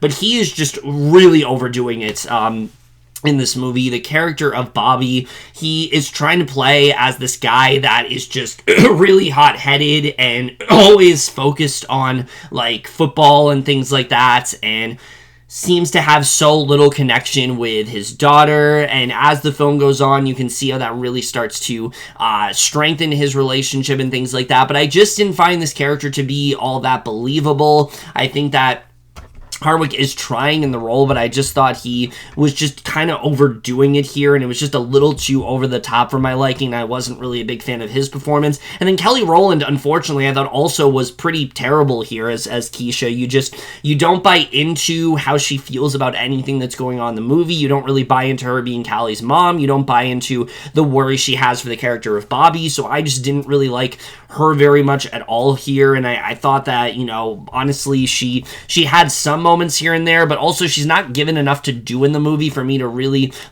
for her performance to really stick out overall. But I thought for the moment she had, unfortunately, it really did fall flat. So the performances really aren't that great. Let's talk about the directing. I mean, my God, the directing is not great here at all. Anton Cropper, it's the kind of directing where it seems like they don't really know who this movie is for. There are jokes here that are very clearly aimed at kids. There's a lot of ridiculous humor going on that feels ripped out of like a Nickelodeon original movie, which it's not surprising to me that this movie, though it is a Paramount Plus exclusive, it's also partnered with like a Nickelodeon film. So it's kind of like, is this a Nickelodeon TV movie that was dumped onto Paramount Plus? I'm not really sure what this is supposed to be, but really falls flat in terms of comedy. And then even the more dramatic moments in the film feel very forced. There are moments here where it's also trying to dive into something a little bit more mature, and it just feels very inconsistent in that way. I feel like Cropper needed to have a bit more of a style to this film, and it just feels very throwaway in that sense. But the screenplay is truly horrible here. The plotline right off the bat is so stupid, but they also don't take full enough advantage of it. Like, there's a lot that you can do with this idea, and I don't think the movie dives deep enough into it. There are a ton of other subplots that are set up in this movie involving like Bobby's rival, for example, and what that does to him.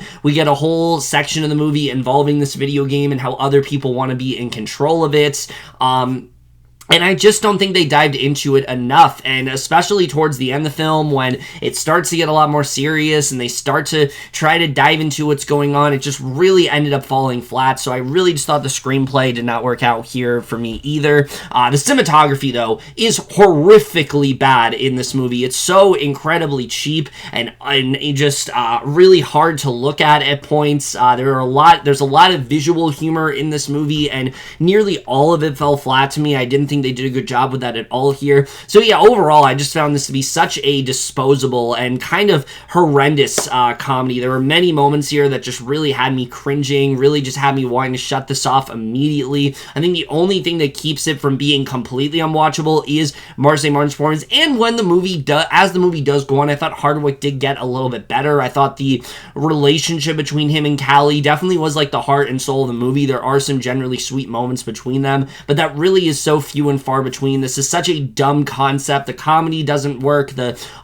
lot of the more heartfelt moments here don't work. The message is so incredibly obvious where the movie is going to go. So I just really didn't care about this at all. I thought this was just really mishandled in basically every possible way. It's the kind of movie that I feel like if this came out in like 2005, people would have ate this up. People could have seen this as like a potential, like cult classic or something that people would harken back to. But it's also the kind of movie that I feel like they would have a reverence for, like nostalgic wise, but then you'd watch it and realize it's actually not that great. I feel like that's the best way to describe fantasy football. This is a kind of movie that would just come out at a very different time, and because of that, now it just really doesn't work. I haven't heard anyone really talk about this movie, and it's very easy to see why.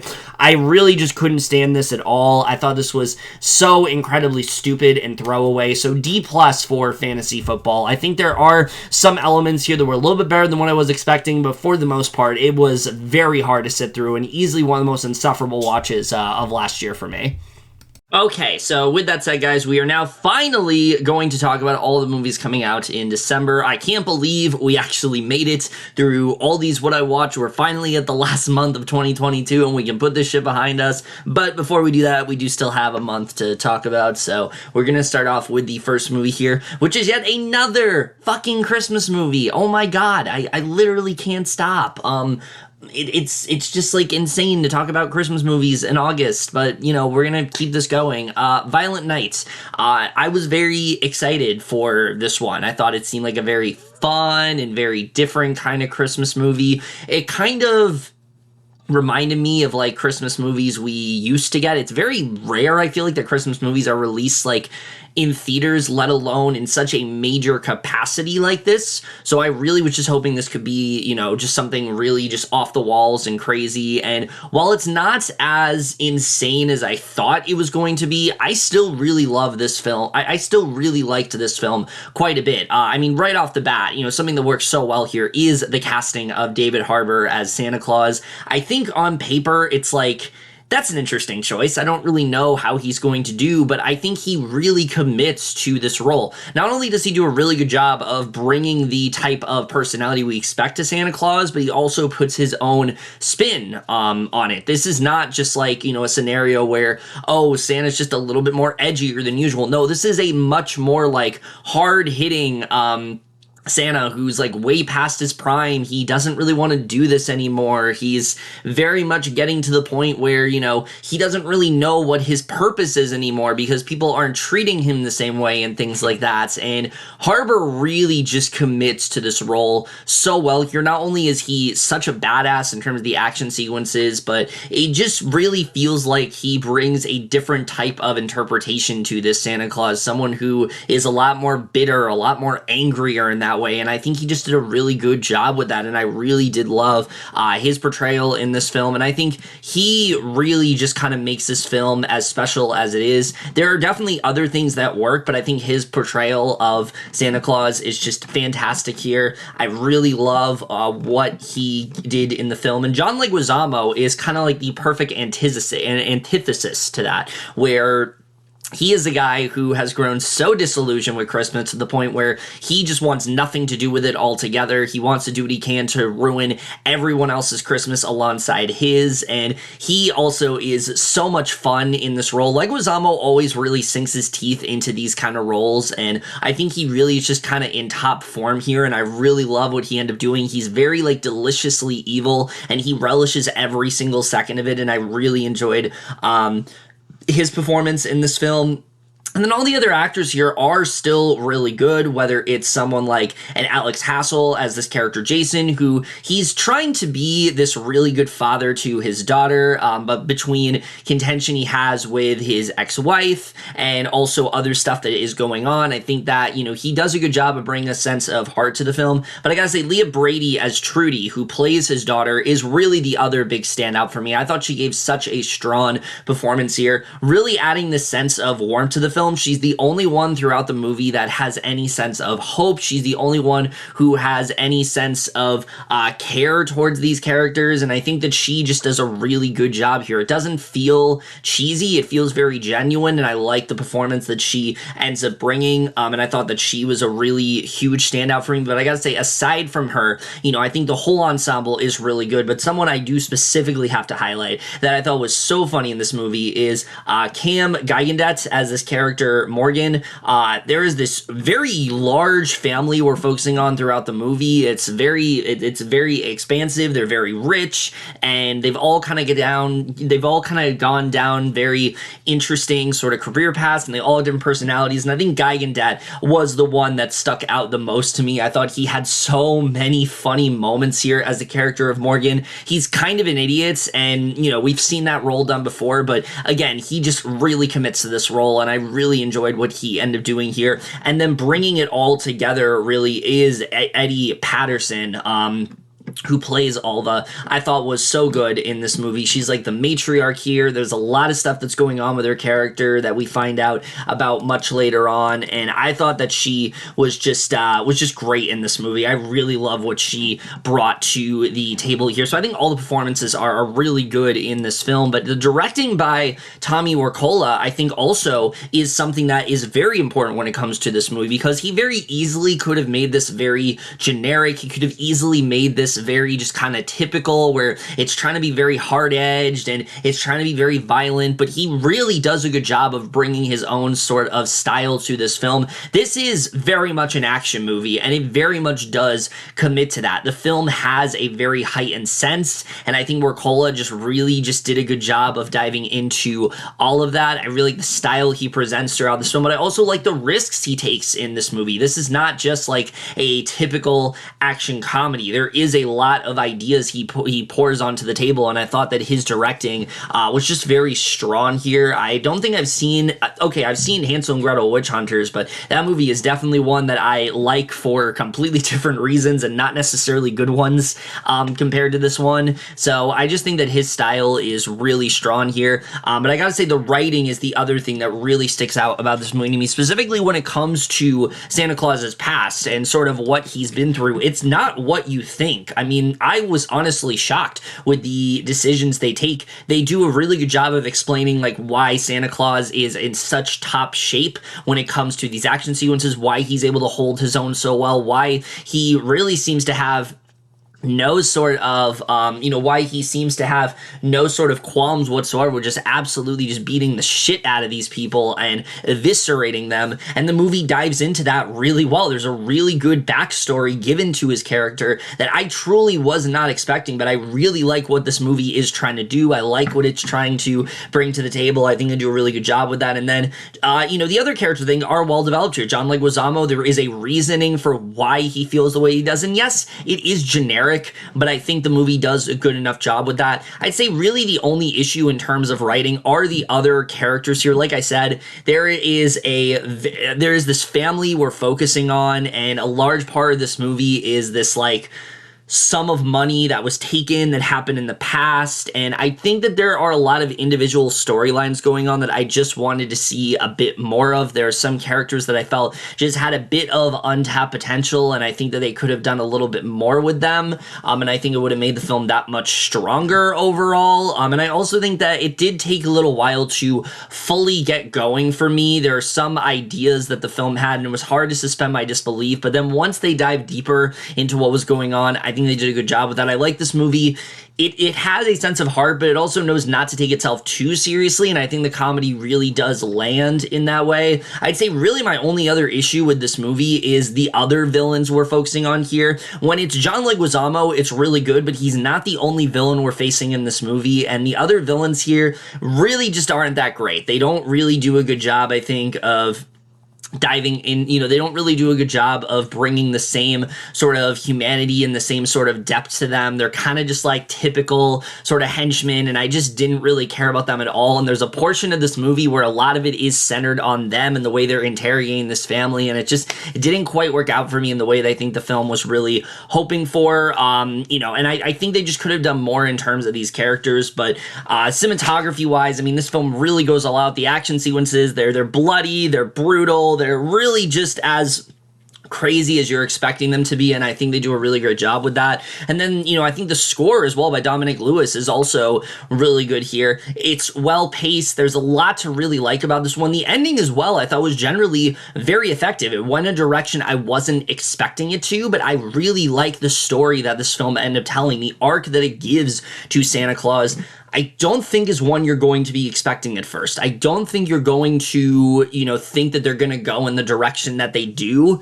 And once they did it, I actually really liked it a lot. I thought it really ended up serving this film very well. I thought it really just kind of took the character of Santa Claus and took him in a much different direction than we've seen before. So yeah, I really like this film a lot. I think it's very creative. I think it has some really strong performances. There are moments that are cliche. Not all the jokes land. Some characters that I just didn't really feel were the most developed and things like that. Some scenes that are a little bit hard to take seriously, but I think when this film really gets down to the nitty-gritty in terms of its characterization, in terms of what it does with Santa Claus, and those action sequences that really never hold back, I mean, this film really just gets the job done. I can see this being a film that a lot of people just watch regularly around this time of year. I think a lot of people are really going to love this one a lot. I was glad to see that it actually did end up doing very well box office wise, even though it got like a pretty quick like VOD release, as a lot of theatrical films tend to do these days. I think this one still held its own very well, and I really did end up enjoying this one a lot. So B for Violent Night. It's certainly not the movie that I was expecting it to be, but it honestly is better off for it. It's not perfect by any means, but I think if you're looking for a really different, creative, and just overall just a very different approach to a Christmas film, something that's a little bit more hard edge, something that is a little bit more adult and things like that, I think Violent Night will definitely get the job done very well. I really enjoyed this one a lot. Eternal Daughter is another movie that really was not what I expected at all, and honestly, I think is better because of it. Right off the bat, I mean, Joanna Hogg as a director, I think, has really just kind of won me over since The Souvenir Part 2, and once again, I mean, I think she directs this film with so much personality. It feels like this is a story she's been wanting to tell for a very long time, but she also is doing, diving into, doing something a lot different in terms of tone here. This film is way more of this sort of gothic drama of sorts. I thought going into this it was going to be like a horror film, and it certainly has like undertones of one, but I would not in any way classify this as one. So if you go into this thing, it's a horror film, you might be a little bit disappointed. Gothic drama, family drama for sure, but definitely not a horror film. But I appreciate that this has a much darker sort of feel to it. I think Hogg does a really good job in diving into that in this film. I think that, but it also feels like, again, it has that personal connection to her. I think all of Hogg's films that she's directed, it's felt like she's trying to get something out of it, like something she personally was going through, some sort of dilemma, some sort of tragedy, some sort of, change within her life, and she made this film as a way to sort of cope with that, and I feel like The Eternal Daughter is really no different. I will say, when it started out, I really couldn't tell where it was really going to go. I think, one of the biggest draws of this film is going to be Tilda Swinton's performance, and yeah, she's phenomenal here. Not only is she every bit as charismatic, every bit as layered and dynamic as we expect her to be, but she's playing two very different characters here. She's playing this filmmaker, Julie, but she's also playing her elderly mother, Rosalind, and on paper, that sounds like it could be kind of a silly idea. It's like, why is she playing two characters? It feels very desperate and kind of like a ploy to like get her Oscar potential, but I think it works really well. Both of these characters are very different, but they also have a lot of similarities similarities to them. And I think that's what makes this so interesting in that way. When we're seeing Rosalind, there are a lot of painful memories and a connection that she has to this specific hotel, and I think she does a good job of diving deep into that, but then also showing the character of Julie, who, she's kind of using these memories as a way to, make this film, and she's kind of, using her mom as sort of like this documentary subject and sort of like the ethical dilemma of such, like, should we be, focusing on these ideas? Should we really be centering around such painful memories and things like that, and forcing her to open up about past trauma that she doesn't really want to discuss? I think all those ideas are handled very well, but there also is this very sort of contentious relationship between the two, and I think the movie dives into all of that in a very interesting manner, and I thought that, she did a really good job with that here. So again, her performance is just out of this world. It's every bit as incredible as you expect to be, but especially towards the third act of this movie, I mean, she gives some of her best work I've seen from her as an actress, and that's really saying a lot, because I think Swin's like one of our best actresses working today. I think she really can do no wrong in terms of performance, and this is really no different. I think she absolutely kills it here. She gives such a emotional and just very complex performance, and I really love what she ended up doing in this film. And I think the cinematography also is very well done here. The film feels very claustrophobic. You're often trapped into this hotel. You don't really venture outside of it, and I think the movie does a really good job when it comes to that. I think Hogg has always had such an interesting sort of visual feel for her films, and I think Ed Rutherford really does that, really helps her craft that very nicely here. But we got to talk about the screenplay for this movie, because like I said, it has a lot of ideas about documentarians. It has a lot of ideas about dredging up your past. It has ideas about generational trauma and things like that. But then the movie takes a turn, and I don't want to say what exactly happens, but something happens, I want to say, towards the end of this movie, and it completely recontextualized the film for me. It went in a very unexpected direction, and I really appreciated that they went to that place and that they took such a big leap, and it really kind of, answered a lot of questions as to what was really going on and why this wasn't happening and why we were seeing the things that we were. But there were still a lot of questions that I had, and I think the movie could have done a better job of peeling back those layers a little bit. I think that, it happens very late into the film, and there's only about like 20-30 minutes left when it happens, and I think that they would have benefited from introducing it a little bit sooner, maybe like halfway through the movie, and it would have been even more effective if they did that.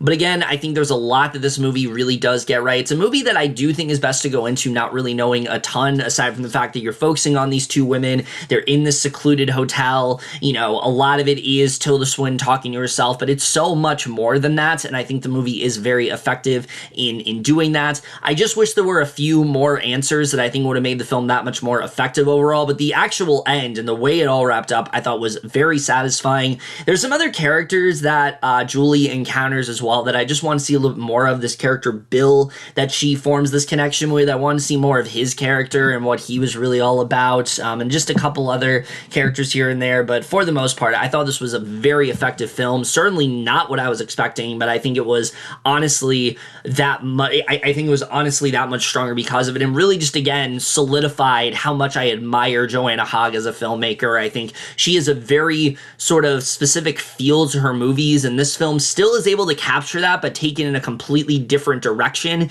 and that's something I just really appreciated here. So B for The Eternal Daughter. I think it has a lot of great things to love about it. It doesn't all come together as much as I was hoping, but I think it's an incredibly effective and very memorable film that I think you're not going to be forgetting anytime soon, and I very much do recommend to anyone that's interested in seeing it. But again, don't go into it thinking it's a horror film, because it's very much not.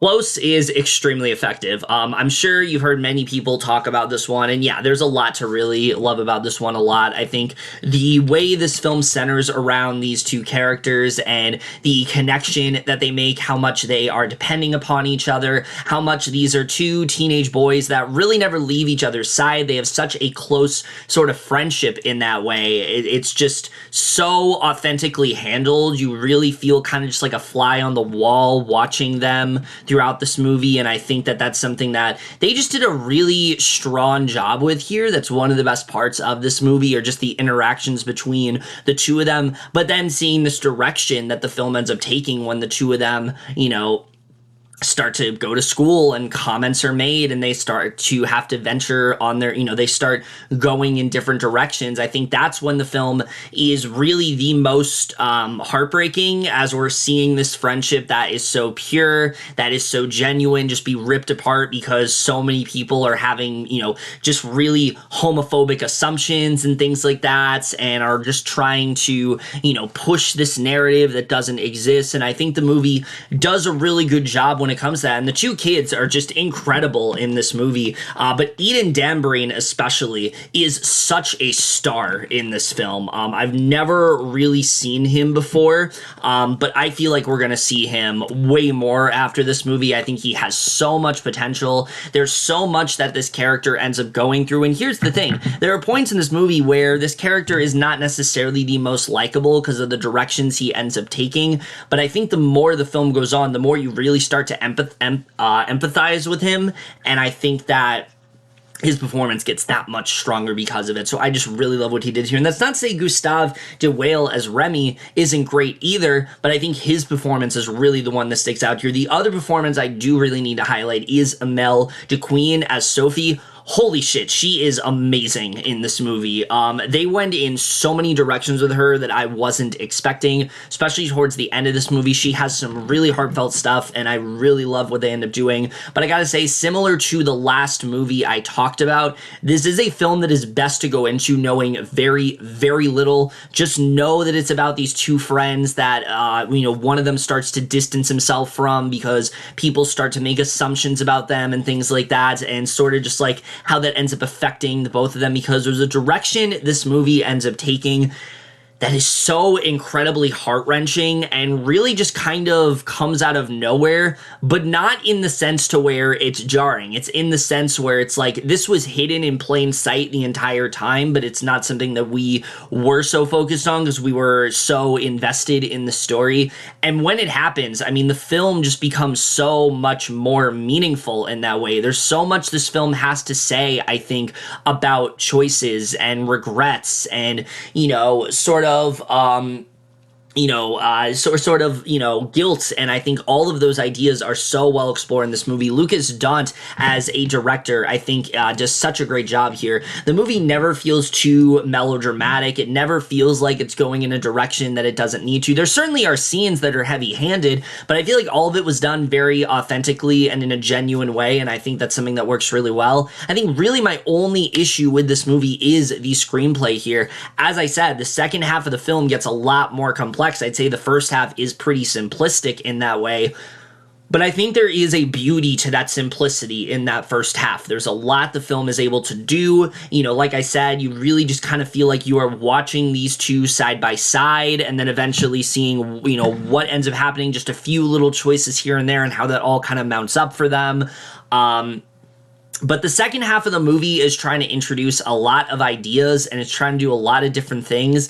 And the film is only like 104 minutes long, so it really doesn't have enough time to do some of that. And so some of it just feels a little bit undercut. Some of it just feels a little bit underwritten in that manner. And I think that if they would have taken a bit more time to flesh that half of the film out a little bit more and kind of just give it some time to breathe, because there are some very important scenes and very important events that go down in that second half of the film, but I think the movie just need to take a little bit more time to really get there. I think the ending of the movie, though, is incredible. I mean, it's the kind of ending that is very, it's probably impossible to not shed any sort of tears for it or feel any sort of emotion to it. It's really one that's going to tug at your heartstrings in an amazing way, and it's going to be one of the main takeaways I think you have from this movie. I just really love so much about this film. I think the score is incredible. The cinematography is immaculate here. It's the kind of movie that I think a lot of people just really kind of need to go into as cold as possible, and I think they're going to have a really just very emotional but a very satisfying experience watching it. There are things that the film did that I didn't know if I was going to like, and I think the film ended up being that much more effective because of it, and it really ended up selling me on this, whole message that the movie is trying to tell that much better, but also has such strong performances. Close is really just the kind of movie that I think more more people need to really be discussing. And I am going to give this one a B. Like I said, it would be a little bit higher if they were able to flesh out some ideas a little bit more, and if that second half was as strong, because like the first 40 minutes of this movie I think is legitimately perfect. I think there's so much it does well, and I think once it takes a turn, it doesn't, it's still very effective, but it just feels a little bit more disjointed in that way, and I think it would have been a little bit better if they would have fleshed some things out. But I think apart from that, I mean, this is such an effective film that I think is one that a lot of people are going to feel very much, that are going to get a lot out of for sure. So I really did enjoy this one. I really did like this one a lot. Return to Seoul is another one that I think I just have not heard enough people talking about. Really, the main thing I heard like going into this one was the main performance, and yeah, she's extraordinary. Jaemin Park, never really seen her before, but I think she is just such a revelation in this movie. The character of Freddie is one who starts off this film in a completely different manner than she ends the movie. She starts off and she's kind of ignorant towards her background. She doesn't really care all that much about it and things like that. She's kind of just very carefree with her friends, and she's living in she's living in France and things like that, and there's not really a lot more going on with her besides that. But then she starts to find out a lot. But then, through this guy that she ends up tracking down, she ends up discovering a lot more about her biological parents, and just the transformation that she undergoes throughout this movie. It's so well done. There's such a wide range of emotions that this performance requires, and she just nails all of that. I thought she was incredible in this movie. She's very likable and snarky at first, but then as the film goes on, starts to become a lot more just like emotional and genuine. And I just really loved her performance a lot in this film. I thought that she just did a really fantastic job here. But Oh Kwang-rook as well, who plays her biological father, I think is also a really big standout in this movie. There's a lot we find out about him as the movie goes on. I think he has some of the most emotional scenes in this movie. I really like what they ended up doing with him overall. I thought that his character was just very strong in this film, and I thought it worked out, really well for me. So yeah, I really enjoyed his character a lot here. The other actors in the movie are good for what they have, but it really are those two performances that anchor this film. They bring so much heart and soul, but also Davy Chow's directing is fantastic in this film. I mean, there is this genuine sense of heart that is brought here, and it just feels so meaningful. It feels like there's so much that Chow is trying to bring to the table, and I think that he does a really good job in telling this story. I was very impressed by the way he directed this film. I thought that the writing was also really strong here. There's so much this movie has to say about learning more about your roots and your culture, and how that explains so much about yourself, but also gets you to explore new layers about yourself that maybe you didn't know before. And I think this movie just dives into all those things like really well, but I think the cinematography also is just fantastic in this film, especially when it comes to the contrast of when this character is living in France and then when this character is living in Seoul, and kind of just like the contrast between those two different worlds and things like that. I think those things are so well handled in this movie. There's this sense of, I think the sense of location is very well handled here, and I think that the cinematography just really sticks out in this film. There's so many striking images here, so there's a lot to really love in terms of the cinematography. So yeah, I mean, there's a lot that really works well about this movie. I think the characters are also so well written, specifically Freddie. Like I said, there is such a clear arc for her in this film. She starts off the movie not really knowing any, Korean whatsoever, not really caring to know any Korean. She knows that she arrived in Seoul like by accident, and things like that. Like, she knows that there are things about her, but she doesn't really know a lot about her past. It's very murky to her, and as the movie goes on, she starts to sort of develop this much more vesting interest in stuff, things that maybe she wasn't interested in, now she is. Things that she didn't know as much about, now she is, and I think the movie dives into all of those things very well, and I think that's one of the strongest parts of this movie for sure, and I think that's what works really well when it comes to this character. I'd say really the only thing that brings this film down for me and keeps it from being like one of the best films of last year, even though there is admittedly a lot I really love about this one. There's so much that works well here for me. I think the only thing that really does bring it down are a couple things. One,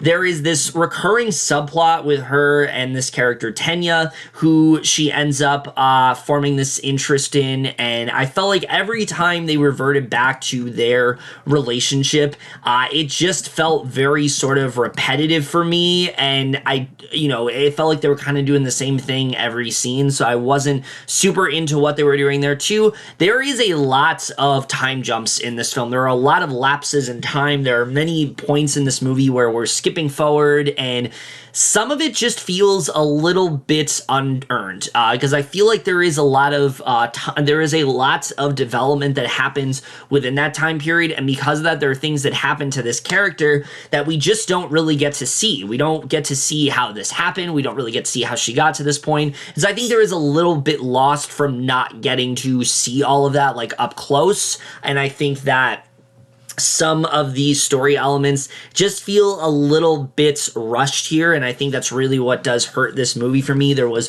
one time jump especially where I was like, I'm really liking this, and then the movie skipped forward even more, and I was like, oh, okay. I mean, I was really liking where we were, but now it's like a completely different point in this character's life, and I just wish we got to see more of, the time that led up to this. Like, not saying the movie doesn't handle it well. I think the movie does a good enough job in catching you up. I just feel there was a little bit lost in translation of not getting to see these events actually play out and mainly hearing about them, and I think that's what does hinder the movie a little bit. But I think with everything it does really well, the characters, the heart that it has, the incredible message it has about learning more about your culture, learning more about just humans in general, and sort of just different opportunities that this character ends up finding about herself, things that maybe she wasn't as interested in. I think they just do a really good job with that. There is a part of this movie I want to see a little bit more of, and I think that they could have fleshed that out a bit, especially towards the end of this film. There is a revelation that comes up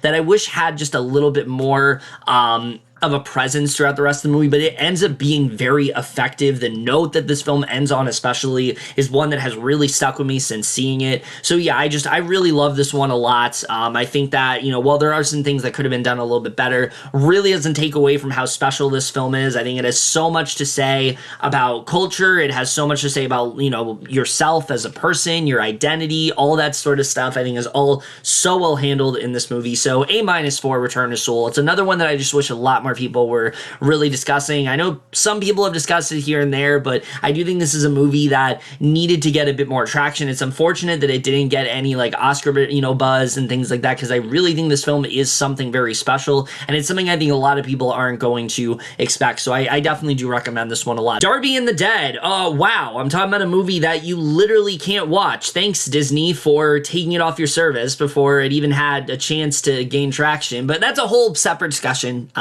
We don't love streaming service. We hate that streaming services are doing that. I don't know why it's become a trend. I wish it didn't, but I blame David Zaslav, and I will leave it at that. Anyway, Darby and the Dead. It's a movie, came out on Hulu. Nobody really talked about it, I feel like, when it came out. I heard zero chatter about it. I saw some reviews here and there, but it really did not take off in any way that I think they were hoping it would. I think they were hoping that this would be a really big hit for them, and after watching the movie, it's easy to see why. Now, that being said, there are things that do end up working well here. There definitely are some effective moments within the film, specifically the performances. I think both Riley Downs and Ailey Cravalho are so good in this movie. I've always been a big fan of Oli Cravalho. I think that she is a fantastic actress. She brings so much personality, so much charm to all of the films that she frequents. I think that she just does a really great job, transforming into these roles, and she's playing a very different kind of character, which we'll get into in a little bit, but I thought that she was just very good here, never making this character feel too one-dimensional, the character of Capri. We'll get into, like, her character and how she's written a little bit, but I think that she brings genuine layers to into such a self-righteous character, someone who's so high maintenance, someone who always thinks that she's like on top of the world and things like that. And I think that Cravalho just does a really great job here, but it really is Rael Downs who I thought was just fantastic in this movie. I've never really seen her before prior to this film. I think, she's popped up in some things like here and there, but nothing I've really seen. And I think that she is fantastic in this movie. I really loved her performance a lot here. I think she is definitely one of the best parts of this film. She really is kind of like the glue that holds this movie together. You care about Darby because you love her performance so much and you want to see more from her. And I think that she does a really good job with that. And I think that the chemistry between these two is really just kind of what anchors the film overall. I think without these two, this movie would just kind of be unwatchable. And I think it really is these two performances that drives the film for the most part, and I think that makes it that much better. So I think that's what works really well. There are some other performances that work really well. Specifically, Tony Danza was a really big standout to me. He plays this character, Gary, who is one of the ghosts that our character is able to see, and he actually has some very effective moments in the movie that I thought worked really well. He serves as this mentor of sorts towards Darby, and I really liked him a lot in this film. I was surprised how well he ended up working for me, but I thought he was really one of the biggest standouts in this movie, and I really enjoyed his performance here.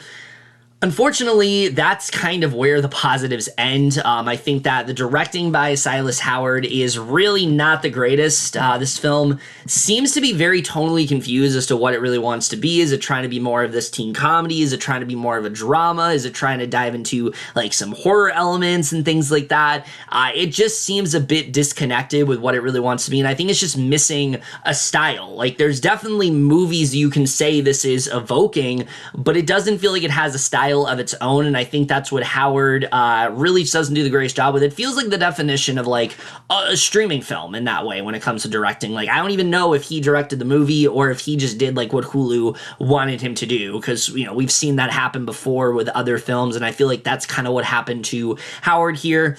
But really, and there are moments that work. Like, there are moments I laughed. There are definitely moments that were effective. I just think the directing was just not quite as good as it needed to be. But it's really the screenplay that brings this film down, which I will say, I think there's a lot of potential in this concept. I like this idea that we have this character who not only can see ghosts, but she actually tries to help them. That's like her main thing. Like, she wants to try to help people figure things out about themselves and work through dilemmas that they simply couldn't do while they were alive. And she kind of like takes an interest in doing that. And I think that works really well in this film. And, she feels this personal connection because of her mother also dying. I think that works really well. And I think there's a lot of potential there. I just think there's a lot that this movie needed to focus on more. Right off the bat, I mean, the dilemma that this character is facing, her personal dilemma, I just don't think the film goes deep enough with it. We hear a little bit about what happened to her mother early on in the film, and there are some good moments towards the end here, but it needed to be peppered throughout the film. We needed to feel that connection. We needed to feel how much this is affecting her, because it just felt a little bit underwritten. It felt very surface level in that way, and I think they need to do a better job when it came to writing her. Darby is a very likable character. There's a lot of good scenes with her, but I just felt that they need to do a better job in developing her overall, because to me, I just kind of felt like there are things that happen at the end of the movie that I should be very affected by. And that's not to say they're not good scenes. They are. But they'd be even better if, again, it was like more like peppered throughout the film, and if they did a better job of, really centering on her grief and centering on how this is affecting her. I think it would have been that much better overall. Really, when it comes to the character of Capri, this is where I have the main issues with the movie, because the character of Capri is someone who, she starts off and she's supposed to be like the queen of the school pretty much. She's this popular cheerleader and things like that, but she also is supposed to be like a former friend of Darby's, and right off the bat, you don't feel that these two were ever friends. They don't do a good enough job in diving into that. The movie eventually reveals to you why it ended up happening, but I feel like it took a while to really get there, so you don't really feel that. But also Capri as a character, her arc in the movie just feels rushed. It takes a long time for this character to get to the point that she does. So for a while, she is really just very self-interested. A lot of the things that she wants Darby to help her with, she's simply doing for her own. She doesn't really seem to care much about Darby herself. She doesn't really want to work through anything. She's doing things for her own self-interest, and Capri eventually gets to a point where she does turn around, but it just happens a little bit too late in the movie. So when we get to that point, it just feels very unearned. And I think that they just need to do a better job with writing this character. Also, the way she dies, it happens so early on in the movie that I really think they need to take more time to actually see her, and how she treats Darby and the rift that happened between them, just really develop that conflict a lot better than they did, because it just felt very underutilized, and I just didn't care as much as I really should, and so I think they need to do a better job with that. The character of Alex as well, played by Chosen Jacobs, very good in the movie, but he's another character where something happens involving him that should have happened way later into the film, and it happens very early on, and I feel like there would have been a lot more potential to do some fun stuff with this character if they would have, introduce this element later on in the film, and because it takes a very short amount of time before it actually ends up happening, it did bring the movie down for me, and I think they could have done a better job with him. I enjoyed his character. It's not like I didn't, but I think they could have done more with him overall, so I wasn't really into what they were doing with his character. And then Darby as well, she goes through this transformation of sorts in the movie, and it's supposed to be very effective. It goes in a very Mean Girls type direction with her, but the difference with Mean Girls is that it feels earned. Here it didn't feel earned. It just felt like the movie was trying to insert conflict, and so it just didn't really quite work for me. There are some very effective scenes, though, I will say, involving these ghosts, specifically, like I said, Tony Danza's character. A lot of past trauma that he's gone through, some of the moments he has with Darby are very effective here. I think the third act of the movie does have some really strong moments overall, but I just wanted to see more of this film. I think there are things that they need to do that would have made it that much better.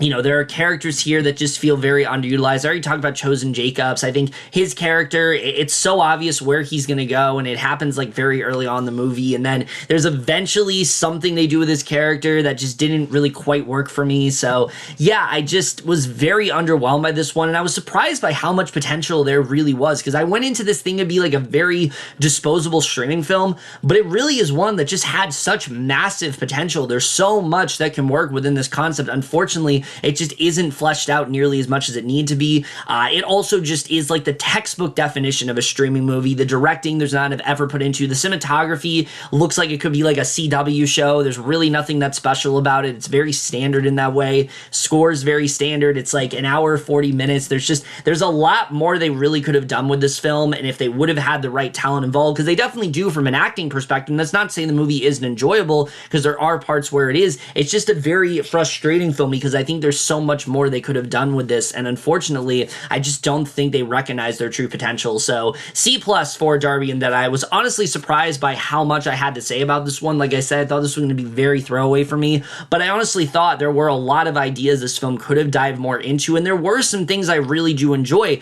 I just wish the film handled it in a much different and more authentic, and I think more fleshed out way than it did, because as a whole, it really just ends up being very forgettable by the end.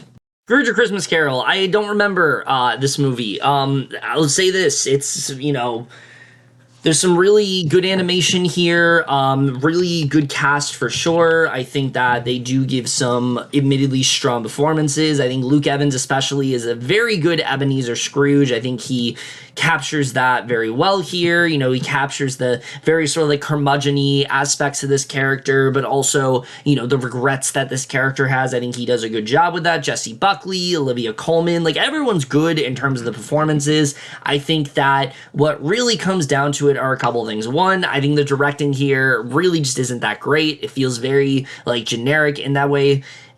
Aside from it being animated, it really just brings nothing to the table in terms of the screenplay here, in terms of, anything. It's really just a very basic version of A Christmas Carol, and there really isn't anything here that is really that great. There's nothing about this version specifically that's like, this is the version that people are going to watch. Like, I just don't see that with A Christmas Carol, and I feel like this is a story that has had so many significant adaptations. You have to try that much harder, I feel like, to really I've tried that much harder, I feel like, to really try to make yours stand out. And this film just doesn't do that. I don't think they did a good job with that at all here. I don't think that the story was interesting, because I've seen this story 1,000 times before. Like Spirited, that I talked about earlier, that is how you do something fresh and different with this story. This is literally just like a very bare bones, generic version of this story. There really isn't anything different they're doing here.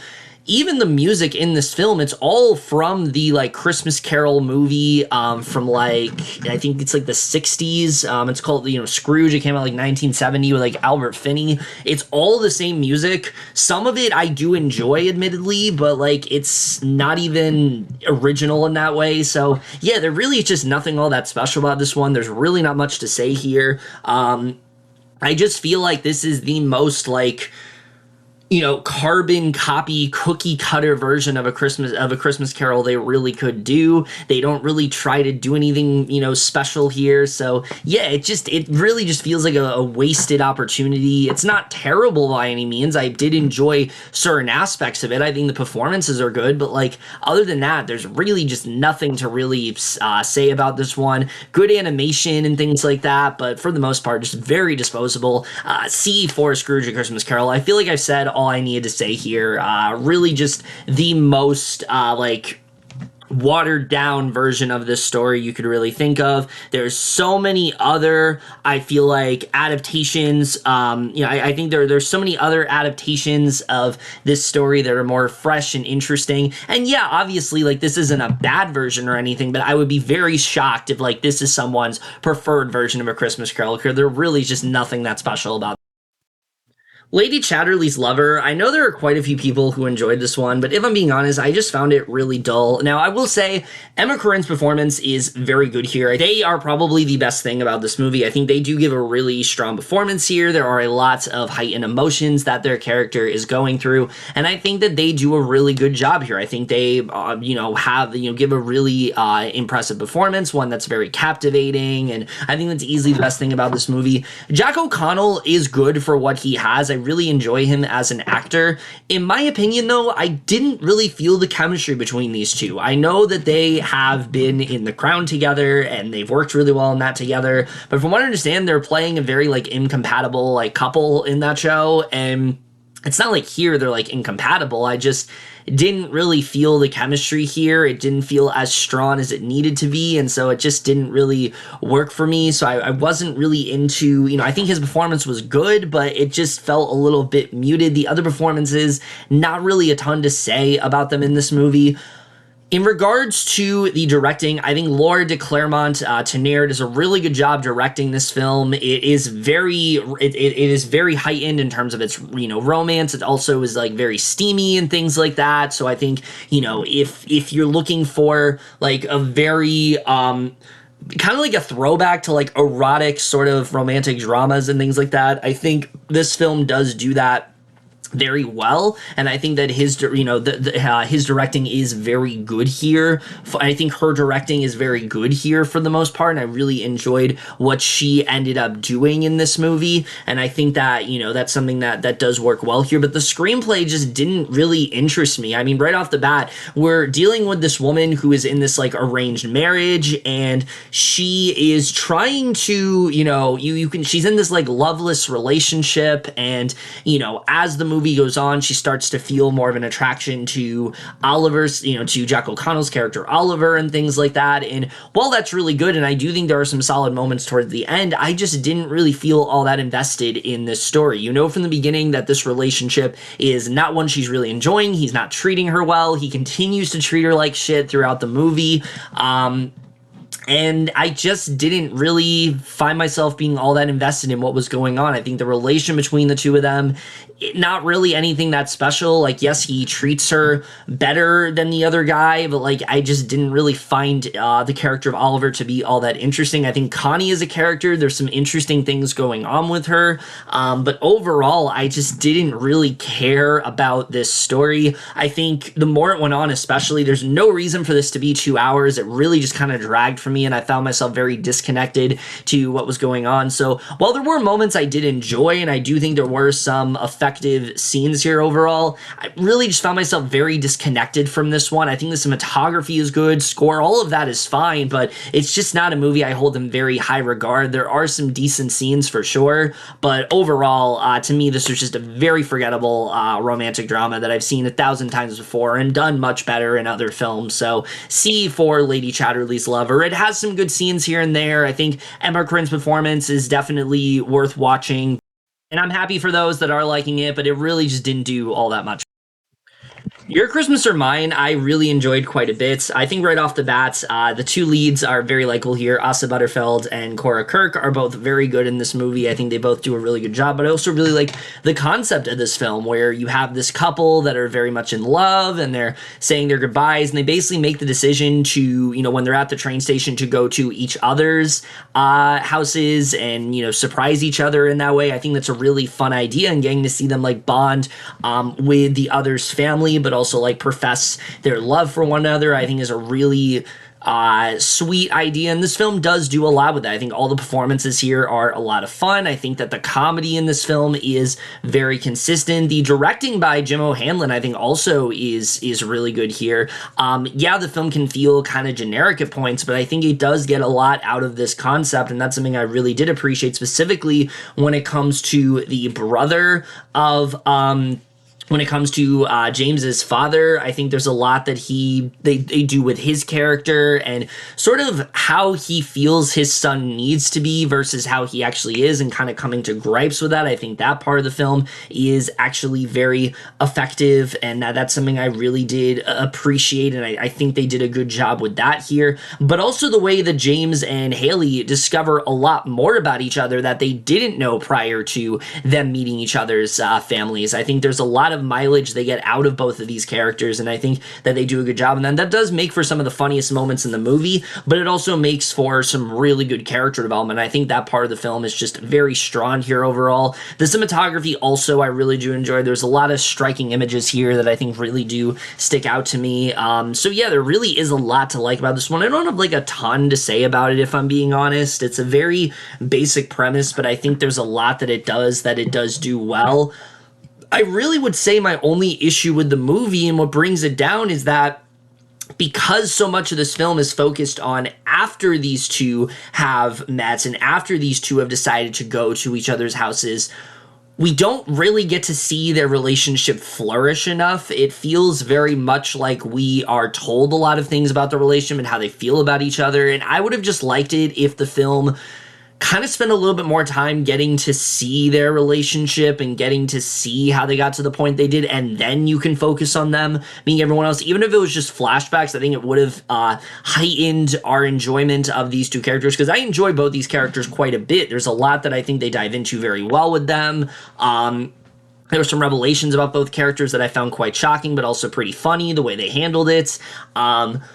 But I just needed a little bit more, I just need to see a little bit more of their relationship. It's a lot of just show not tell, and I think it would have made the film that much better. A lot of the time, that's the case in movies. Like, there are movies that can get away with presenting you, like, a lot of vital information, and it's still just as effective. This is one of those cases where I really do think it would have made more sense to actually get to see their relationship, because it would have made the film that much better overall. But for the most part, I still really enjoyed this one. I think this film has a lot going for it. There are some things that don't really work in terms of some plot twists and things like that, but overall I thought this was a lot of fun. I thought that both characters worked really well. It definitely can go in cliche directions, and I don't think every joke ended up landing in the way that I was hoping it would in terms of the comedy, but for the most part, I think this is just a very charming, very different kind of Christmas film, very introspective as well. There's a lot it has to say about these two characters and like the paths they're pursuing doing in life and things like that, and sort of like, what they really, sort of learning things about themselves. And I think all that's really well done. So B- for Your Christmas Remind. I didn't get everything I wanted to out of this one, but I think it is a very charming and very well done romantic comedy, and a very different kind of one for sure.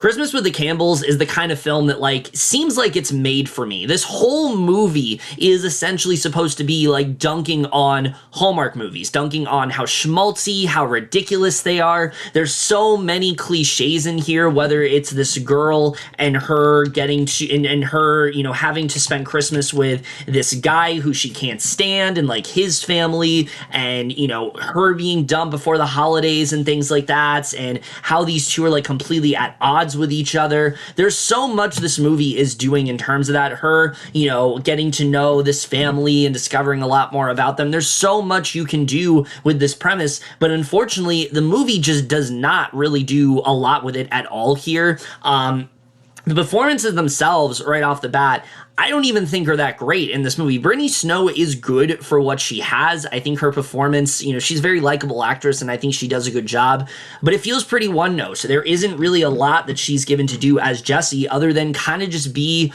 the only real, like, straight men of the group. Like, that's really all she is in this movie. Everyone else in this film is so crazy and ridiculous, and I'll get into that, but she's really the only one that's sort of just like a normal person, and I think she plays that role well, but it just feels like she doesn't really have a ton to do besides that. She does heighten the role for sure, and I think she does give a solid performance in this movie, but there just really isn't enough for her to do here. And so while I think she does have some fun moments in the movie, I just really wanted her to be a little bit more tongue-in-cheek. I think there's a lot that they could have done with her character overall. I think there's a lot of things they could have dived into in terms of Jessie and her naivety and her always having this optimism and this pureness about her. There's a lot they could have done with that, and the film just doesn't really take advantage of that. Justin Long, I don't know what he's doing in this movie. I like him as an actor. He had a pretty good year, but first of all, I don't know what he's trying to do with his accent. He's talking in this weird voice that just doesn't really work. Like, it's really not doing him any favors. But then also, I don't understand, like, his character all that much, because he's playing this guy who's, like, very overly horny, and he's always talking about sex and things like that, and he seems to be very creepy, and I would be okay with that if he was the only character in this movie that was like that, but we'll get to that a little bit later. But I just thought that his performance, it was just a little too over the top for my liking, to the point where it didn't feel like a real person. It didn't feel like it felt like he was just kind of being a cliche. Like, I get what the movie's trying to do, but it just didn't really work, and I thought they could have done a better job when it came to him.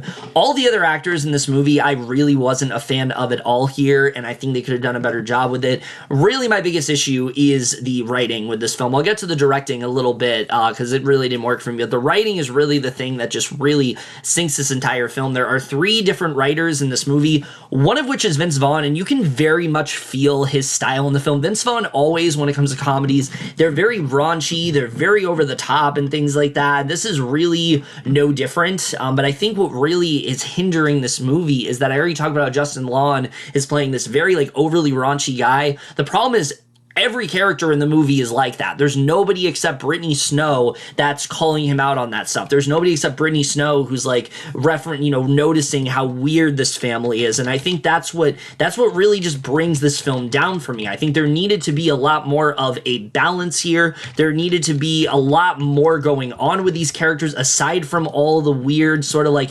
sexual things about them. And I understand that's part of the joke, that's part of the fun, but it's just a little too much after a while. It feels like that's kind of all this movie has to offer. It's just a bunch of sex jokes, a bunch of cringe humor in that way, and it just doesn't really end up working out, unfortunately. And I think the more the movie goes on, the more I just really started to not care. I didn't think the story they did enough with. I think there was a lot they really could have done. And the thing is, there's so much you can make fun of in terms of, like, romantic Christmas movies and things like that. And I think the film just doesn't really take full advantage of that. It feels like they kind of set out to do that, and instead it almost kind of feels like a self-parody in that way. So I think that really brings this movie down significantly.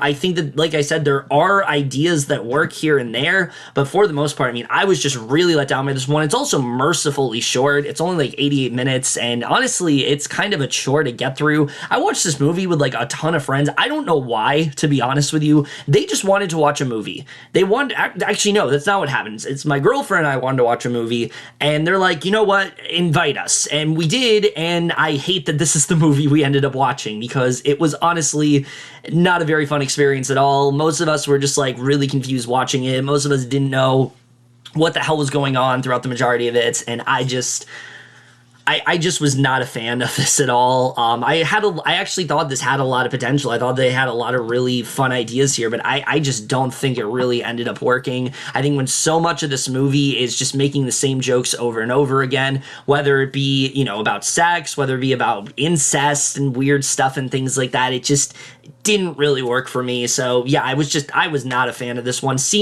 for Christmas with the Campbells. There are some things that work here and there, but for the most part, this really was just a huge missed opportunity that I think this really was just such a huge misfire that I think really just lost sight of how different and fun it really could have been. And by the end, I was just really annoyed by how this turned out. Hey, so Die of a Wimpy Kid, Roderick rules.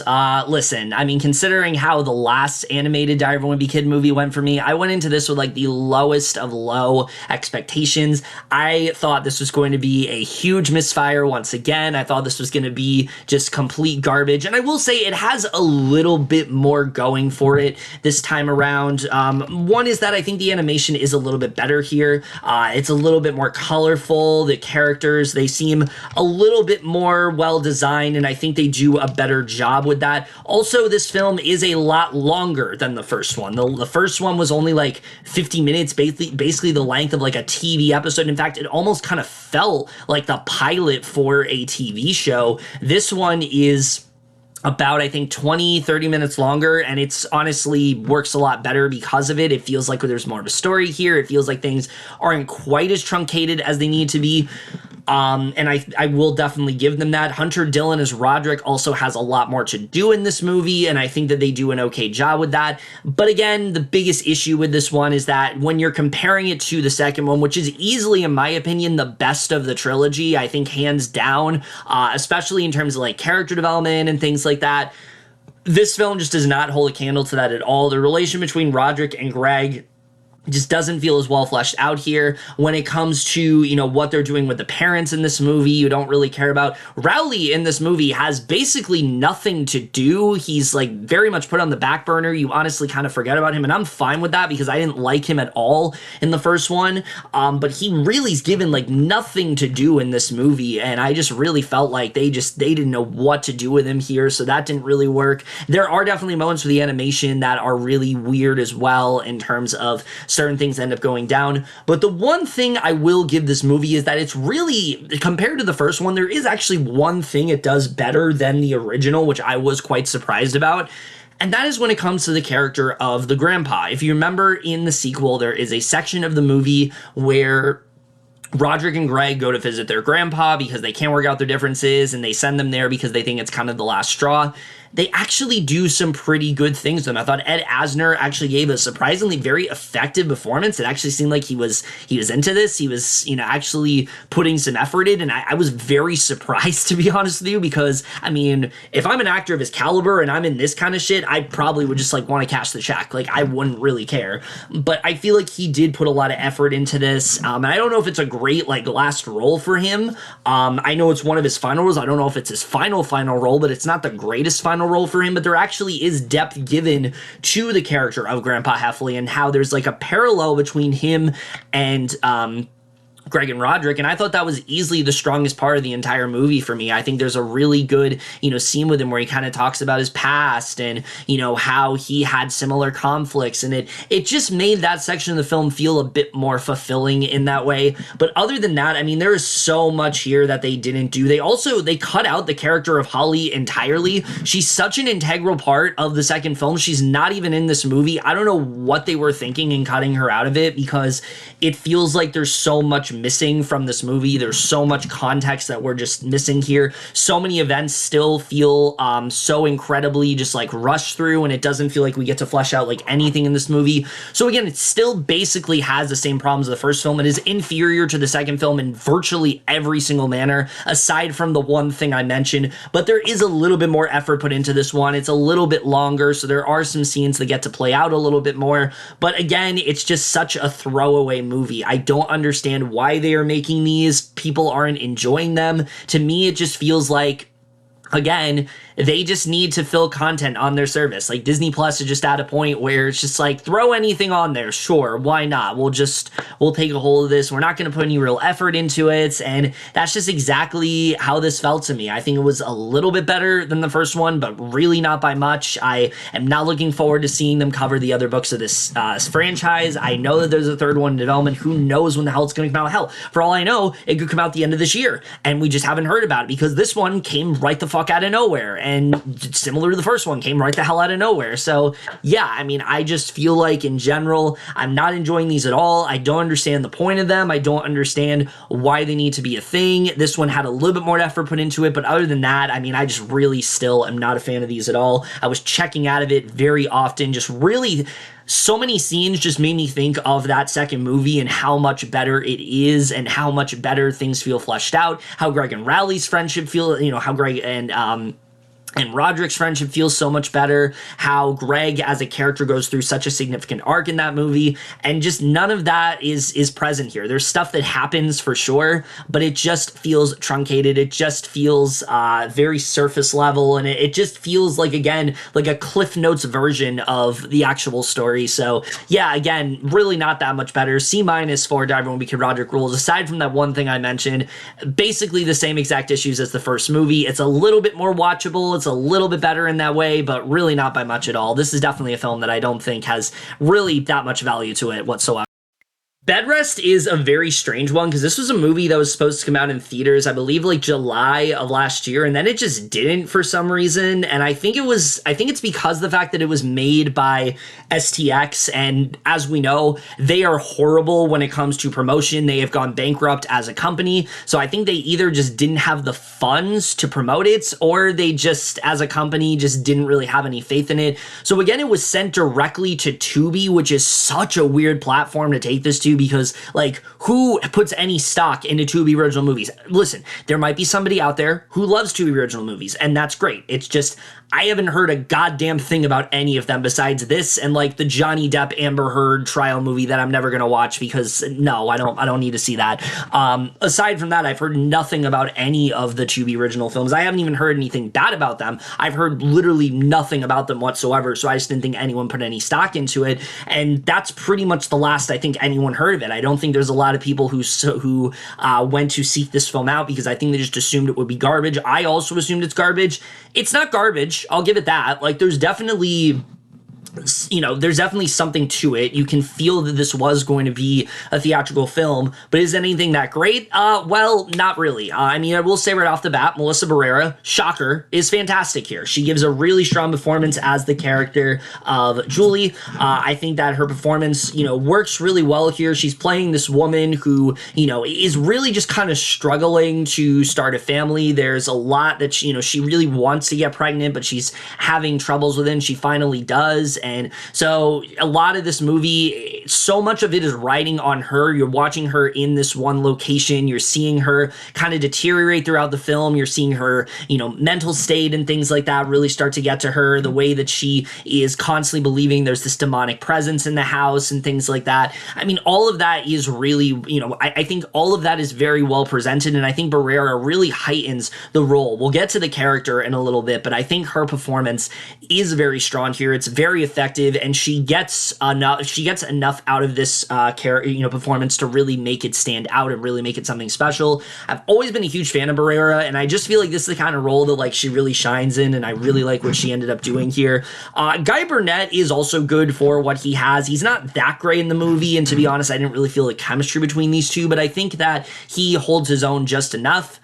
Really, it's the directing and the writing that just isn't that great in this film. The directing by Laurie Evans Taylor, nothing about it sticks out here. I mean, this feels like one of those horror films that is just kind of like the template for, like, just make the most generic and watered down film possible. That's exactly what this is. You know, you want random jump scares and sounds, check, it has that. You want this weird sort of, you know, overtone that doesn't really work, you have that. You want, you know, a lot of you want a lot of tonal inconsistencies. This film has that. There just isn't much of a style here, and it really just kind of feels like this was like a kind of just like an idea that somebody had, but they just didn't really want to do anything that different with it, so it just really didn't end up working. And the screenplay especially is really where you start to see that issue rear its head, because this is the most generic possible film that you really could have gotten. Every single beat that this film takes, every single direction it takes, I mean, you can see every single plot twist from a mile away. You can see every sort of reveal from a mile away when it comes to Julie and the complications that she had with her pregnancy. The movie's diving into that. The film is doing a lot of time jumping, kind of going back and forth to see, you know, why this has happened and things like that. And that part of the film doesn't really work because you know exactly where it's going to go. So I don't think that really ended up working all that well. There's that, you know, there's the cliche of, oh, there's something going on in the house and nobody really believing her, and it's so incredibly tired the way that they go about it. But also so much of this movie is literally just her in this room and just seeing how she is affected by it, seeing how her being forced to stay on mandatory bed rest, how that really just starts to mess with her mind. And there's a lot that you can do with that, but this film, it just doesn't really want to do it. It wants to take things in the most generic direction possible, and I just don't think they did much of anything with this premise to really make it stick out to me. It all just feels very basic in that way, and I think if Barrera wasn't involved, I mean, this would be almost unwatchable because there really just isn't much entertainment value going on at all here.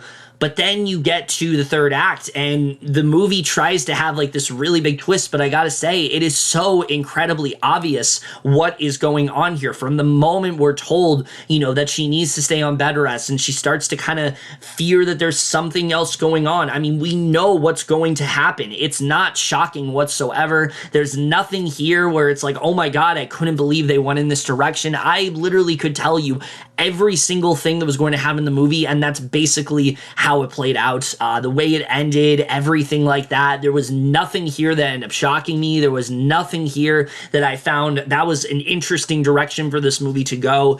It's just so incredibly basic in terms of story, and it's just really disappointing because I think you have a great talent like Barrera, but aside from her giving a strong performance, she's not properly utilized. The character herself is kind of nothing. There's really nothing that great to her. There's so many moments in this film that are going to remind you of better horror films to watch, and then you get to the twist, and it just really ends up hurting this film significantly. So while I didn't hate this film by any means, because there were things to like about it, overall, I just really had a hard time getting through this one. It's also only 90 minutes, but because of Tubi, where they show commercials like every, I don't know, like 5-10 minutes of the movie, it felt like 2 hours. It felt like it took like 2 hours to watch this just because like they constantly play commercials and things like that. So that also doesn't help. That's not the movie's fault. That's more a Tubi issue, but that's also why you shouldn't do Tubi originals, because you're going to have to deal with like commercials constantly and things like that. So if you're not into that, don't watch this because you're going to have to see a lot of it. But yeah, I really was not a fan of this one at all. I found it to be just very throwaway. Every direction it took, I saw it coming, and really just ended up being...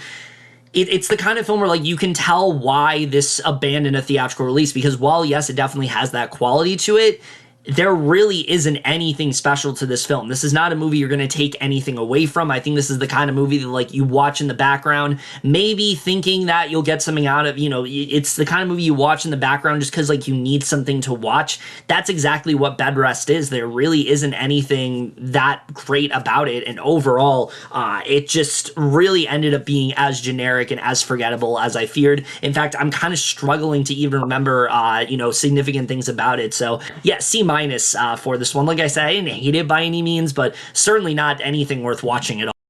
Spoiler alert actually had a lot more going for it than I expected. I kind of went into this thinking that It would be very effective, but I thought it would be kind of generic. And I actually thought this was really well done. I mean, right off the bat, I think both Jim Parsons and Ben Aldridge have really solid chemistry. I think they both work really well together. You really buy into the relationship that these two end up forming. And I think Parsons in particular gives some of the best work of his career. I've heard a lot of people say like it's hard to take him seriously as a dramatic actor. And I think movies like this prove that he can do it. When he's given the right role, he absolutely can sell you on his performance and things like that. And I thought overall, he did a really good job when it came to this movie, and I thought that his performance was really solid. And I think the character of Michael Azelio is one that is very interesting to watch in this movie.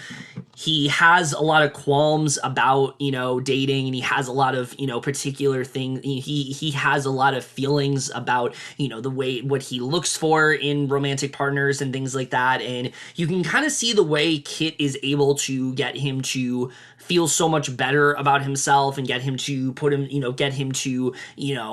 try new things in his relationship and things like that. And that's something I just really enjoyed seeing. I think that the film focuses a lot on the positives within this relationship, and it does do that very well. And I think Michael, conversely, I think there's a lot of good work. I think for Kid, there's a lot of good work when it comes to his character as well. He is not out to his parents yet, and they do some really interesting things when it came to his character. I think some people think it might go in like a Happiest Season type direction, and nothing against Happiest Season. I really love that movie a lot, but it does not go in that direction whatsoever. They definitely do some different stuff when it comes to him, and I thought it worked really well within this movie. So I thought their chemistry was really strong. And then eventually when it gets to the really sad stuff involving Kit's cancer diagnosis and things like that, the movie handles that in a very thoughtful and a very effective and very careful manner. And I thought they did a really good job with that. There were some very, very emotionally heart-wrenching scenes towards the end that I thought worked really well. And so I thought all of that, came together very nicely. I think the only thing that brings this movie down for me are a couple things. It's not a perfect movie by any means. And with that being, there's also some generally very funny moments. Sally Field, I thought, was a really big standout here for the moments that she has. She plays Kit's mother, and the way that she ends up, going about him as a character and their overall relationship, I thought was just a lot of fun to watch. And she actually has some really good dramatic material towards the end as well. So there's a lot to really like about this one. Michael Showalter's directing for this movie is very interesting. I think he's always had this very sort of like eccentric sort of style to his films, and that really is no different here. While a lot of this movie is trying to center on this, romantic relationship between these two, and it does that very well. There's another part of this movie where we kind of get to see Michael play out his life in the style of a sitcom, and I get what they were going for. I do. I just don't think that part of the film worked quite as well as it really needed to. It feels very disconnected. They don't dive into it enough. It feels like they're trying to have this both be a biopic about their relation, but also be a biopic of Michael Azelio. And if they wanted to do that, the movie just simply needed to be longer, because those parts of the film feels like a completely different movie. I understand that Michael is this guy that sees the world in a very interesting way, and I think that's really cool. But it just felt very disconnected from the rest of the film. Every time we cut back to it, it was very jarring. I get what they were going for, especially seeing these very heavy moments and done almost in the style of like a classic sitcom and things like that to kind of alleviate some of what happened, but also it creates this very dark sort of undertone.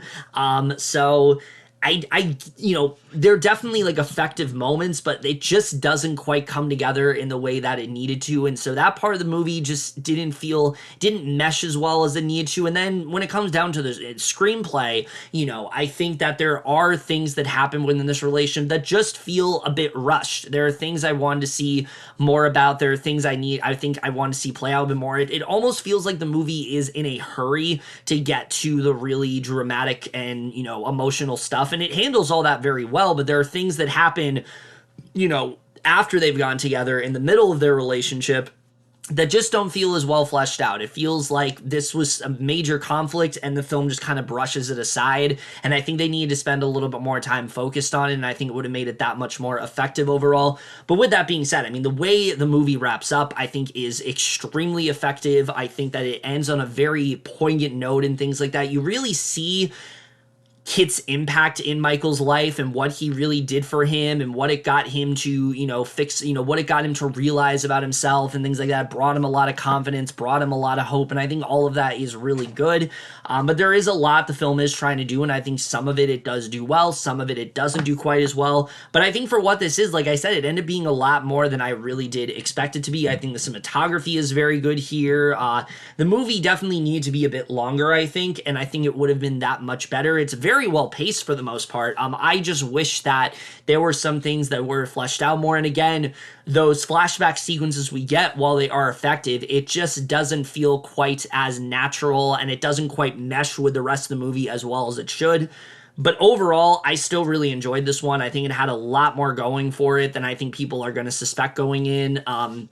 It's not really generic at all. Yes, it can go in some familiar directions, but there's a lot of things it does differently, and that's something I really liked about it. So overall, B for spoiler. I think this is a very effective film. It has some really solid performances overall. Definitely doesn't go quite in the direction that you're expecting, and overall, I think was definitely very well done. So I really do wish more people were talking about this one, because I very much do think it's worth a watch. Empire of Light, easily one of the most disappointing films of last year. I'll say that right off the bat. I thought this film had so much potential behind it. It's yet another film where you're taking a director and he's, having it take place during the time when he was a child and kind of referencing, the glory days and things like that. And that is not at all what this movie is. The film kind of advertised itself as, if you watch like the first teaser of this movie, you would think so much of this film is revolved around like the power of like cinema on film and the way it affects so many people and how there truly is nothing quite like it. Nothing you can do can replicate the theatrical experience. And that is something the movie dives into, but that's just a fraction of what this film is trying to cover. I mean, right off the bat, there is so much going on in this movie.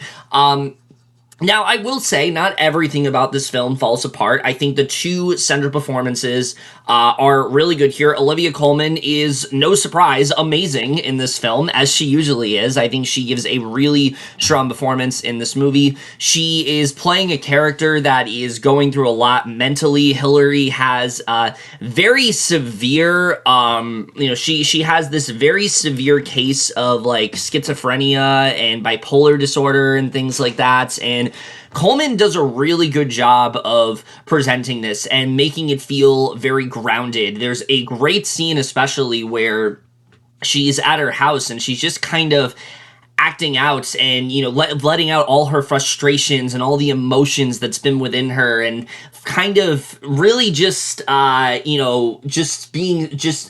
of letting that filter go of how she feels about everything that's in her life and everyone that's mistreated her and things like that. And I think she gives a really strong performance in this movie, and it really does elevate the character, and I thought that she did a really great job here. And it just reminds us how great of an actress Olivia Colman is. This is a very different role for her. This is not the kind of role that she's played in other films. She's not at all playing like the street woman here. She's playing someone that is going through a lot, and I think she does a really good job at portraying that in this film. Michael Ward is also very good in this movie. He gives a very emotional performance. There's a lot that he is going through, both racially, but also in terms of his family, and I think that he gives a really good performance here. I think these two performances absolutely anchor the film, and they really do elevate it for me. I think the two of them are really good. Toby Jones also very good for what he has. Limited screen time, but I do think he gives a really good performance in this movie. There are many points here that I did really enjoy,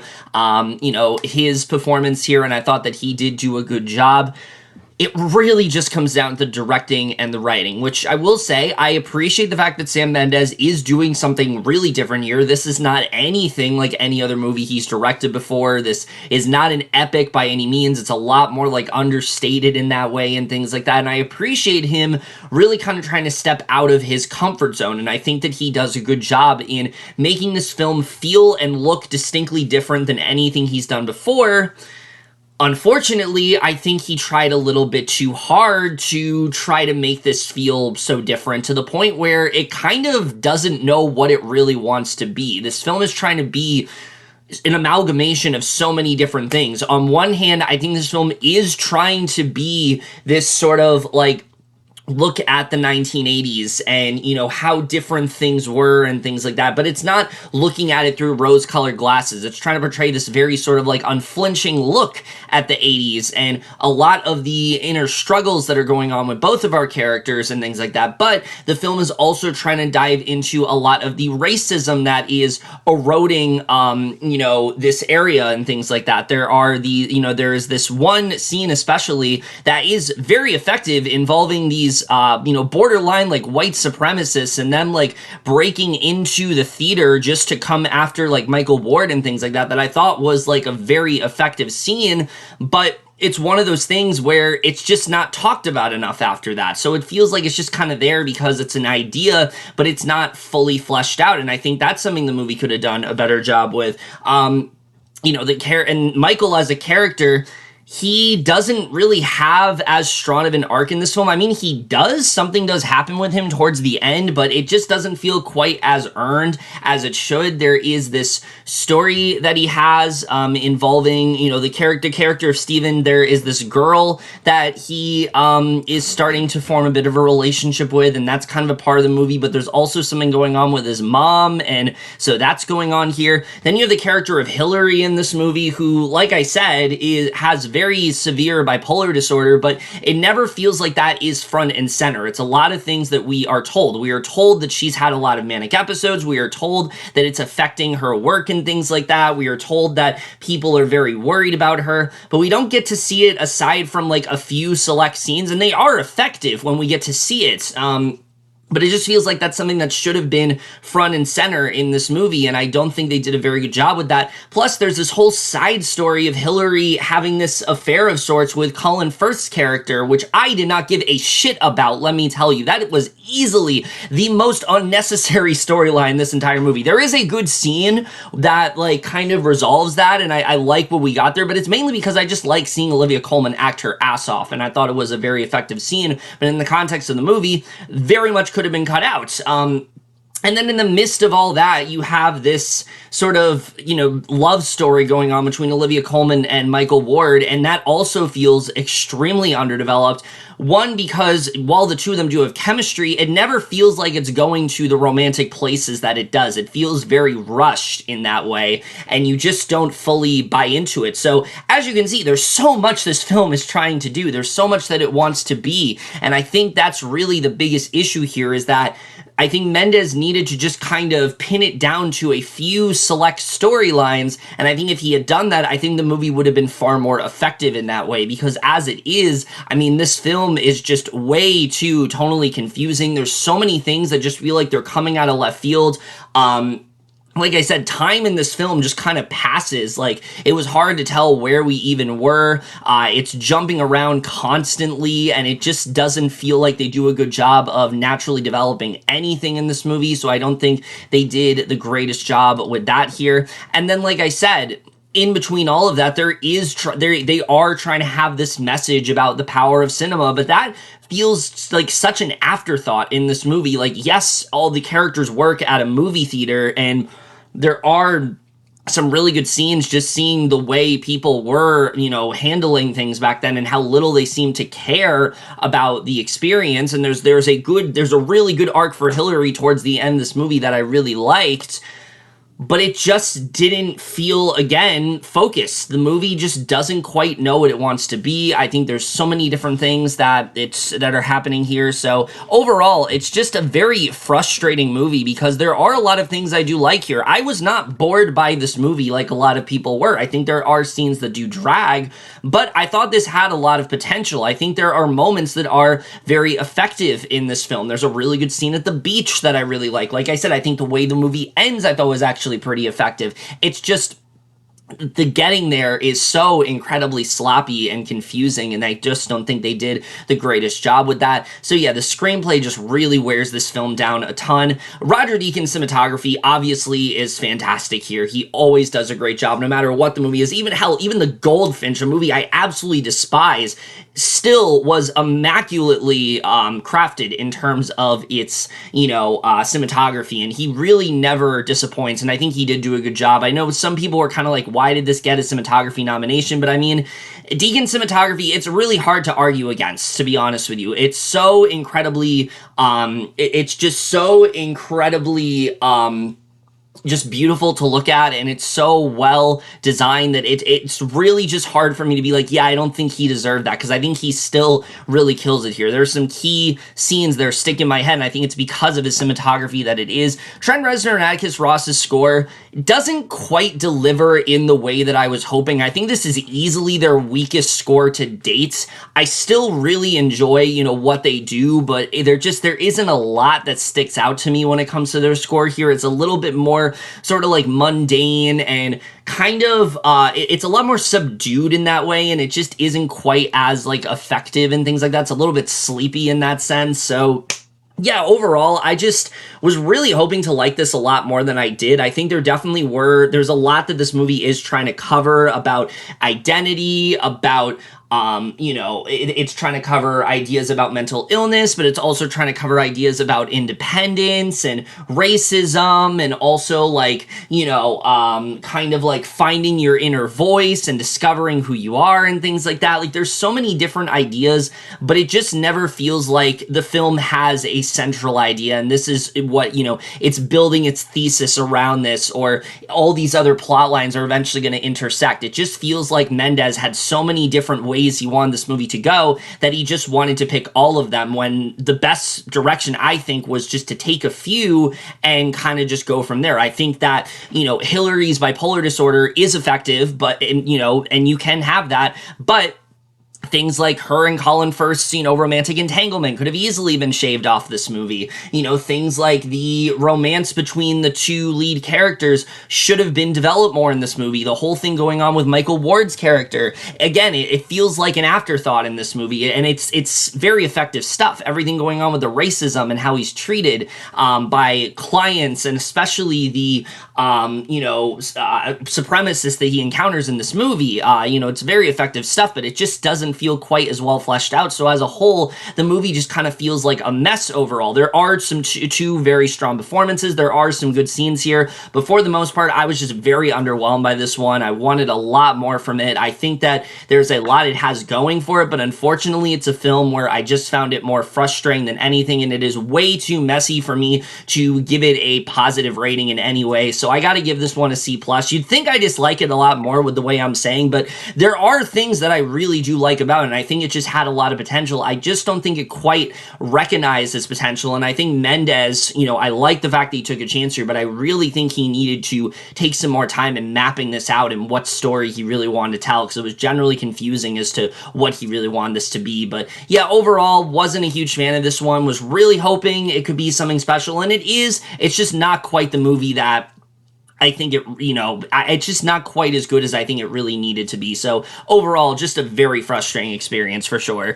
St. Omer is easily one of the most overlooked films of last year. I think this is a film that people probably heard about in terms of they looked at the shortlist for international feature, and they saw this was on there, but they didn't really pay it any mind. And I will say right now, it is definitely worth doing so, because this film is super effective. The plot right off the bat really just kind of hooked me in immediately. You have this woman who is on trial, and she's being accused of murdering her 15-month-year-old child by leaving her on the beach to be like swept away by the tide and things like that. And the film immediately, gets you into the mindset of Lawrence and what she was really going through. And a lot of this film are just seeing those legal proceedings and the way people are treating her like she is this villain of sorts, like she herself is a witch in that way. It is absolutely deplorable to witness the way that they are treating her in just such inhumane ways. The things that they're accusing her of are absolutely disgusting,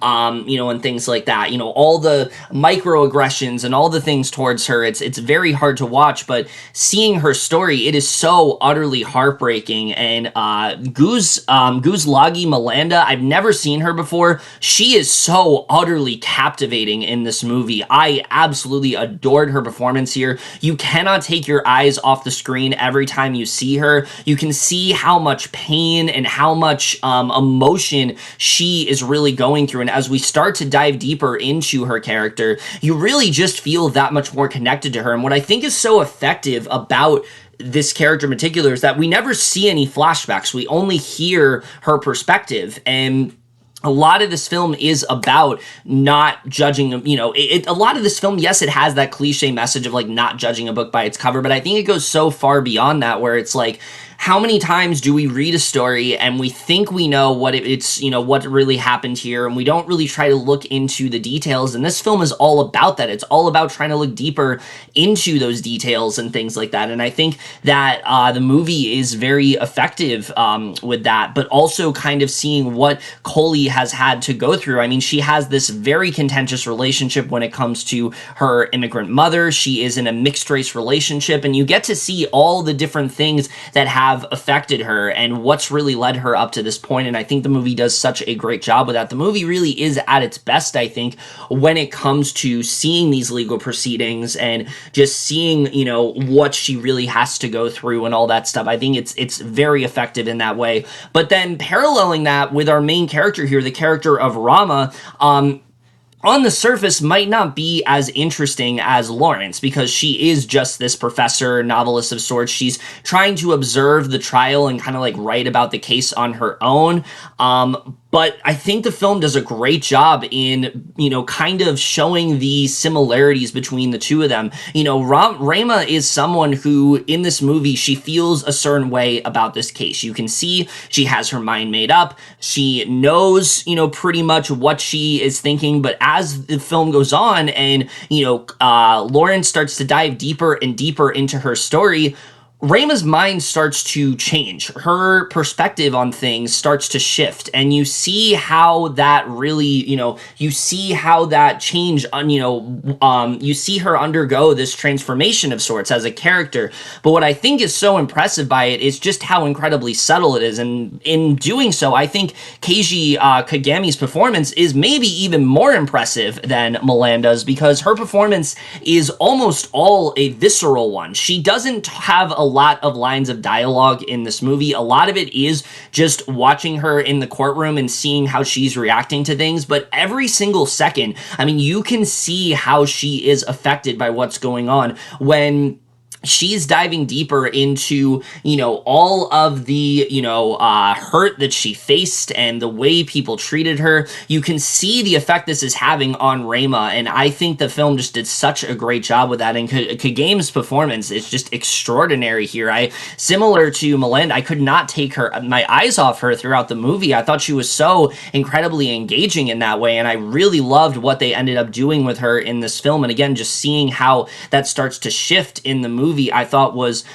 so incredibly effective in that way. And what I like about the film is that the movie never tells you directly what happened. It's entirely from Lawrence's perspective. And I think the film is honestly that much better at that. It's all about you drawing your own conclusions. Is she sincere about what's going on? Or is she, is she capable of doing what she's accused of? And I think the movie does a really good job when it comes to that. And I think all of that is so effective when it comes to this film. And, again, seeing the parallels with Rayma, who also has this mother that it seems like at first she has a pretty good relationship with, as well as this, as well as this relationship that she's in, which is also mixed race. It seems like everything seems to be going okay for her. But then as this case starts to go on and she starts to realize more about Lawrence and she kind of starts to take her perspective, you start to see the way things start to clash, and she starts to question her own life in many ways. And I think all of that is so incredibly effective in this film, and I think they do such a strong job with that here. So again, I think that, the acting is so great, but Alice Diop's directing, it's so incredibly confident and bold. I've never seen her direct anything before, but this is such an incredible directorial debut from her. I think we are witnessing a true talent in the making. I love the way she directs this film. Whether it's the way she directs the courtroom scenes, and then in contrast, as she directs the scenes outside of the courtroom, I think she just has such an eye in terms of directing, but I think her screenplay is also so incredibly strong here. I love all the themes this movie is really trying to touch upon, kind of trying to find like humanity and empathy for this woman that everyone's being told is a monster and things like that. I think is so well done. The only thing I think the movie falls short on is I already talked about how I think the character of Rayma is very good.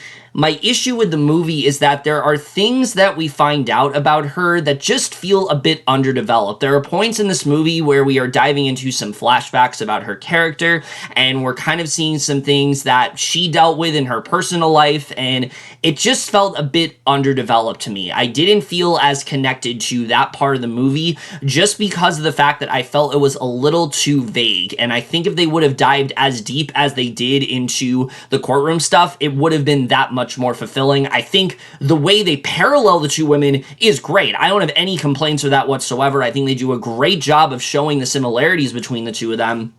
I just wish the flashbacks and, some of the exposition we get with Rayma was a little bit more fleshed out than the way we end up getting it. There's a lot of things that we are told, and, well, yes, that's the same with Lawrence. It's more effective because the fact that it's all being told in these, testimonies and things like that, and the way, things people are saying about her, and then in contrast, how she was feeling in that given moment and things like that, I think they do a great job with that here. With Rayma, we do get that. It just isn't quite as fleshed out as I really wanted it to be, and I think that does bring the movie down a little bit. But like I said, there's just so much to love about this one. It's over 2 hours, and I never felt a single second of it, to be honest with you. I was pretty much locked in the entire time. This movie was not at all what I was expecting it to be. I think I kind of went in expecting just like a standard courtroom drama, and it's really anything but that. Yes, there's a lot of scenes that take place in that courtroom, but it is not at all the movie you think it's going to be. This is so much more intimate. It's so much more raw.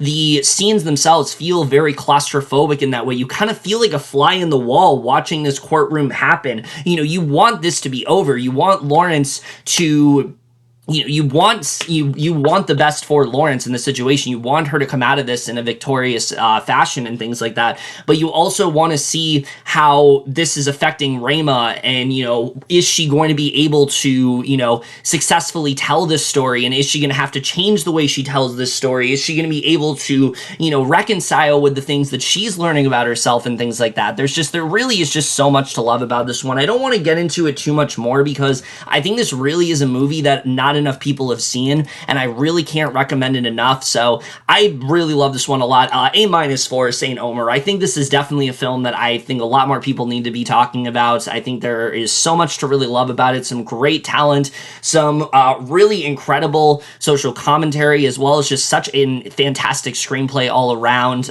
Really just can't recommend this one enough. Easily one of the most overlooked and underseen films of last year. Emancipation, I was really pulling for. I love the fact that Will Smith was getting to do another movie again after and kind of put all that behind him, and him being directed by Antoine Fuqua and having this really big push by Apple TV. But unfortunately, this is about as generic of a slavery film as I think you could possibly get.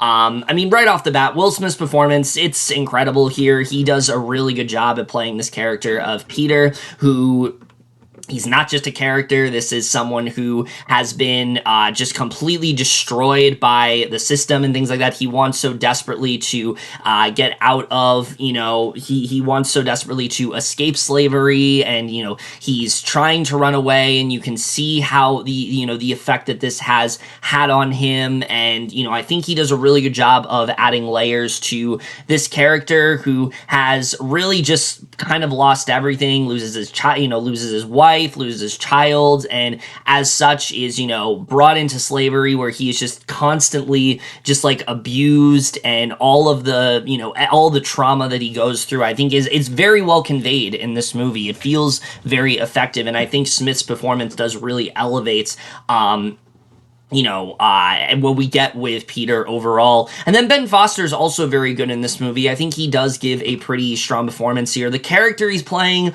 we'll get to a little bit later, but I think that he does give a pretty strong performance in this film for the most part. And also, I do want to shout out Charmaine Bingwa, who plays Peter's wife. I thought was very good in this movie. I've never really seen her before, but she has this one monologue that I really liked a lot. I thought it was extremely effective. And, again, I haven't really seen her do really anything, but I think that, I definitely do want to see her in future films, because I think that she does have a pretty bright future ahead of her. There's some effective scenes here and there. That's kind of it, to be honest with you. I don't have a lot to say about this one, because we've seen this film done so many times before, where, we have this, this character who is in slavery, and we see how much he is put through the ringer, and we see how much he wants to break out of this, and eventually he does get to, and you see the, sort of like, and you see him kind of try to fight back and things like that, and we've just seen this done so many times before in this film. And the thing that really bugs me about this movie is that all the stuff that I think is the most interesting, the film doesn't really want to focus on. It takes a very quick amount of time for Peter and his family to be bought into slavery, and for them to be captured and things like that. It happens literally in the first 10 minutes of the movie, and then immediately we just see him going through all the torture that he is. And not only is this just so not only is it very hard to watch in terms of what they're doing, but there's not really a lot of substance going on here. It really is just seeing everything that's happening, and seeing the, harsh conditions that all the slaves have to go through, and the constant, just the constant hate that they're all dealing with, and the way everyone's treating them, and all their mistreatment and things like that. There just isn't a lot here that feels new, that feels fresh, and I think that part of the film, it's just not very interesting to watch. I honestly found myself kind of checking out of it, just because I don't think there's anything here that I haven't seen done better in other films. The movie tries to add this religious element of sorts, but it just feels kind of shoehorned in. It doesn't feel nearly as it doesn't feel nearly as organic as it really should, and so I don't think they did a great job with that. Ben Foster is really just playing the generic slave owner here. There's nothing to really latch onto when it comes to his character. He's good in the role, but that's really all he is. He's just the generic slave owner in this movie who, takes pleasure in what he's doing. There is a monologue of sorts where they try to, I guess, get you to understand why he feels the way that he does. But one, he's a slave owner, so I don't really care why he feels the way that he does.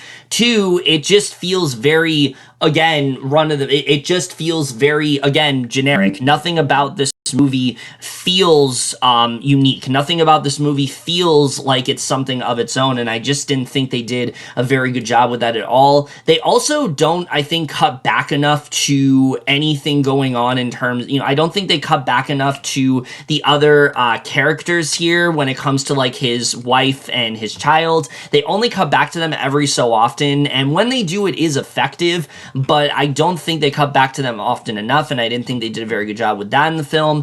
And then eventually the movie does turn into something else, and I think the last 40-ish minutes of this movie is actually a little bit better. That is what kept me from saying I absolutely hated this film, and I thought that it was just, really just generic and unnecessary. I think the last like 40 minutes is actually pretty effective, but I think that should have been the majority of the movie. I think what we get in like the third act of this movie is actually really good, and I would have liked it if they focused more on that, but they just didn't. And instead we just have a very like cut and dry story that we've seen so many times before, and I don't think they did a really good job with that. So the screenplay just really leaves a lot to be desired here.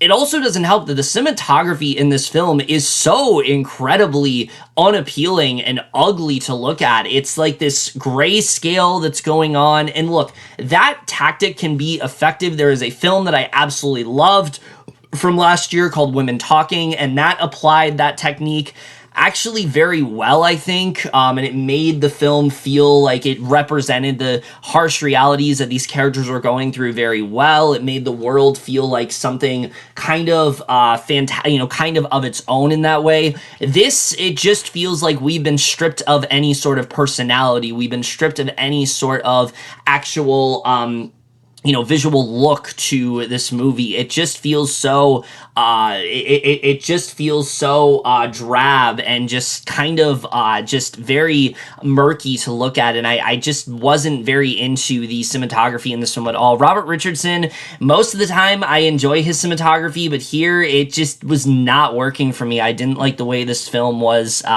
done at all. I thought the score and things like that was just very generic. The movie also is way too long. There is no reason for this film to be over 2 hours. There's so much that happens that just contributes to nothing. None of the characters that Peter happens upon either are even somewhat compelling. We never really dive into any of them. We never really get to know any of them. If we do, I couldn't really tell you much about any of them. So yeah, a lot of this film is just what you're kind of expecting. It's going to be very hard to watch for a lot of people, and for good reason. It is definitely very uncomfortable film to watch, but it just doesn't have enough substance. It doesn't have enough fresh ideas to really be anything more than just kind of like the generic slavery film that we just don't need to see that much of. I think we've seen, I think that when it comes to a subject matter like this, you have to find a way to do it in a way that feels not just like, kind of just like torture porn and things like that, slavery, torture porn. That's what some of this movie does feel like, and I think this film definitely does suffer from that. And I think if they would have taken the time to develop these characters a bit more, find an interesting angle to tackle, I think this movie could have been something actually really special. I think the last, like I said, 40 minutes actually had a lot of potential. Unfortunately, that's only the last like 40 minutes of this movie. So yeah, overall, I was not a fan of this one. I honestly found it really boring. I think Will Smith does give a strong performance here, but for the most part, this film was just very uncomfortable and just very hard to watch, but also just found it very hard to really get into, and I just wasn't really liking much of anything about this one. So C- for Emancipation. I don't know what's been going on with Antoine Fuqua lately. I think he's a great director, but this is easily one of his weakest directorial films to date. I just wasn't really feeling this one at all. I was really pulling for it, but overall, it is extremely forgettable and really not worth your time. It's definitely like well-intentioned. Like I think there's a lot that it does accomplish well, but overall it just doesn't really do much of anything in terms of its themes or anything really that fresh or original. So a lot of it just comes across as very relentlessly boring. Like you've seen this film so many times before, and you've seen it done much better, and this is just kind of the most, I would say, mediocre example of that. I don't know what's going on with me lately, but I feel like I'm just kind of softening when it comes to certain movies. And Something from Tiffany's is, I think, one of those movies where, like, this film isn't anything particularly that great, but it just is a very charming and, I think, fun Christmas romantic comedy that I just don't really have a ton to say about it. It's totally inoffensive. I think that the two central performances here are actually really good, both Zoe Deutsch and Kendrick Sampson. I think they have really strong chemistry. I think they work very well together. Yes, the premise is one we've seen 1,000 times before, where you have this guy and he wants to get this, he basically this woman gets this engagement ring that was for the wrong person, and they bond over it, and they're trying to help their respective relationships, but things aren't going to go as well. But I will say, I think they actually do flush out both of these relationships very well. You get to see why each of them feel the way that they do. You kind of get to see why things aren't working out as much as they should, and I think they do a good job in kind of fleshing out the characters more than I would have expected them to, especially for only an 87-minute movie. I think these characters are, for the most part, pretty well fleshed out. I think they do a good job with that, and I think the directing here, again, it just feels very charming. Like, you definitely do feel the warmth of this film. You definitely do want to see these two characters get together, and I think they do a really good job with that. I think the thing that brings this film down is that it just isn't anything particularly original. Every beat you could pretty much predict. I don't think there's anything that happens in this movie that was necessarily surprising to me. I think there are directions that it takes as well that I just want them to spend maybe a little bit more time on, particularly with Shay Mitchell's character. I felt that they could have dived into her just a little bit more than they really did. But other than that, I really just don't have too much to say about this one. I think it's just very cute. I think that this is the kind of, like, just fun, harmless Christmas romantic comedy. It's just perfectly unassuming and fun, and that's really all I have to say about this one. I wish I had more, but honestly, I just found this to be kind of just very light, but in a good way. Not light in a way where it's forgettable. It just was something I enjoyed watching in the moment. Is it something that, like, I recommend to everybody? No, but I think if you're looking for just a really fun and, like, just cute romantic Christmas comedy, I think you could honestly do a lot worse than this one. So yeah, B- for Something from Tiffany's. I wish I had more to say, but honestly, it's just the kind of film that just, it gives you a certain feeling, and there just isn't really a lot more to say about it than that. So that's really all I have to say about that one. I think it's fun for what it is, and I generally do recommend it. Honestly, really surprised me how much I end up enjoying this one. Christmas, Bloody Christmas. I promise this is the last Christmas movie I'm talking about. I promise. I believe it is, at least looking at this list. I'm pretty sure it's the last one. But regardless, Christmas, Bloody Christmas. I'm not gonna lie. I was a little bit worried about this one at first. The way it started off, I thought was honestly really hard to watch. We're watching these two characters that I just was not particularly invested in at all. The whole dilemma that they're dealing with, where there's this character Tori, and there's this employer Robbie who is clearly, he likes her and things like that, and she's trying to go on this Tinder date, and he's trying to, like, make a pass at her. I honestly found it to be kind of, like, uncomfortable to watch. I was like, I don't really want to watch this. I don't like these two characters at all. They're not likable in any stretch of the imagination, and I just didn't really like. I think the first, like I said, I think the first, like, 20 minutes of this movie I really wasn't feeling. Once the central plot kicks in of what this is actually going to be, and it turns into this, like, Five Nights at Freddy's but with this mechanical Santa, I was locked in, and this film turned into something that was just so incredibly glorious to watch. The actual premise of what this is really all about, with this, robotic Santa that goes haywire and starts, like, having a mind of its own and starting to, go on this crazy killing spree and things like that. It sounds really stupid, and the movie recognizes that it's stupid. It never tries to take itself too seriously, and I think that's why this really did end up working for me. I think that the general vibe of this film I thought worked really well, but I also thought they did something different with this premise than I really expected them to. I thought the direction that they took it in actually did really end up working. I really like what they end up doing in terms of the kills in this movie, but also this central, dilemma in the film of, what's really going on in terms of this killer Santa and things like that. Is it, what's its real agenda? What's the motive? They actually do dive into that in this movie, and I thought that did actually work very well. And the main character of Tori, I started to like a lot more as the movie went on. Once we got past the initial setup, I thought she actually became a really good character. There is a lot that she ends up going through through in this movie. There is a specific arc for her in this film that I honestly really did end up liking, and I thought they did a good job with it. So I thought all of that worked really well. And Joe Bagos, he has a very specific style to this film. I've seen a lot of people compare this to like 80s slashers, and I think that honestly is a very good comparison. It is very campy, and there's going to be people who absolutely despise this movie, and I totally understand that.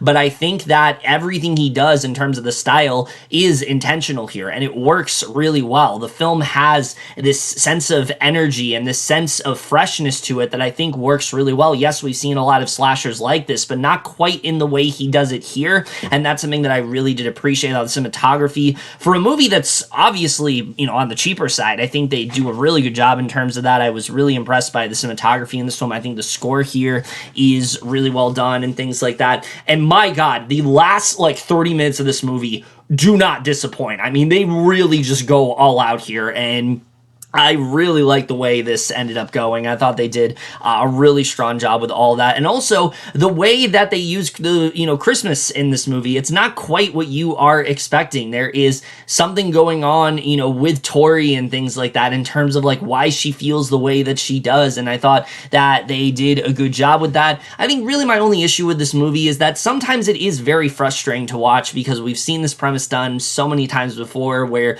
she knows this is out there, the police are just completely incompetent and don't want to help her, and they're just so ignorant to the situation and things like that. And so it can be very frustrating at times because you know exactly where it's going to go, and it's very easy to predict where the plot is going. But I think that it is riveting and fun enough to where it is definitely something that I did end up enjoying. It's nothing amazing, and I do think there are things that definitely could have been done better. The characters are definitely not the greatest, and I think that they could have dived into them a little bit more. And if they would have put as much focus onto the characters as they did around the killings in this movie, this really could have been something great. As it stands, it's something that I did enjoy. It's nothing that I think is amazing, but I think for what it is, I think if you're looking for just a really fun Christmas horror film, I think that this actually does work really well. I talked about a harmless romantic comedy, and now I'm talking about a insane horror comedy Christmas film that I don't think we get enough of, honestly. I think this film shows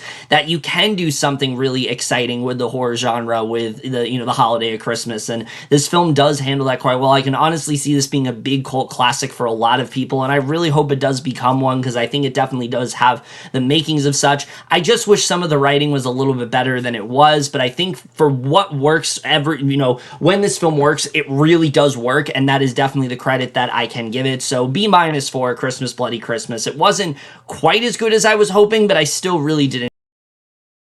I'm not gonna lie, I don't remember Night at the Museum Come On Run Rules Again all that well. This film is incredibly disposable and just really feels like something that Disney put onto their service to just kind of fill out content because they need something, they needed something to put out. But I will say it had a little bit more going for it than I expected it to. For one, the animation is actually pretty good here. I was expecting this to be very badly animated, something along the lines of the Ice Age movie or even the Diary of a Wimpy Kid films and things like that. And I actually think it has a little bit more going for it in terms of a style. It actually does look pretty good. I think that the way they are able to adapt this to animation, if you were to put these characters in animated form, yeah, I think this is pretty much what they look like. I think that they utilize the hand-drawn animation very well. We don't get to see enough of this animation these days, and I think it actually is styled very well in this movie, and that's something that I did really appreciate, and I thought that they did a good job with. I also thought the acting here, for the most part, was pretty good. Joshua Bassett, I've always been a big fan of his since High School Musical, the musical, the series, and he's good here as the character of Nick. Granted, we didn't know a ton about him in the previous Night at the Museum film, so it's a little bit hard to adjust to the fact that he's our main character now, but I think that they do a pretty good, that he gave a really strong performance in this movie. Jamie Demetrio also is a really fun, very fun in this movie. Every time he popped up, I thought he was definitely really fun to watch here. Every other actor, they do what they need to do, and I think it does work in this movie, but it really is important to go into this knowing that this doesn't really really feel like a movie. This feels more like a extended pilot for an eventual Night at the Museum, like animated television series that we may get at some point. I don't know if there's one on the horizon. I don't know if there's anything planned. I don't think a lot of people watch this movie. I certainly didn't hear a lot of people talk about it when it came out. I literally watched this on like a train ride because I needed something quick to watch. It's only like 77 minutes. But I do think if they wanted to make one, this isn't necessarily a bad way to start. I mean, we literally have like the character of like Larry showing up and kind of passing the torch to Nick that literally feels like a pilot to me. So I feel like that's really what this is supposed to be. Like, this is kind of like a test to see if this works out. And beyond that, it just isn't really anything that exciting. The way that they reintroduce Kamunra in this film feels very forced. It feels like they just kind of need a conflict here and they don't really know what to do. And because of the fact that people aren't on board with this yet, they wanted to bring a character back that would kind of like give you a feeling of nostalgia, give you a feeling of like, okay, I can feel good with this. They understand the property and they just don't really do all that much with him. I actually like the second Night at the Museum film. I know a lot of people don't, but I like Hank Azaria's performance in that movie. I think he's actually a lot of fun, and I thought what they did with Kamunra in this movie, he didn't have the personality, he didn't have the fun that he had in that film. He felt a lot more just like serious. And yes, he has his goofy moments, but he just doesn't stick out as much to me in this film. And I think that just didn't quite work as well as they were going for. And that's how I feel about a lot of the characters in this movie. I feel like, yes, I enjoy seeing like Teddy Roosevelt again. I like seeing Law. I like seeing, Jedediah, Octavius, Sacagawea. I like seeing them again.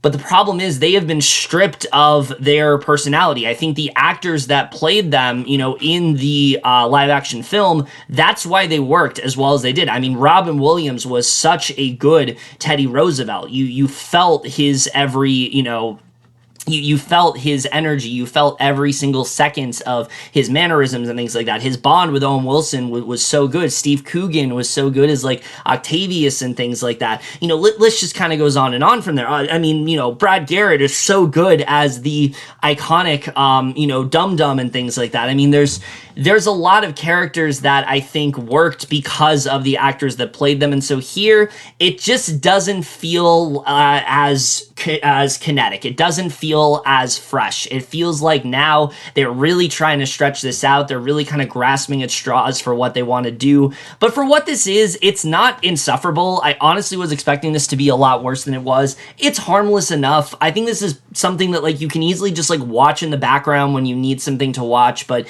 it isn't really anything that's necessarily like worth watching either. It's not really anything that special, but I think if you come across it and you think that this is going to be like the worst thing ever, you honestly will be surprised by how not horrible it is. It's very middle of the road. It didn't really do all that much for me. But for what it is, I will say, I think it definitely does have some fun moments. There are moments I did laugh at this, I'm not going to lie. I think there were some fun moments here and there, but overall, I just found this to be very disposable. I don't understand why Disney keeps making all of these random sequels to franchises that I feel like people either just kind of have forgotten about, or maybe they have a little bit of nostalgia to, but never really were like clamoring for another entry. I don't think there's anyone out there who wanted another Ice Age. I don't think there's anyone out there who wanted Diary of a Wimpy Kid, but like in animated form and things like that. Maybe they did, but I don't think that they're necessarily like, signing up to Disney Plus to watch this. And especially this one, just seems very head scratching to me. Yes, I think this can work as an animated series, but I don't know if it, I think this can work as an animated series for sure. And maybe it would actually go somewhere, but just considering how few people actually watched, I don't know if it really would. So yeah, I wasn't really big on this one at all. C for Night at the Museum, Kamunra, and Rise Again. I wish I had more to say, but overall, it's just very disposable for the most part. The Big Four was a movie that I do something that I don't normally do, and that's I basically went into this like completely cold. I didn't even know that this was a thing until I saw a bunch of people were logging in onto Letterboxd and things like that, and it really piqued my interest once I saw it was from the director of The Night Comes for Us, which I thought was such a wild and just incredible action film that I don't think enough people really talk about, especially, I mean, in terms of like just the grisliness of, you know, the action and of the, you know, action choreography and things like that. And I've been so eager to see, you know, ever since that film, what Timo Tahagento was going to do next. And I will just say right now, this is not anything like what I was expecting it to be. I mean, this film is in a whole different ballpark, and for the most part, I mean that in a positive way. Right off the bat, I mean, I really like the premise of this movie, focusing on these four assassins who are kind of down on their luck. They've, you know, their best days are behind them. They used to be like really well respected for what they did and things like that, but they very much are going down a negative path, and it's mainly because their overseer has now like passed away. He's been murdered, and they want to now pull in this detective who is actually the daughter of their leader, who was basically like a pseudo father figure to them. I think is a really good premise, and I think the initial setup is great to this movie. The first like 30 minutes, I was like, oh my god, this is gonna be one of my favorite movies of the entire year. I really love the way it's going. They do a really good job of setting up the conflict between these two. There's actually a lot of contention between our main character and her father, and we get to see a lot of kind of him living this double life where on one hand he's this very well respected like police detective, but on the other hand he is basically like this handler for this, you know, this gang of sorts. And I think that they do a really good job of interweaving both of those things, and then seeing the tragedy that struck what ends up happening with him, which is not a spoiler, that's literally the plot of the movie. You know, I really loved where the movie ended up going from there, and I think they do a really good job with that. And I think all of the actors here are really good. I've never really seen any of them before, but I think all of them gave really strong performances. But specifically Abimana Arisata, I thought was really great in this movie. He has a very good arc as the character of Topan. You see how much he cares about his family, how much he wants them to stick together, but also how much he cares about the character of Dina and what she's going through, and the bond that these two end up forming, I thought was just so incredibly strong, and I really love seeing that throughout this entire movie. I thought they ended up working very well together, and all the actors are really good here for what they have, but those two really were like the big standouts for me, I would say. I thought they did a really good job with that. And I think the movie also, in terms of action, I mean, it does not disappoint. This film is absolutely wild when it comes to its action sequences, really just goes all out. It holds nothing back. I mean, Tagento just has such a good eye when it comes to constructing just the brutality of these action sequences, but it also just feels so incredibly kinetic. Everything feels so well fleshed out, and none of the action set pieces, I mean, they never feel shortchanged. They feel very raw, and they also feel very brutal, and I like the way he's able to do that, but also incorporate a different sense of style. This movie is a lot more comedic than I was expecting it to be. It actually leans very heavily into the comedy, but even at that, he never he never he never tries to like upend the brutality with the humor in there. No, this film does get very grisly at points, and I really do applaud him for going there, because I think he does just such a great job when it comes to that. So I thought that all of that was really good to this film. The characters as well, I did find myself really connected to. I think the main two characters that I said, I thought both had some really strong arcs in this movie. I really liked where they ended up going with them. I think the character of Dinah especially, I mean, she just has such a strong, of Dina has such a strong arc in this film, and I found myself very attached to her, and I really like where they ended up going with her in this film. I thought, like I said, you know, very well written characters for the most part. What brings the movie down, I would say, is a couple things. One, while I do applaud Tagento for going, you know, for trying to do something different, you can tell he is really stepping out of his comfort zone here, and he just seems a little bit lost in terms of how to direct this film, and it just doesn't feel I think, as well crafted as his previous entry. I think this movie feels a little bit tonally inconsistent at points. There are points where the movie tries to insert a lot of humor, and for the most part it does work, but I think the problem is sometimes the movie is kind of conflicted as to whether or not it wants to be this like really goofy comedy that's not taking itself seriously, or if it wants to be something that's actually a little bit more sincere and emotional. And I think the emotional scenes in this film do work, but the comedy, on the other hand, is quite hit or miss. There are points I laughed, but there were other points I thought he was just laying on it a bit too thick. So I think he just needed to kind of streamline both of those things, and I think the blend is just not quite as strong as it needed to be. The style is very much there. I mean, you can very much tell Tejano has a style of his own, and I think he does a good job with that in this movie. It just doesn't feel quite as finely tuned as it needed to be, and I think that does bring the film down a bit. There also are some characters here that I just wanted a little bit more with. I think that they could have dived deeper into something, particularly the character of Alpha. I thought had a pretty good arc in this movie, but it comes a little too late into the film, and I think that they could have done a better job when it came to her character. Besides Topan, there isn't enough given to the other members of the Big Four. You enjoy them, you think they all have really good chemistry, but I just didn't feel they got as satisfying of arcs as they could have, and the bigger reason is because while the movie is 2.5 hours, I actually think it needed to be a little bit longer. I think the first 2 acts are actually very well paced. It feels very well handled. They do a good job of fleshing out everything. You know, the scenes don't drag on or anything like that. It just feels like we got a really good story here. But then, all of a sudden, oh my god, we're in the 3rd act. And once that happens, the movie just feels very rushed. It feels like any sort of, character plot lines, things like that, we're just going to neatly wrap it up, and it just feels like there are things that they needed to focus a bit more time on. I think we get to the 3rd act a little bit too quickly into this movie, and it just doesn't feel quite as satisfying once we're there. Don't get me wrong, there are some really spectacular moments in that 3rd act, but it just felt a little bit too abrupt. I think they needed to take a bit more time, because there's a really effective scene that happens like right before like the final battle that I really liked a lot, but I wanted to see them kind of resolve that a bit more first and then dive deeper into that 3rd act, and I just don't think the movie did that. It kind of felt like it halted some of its momentum because, now the movie needs to wrap up, and I don't think they did a great job with that. It also needs to be said here, the villain is nothing in this movie. I never really felt the threat of the villain here at all. I honestly forgot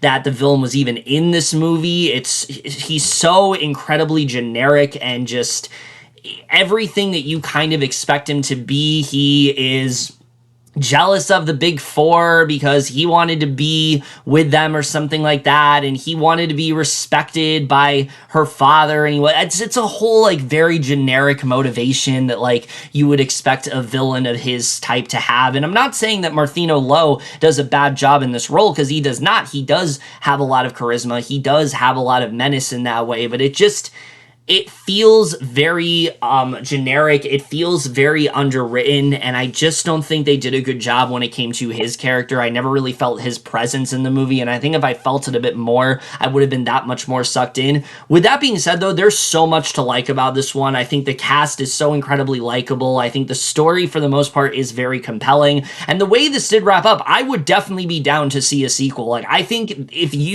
Tejano wants to start a franchise, like, this is the film to do that with. I think there is enough going on in this story. I think there's enough mileage you can get out of some of these characters. I just think he needs to blend it a little. I just think he needs to find a way to incorporate both tones a little bit better. You can still have this really silly physical comedy, but you also can have these really emotional moments, and it can feel seamless. And sometimes it just doesn't feel the most seamless here, and that's really what just brings this down a little bit for me, is that it just sometimes feels a little bit inconsistent in terms of that, and I just think there are some story threads that I just wanted to see some more on that I think they could have dived a little bit deeper into. But for the most part, I enjoyed this a lot. I'm very happy I gave this one a watch, and I definitely would be down to see more because I did hear that Tejano wants to potentially turn this into a franchise, and I would absolutely be down for that for sure. So B- for the Big Four. It wasn't quite as incredible as I wanted it to be. I think it starts off really strong, and it doesn't quite end as strong as I was hoping for, but I think for what this is,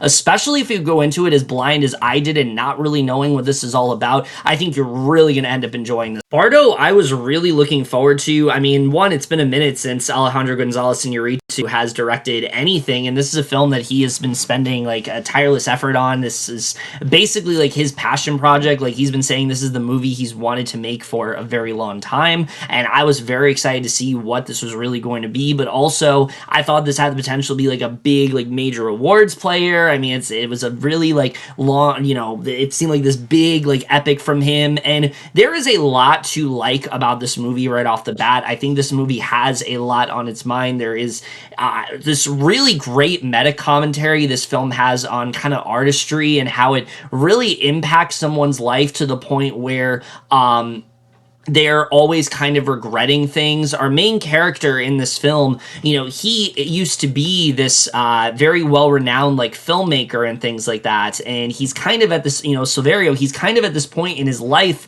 where he's kind of just regretting a lot of the choices that he's made, things that he's been praised for. He doesn't really see it that way and things like that, and it's very interesting to kind of get inside his head, and you kind of see it as Iñárritu kind of criticizing himself, kind of, you know, looking at himself in a way that we haven't really seen him before. You know, he's kind of recognizing, you know, things about his movies that he hasn't really liked. And I think if this entire, you know, I think there's a lot of great moments with that. There's a moment early on in this movie where he is, basically talking about one of his movies, and he is grilling someone who is like praising him and things like that, and he just like completely goes off on him. And I think it is so incredibly effective the way that they do that. You know, he's about to get this very like prestigious award, and he doesn't even know if he really deserves it in that way. I think all of that is so well communicated in this movie. And Daniel Giménez Cacho, oh my god, he is a revelation in this film. I've never really seen him prior to this, but he is incredible here. Every single second that he is on screen, which is basically every scene of the movie, I mean, he just sells everything so well. This character is going through a full-on like midlife existential crisis, and he sells all of that emotion so well throughout this movie. The constant regrets, the worries, the distress that this character is in, it is so incredibly captivating, and it's honestly one of the most consistent elements of the entire film. I think that he just does such an incredible job with all of that. And if the entire film was as good as his performance and as good as the social commentary on artistry, this would be such a well-handled film. And if it would like this character study of sorts, you know, of him kind of pondering his life's choices and also like his relevance within the industry, this could have been like one of my favorite films of the entire year, because I really like what it's saying about that stuff. Him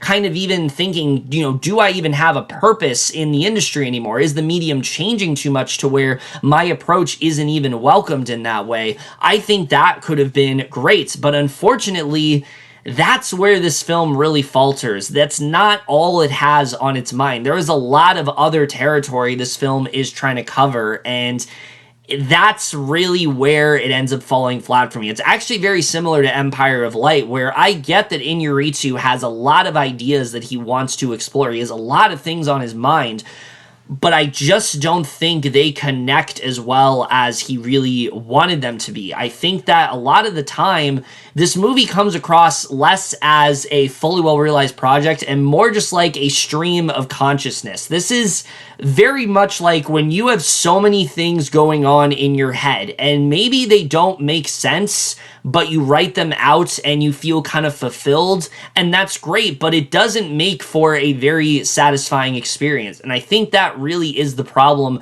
with this movie for me, because like I said, I think the commentary on artistry is really good. Everything he's saying about, you know, this being this aging filmmaker that is questioning a lot of things about his life, I think all of that is really well effective.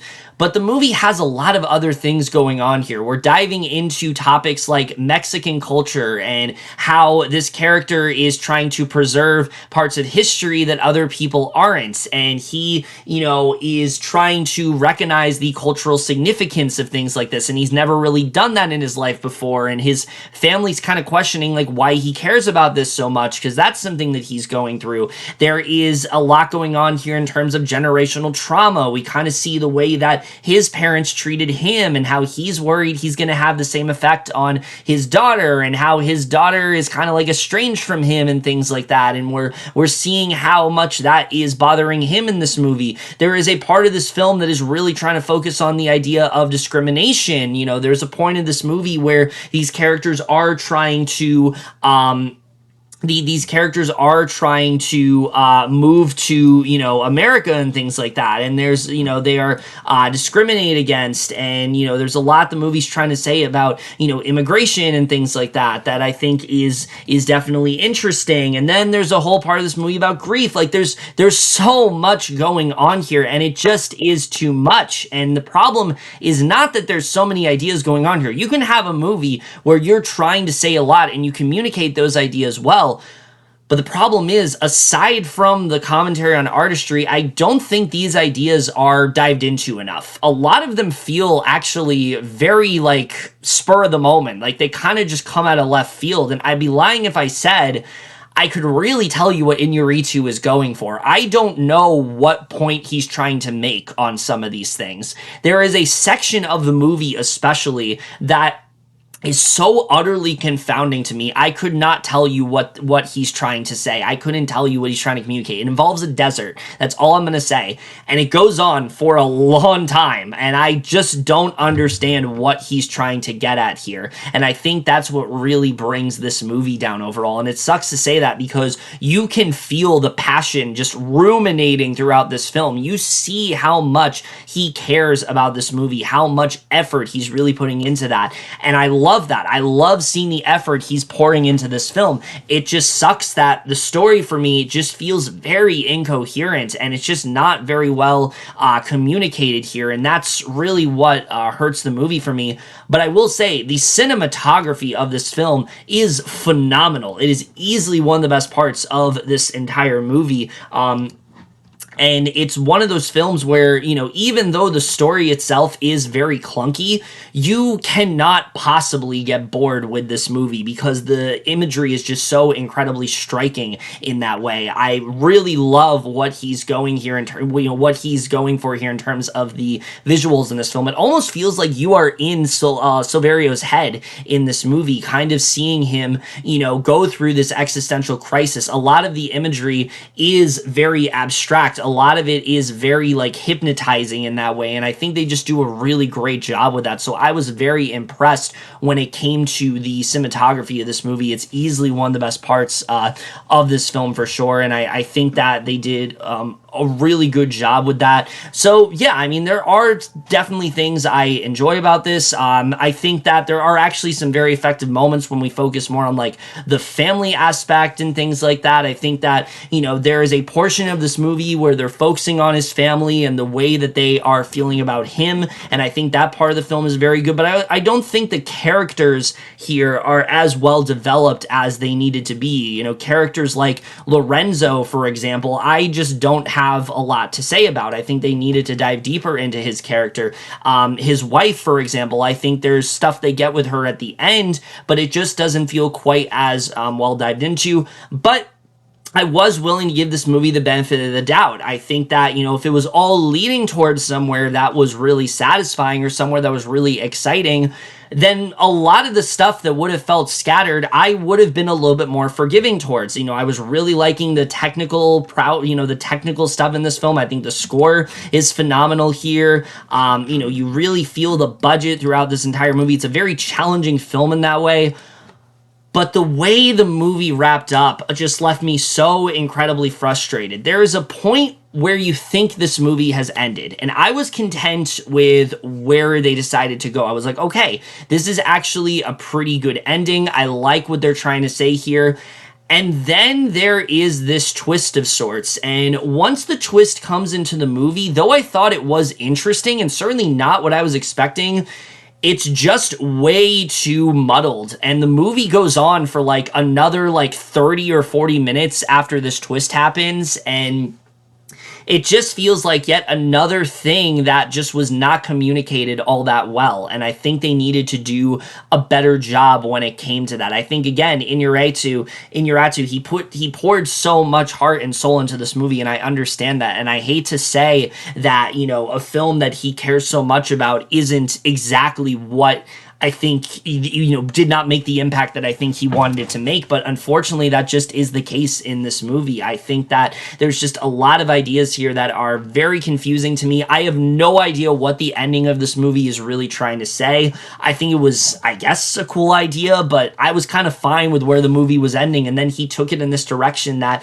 was just way more disorienting and confusing. And it just made me rethink the entire movie. And it wasn't one of those things where a lot of the time I will watch a movie that has this very out of left field ending and I'll be like, oh my god, this actually makes the movie so much better. This had the opposite effect on me, where the more I thought about it, the more the film kind of just fell apart for me. And that was very disappointing because there was so much I was liking, especially in the first like hour and a half of this movie. I was really on board with it. But the more it went on, the more it just really kind of started to lose me. So I appreciate the fact that this film takes a lot of risks. I appreciate how challenging it is. And I'm always going to respect Inarritu as a filmmaker and the risk that he takes.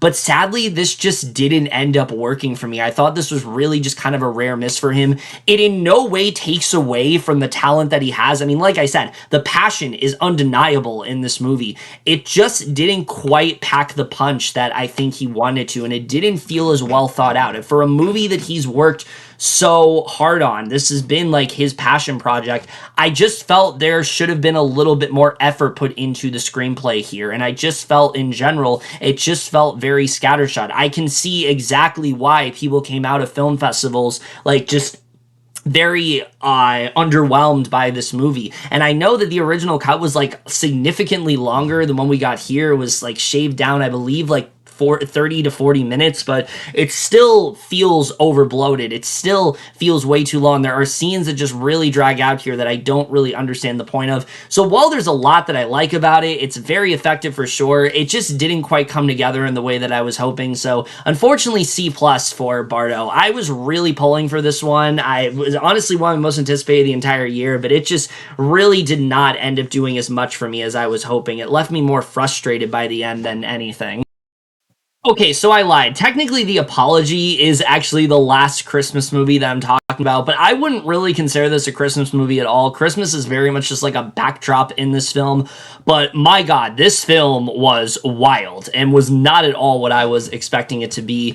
And here's the thing, I don't want to get too much into this one because I feel like this one kind of just got buried onto AMC Plus, which sucks because it's an incredibly effective and very intense thriller that I don't think anybody is really expecting. But so much of this movie really is just Anna Gunn and Linus Roach having this very important conversation. We're watching this character, she is preparing to host this like Christmas celebration with like her best friend, but there's this horrible storm going on inside, and these two pretty much find themselves trapped together. And you're finding out a lot of information about these two characters, and at first it seems like this is going to be something a little bit emotional. There's a personal tragedy that Anna Gunn is dealing, there is a personal tragedy that she is going through that's happened now 20 years ago, and you can see that it's had this effect on the character of Darlene and things like that. And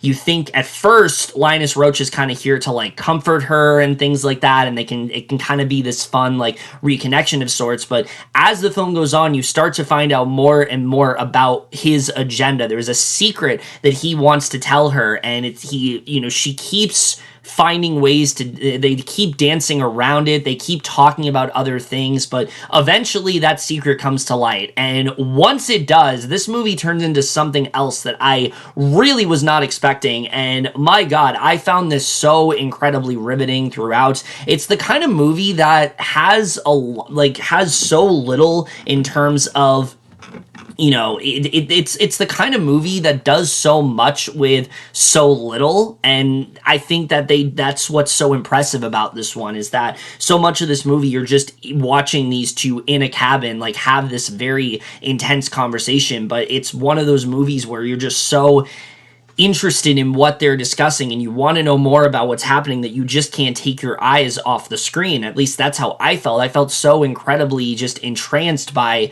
these two characters, and the more this went on, the more I just found myself so incredibly riveted by what was really happening, and I thought they did just such a great job with that. So yeah, there really is just so much to like about this one. Anna Gunn is phenomenal in this movie. I've seen her give some really good performances, but I have not seen her give a performance this good in a very long time. Hell, I don't think she's had a role this good in a very long time. Ever since Breaking Bad, I would say, I don't think she's had a role this good. This is exactly the kind of roles that Anna Gunn should be getting. It utilizes her talents fully. Darlene is a very complex character. There's a lot that she is going through in this film. There are a lot of emotions that she's grappling with, and I think all of that is so well handled in this one, and I think that they do a really good job with that in this movie. I think her talents are fully utilized here. And Linus Roach, he's very understated at first, but the more the film goes on, the better his performance really does become. And I was very impressed by, what he ended up doing in this movie. I thought that he ended up working very well here. My only real issues with this one is Janine Garofalo. As much as I do like her in the movie, she really is just here so Anna Gunn has somebody to talk to, somebody to confide in as to like what's going on. I don't know what to do about this, and there just isn't much more with her to her character besides that. And so because of that, every time we cut back to her, while I enjoyed her character, I just wanted her to get a little bit more into the plot. I felt like they could have done a better job of kind of getting her to this point without her character being here. There is eventually a point to her, but once she shows up, it just feels kind of like, oh, okay, well, now this character, like, it just feels very much just like, oh, okay, now she's here, I guess. Especially because they keep this character so separate from the location for so long that when she eventually does show up, it just kind of feels a little bit too late at that point, and I think they could have done a better job with that. Also, there are certain things that are revealed in this movie that I want a bit more expansion on. We don't know the context of what they're talking about for a while, and that might be frustrating for some people. I think that's why some people aren't enjoying this movie as much as I did, because for a while you're like, I don't really know what's going on here. I don't know what's being discussed. Where is this headed?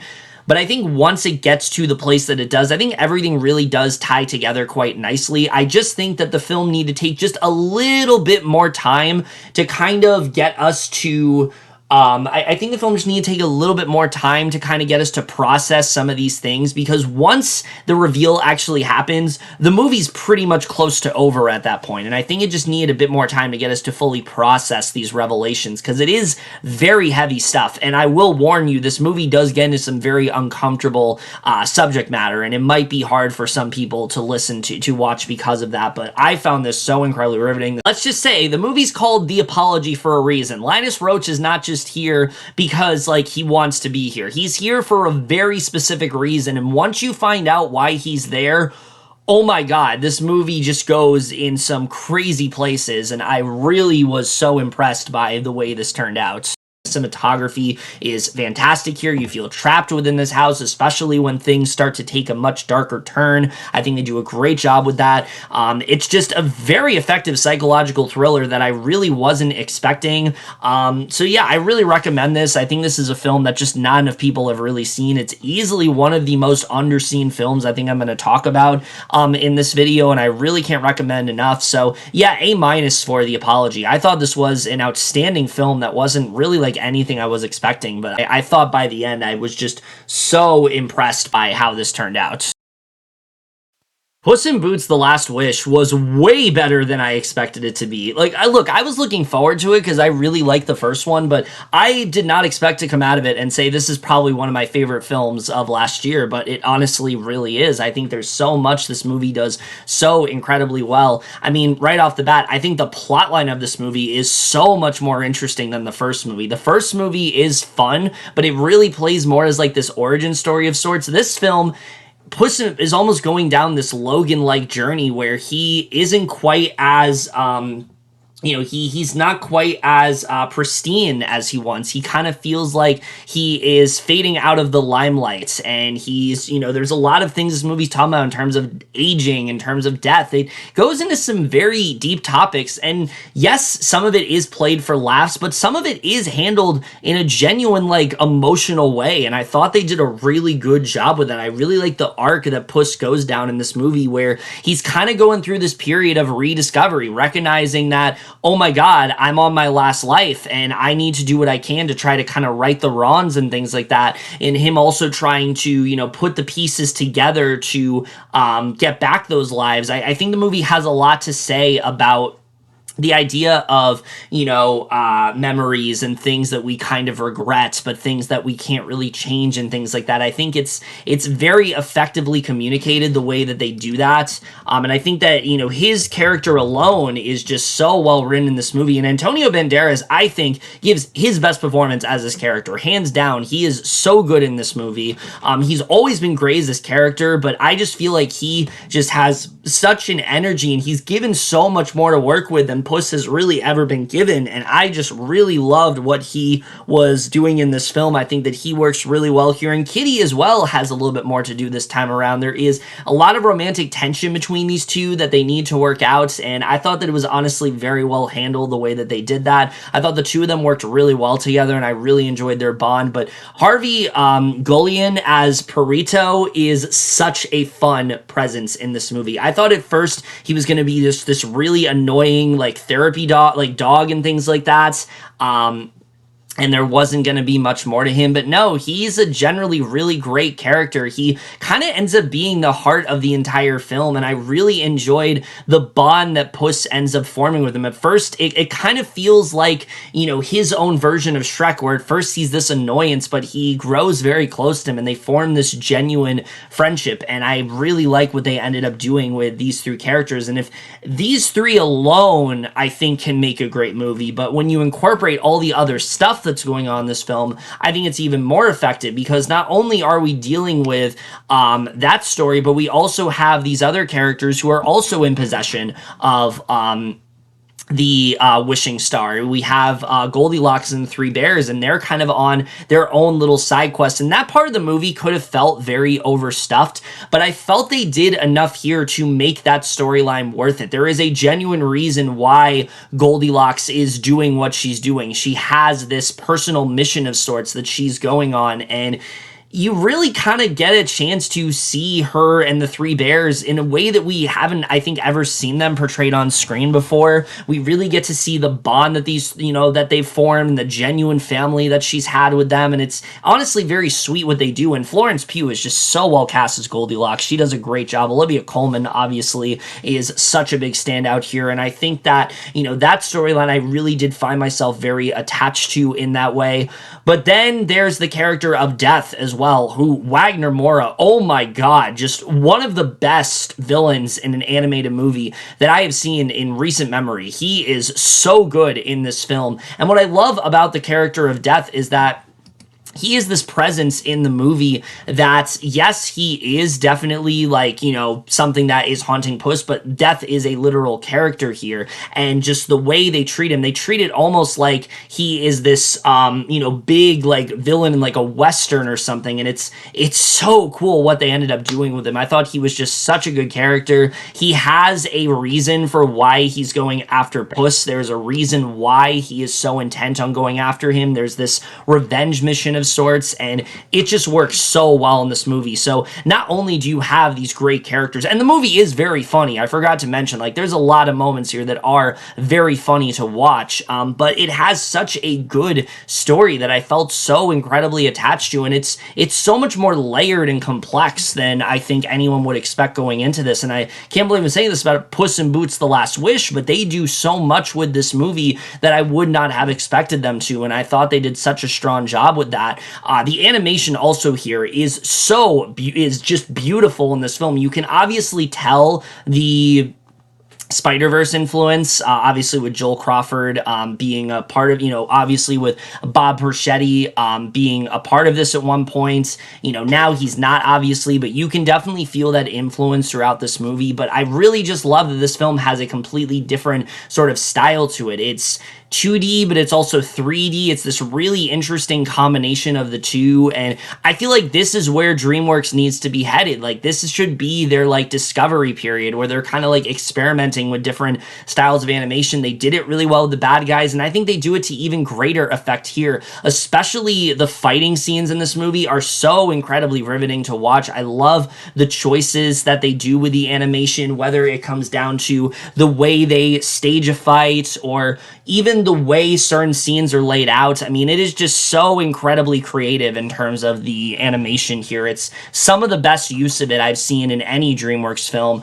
I mean, there's obviously this Western influence throughout the movie as well, and that I think is very well handled. This movie, even to greater effect, I think, than the first one here. And the score, I mean, just continues to be such a big standout. It always has been, and it continues to be here. So yeah, there's so much to really love about this one. I also love the message of this movie, like where it ended up going. I really was not expecting. There's even this thing that happens at the end that I was generally shocked of. I was like, oh my god, I was not expecting them to do this, but I really like where they're going. All I will say is that I want to see where this continues, like where they end this. I think this is probably the last Puss in Boots film, but I don't think this is the last in this particular franchise. I think there's something else that we're going to see after this that's teased here that I was definitely very much into. So yeah, there is so much that I really love here. I think that there is just this great completed arc for Puss. There are these really just very complex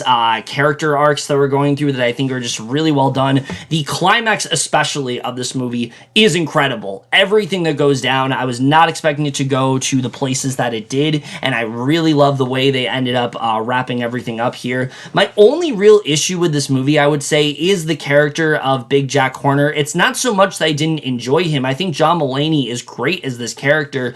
To me, I just found this character to be a little bit unnecessary. It felt like you have Death, and he himself is a great antagonist, and then you also have everything going on with Goldilocks and the Three Bears, and I feel like to me that was enough. I don't think you needed Jack Horner to be in here and kind of have his own little side quest. They do something interesting with, the way that he is depicted in fairy tales and how he's kind of gotten, he's kind of gotten, bullied for it. And you can see, how people have constantly just made a mockery out of him, and he's kind of trying to prove his worth. And I think that's a pretty decent arc, but the direction they went with him, by the end of the movie, I just found his character to be a little bit unnecessary, and I think there was more they could have done with him overall. The only other issue I will say is that there's this character of Mama Luna that Divine Joy Randolph plays, and I just want to see a little bit more of her. I thought that she was a really fun standout in this movie, and I want to see more of what she could do in this. But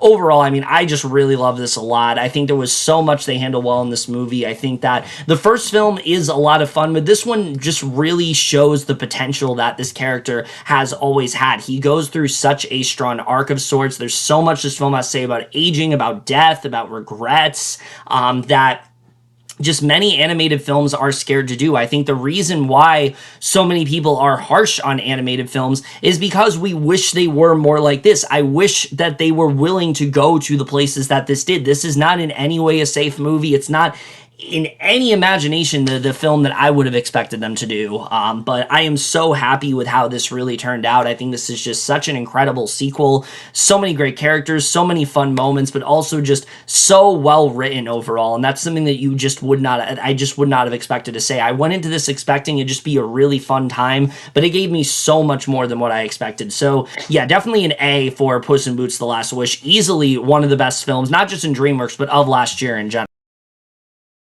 I Want to Dance with Somebody is basically as generic and unremarkable as I really expected it to be. I mean, going into this, I feel like this is like the textbook definition of just like a typical music biopic, like the problems that they have. It seemed like this film was pretty much going to check off all those boxes, and it does, but it's not as forgettable as I expected. It's not as generic as I expected. It does actually have a little bit more going for it. And the one thing I will say right off the bat that this film, is pretty much undeniable, I feel like. I think anyone who watches this film will agree. Naomi Aki is extraordinary in this film. She is easily the best thing about this entire movie. She is the glue that really holds it together. I think without her, it would just absolutely stink. And look, I've always been a fan of her, but I feel like this is like a career best from her. I mean, she embodies the spirit and the heart of Whitney Houston so incredibly well in this movie. You see how much passion she has for her music, but also how much love she has for everything that she does. And it never feels like this is like an imitation of Houston. It never feels like she is trying to, just copy and paste who Whitney Houston was. Yes, she has certain mannerisms that Whitney Houston was known for, but she adds her own spin to the character, and I think she just does a really great job with that. I think this is a performance that was deserving of an Oscar. I can understand why she didn't, get a nomination because of the fact that nobody fucking saw this movie, to be honest with you. And also the fact that I just don't think this was a movie that, either wasn't screened to critics or critics didn't really care about it.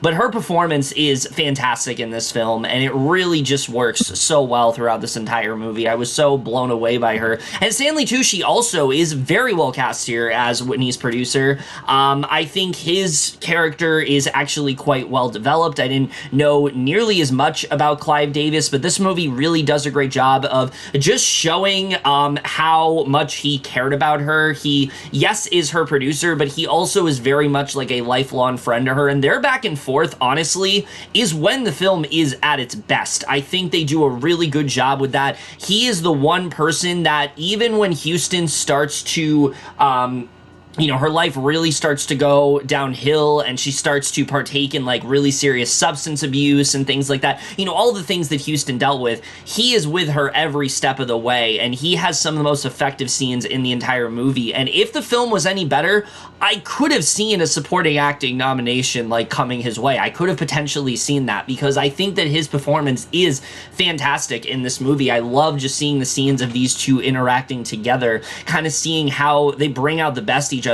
She's the one who has the creative ideas, and he's really the one that gives her, the advice and things like that, and kind of is like her hype man in that way. And it's just it's so great to watch. I love their back and forth throughout this movie, and I think that really is one of the strongest things about it. And all the performances for the most part are great. I think, Ashton Sanders does a great job at playing Bobby Brown. He never goes too over the top, and it's a really tricky role because Bobby Brown, obviously, is a known abuser. He's a terrible person, and he did so many just heinous things. The way he treated Houston was just absolutely disgusting, but Sanders plays it in a way where this feels like, yeah, this is exactly how Brown would have, would have been, probably was during this time, where in the limelight, he seemed like this perfect guy for Houston, but behind closed doors, he was an absolute monster, and I think he does a really good job with that, so I enjoyed his performance here.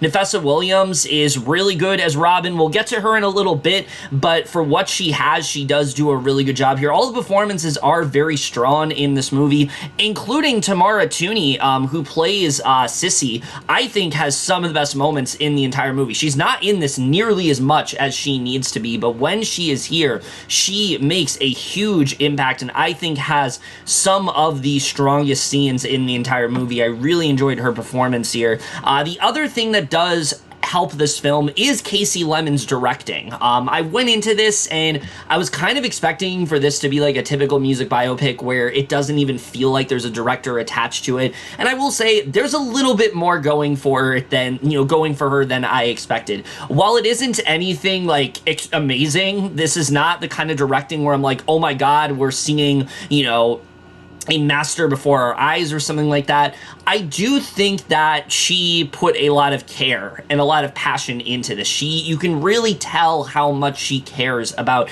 Whitney Houston, and that is demonstrated very well throughout this film. And I would not say a single beat of this film feels like this is making a mockery out of Houston, or this doesn't feel like it cares. Like, it feels very sincere in that way.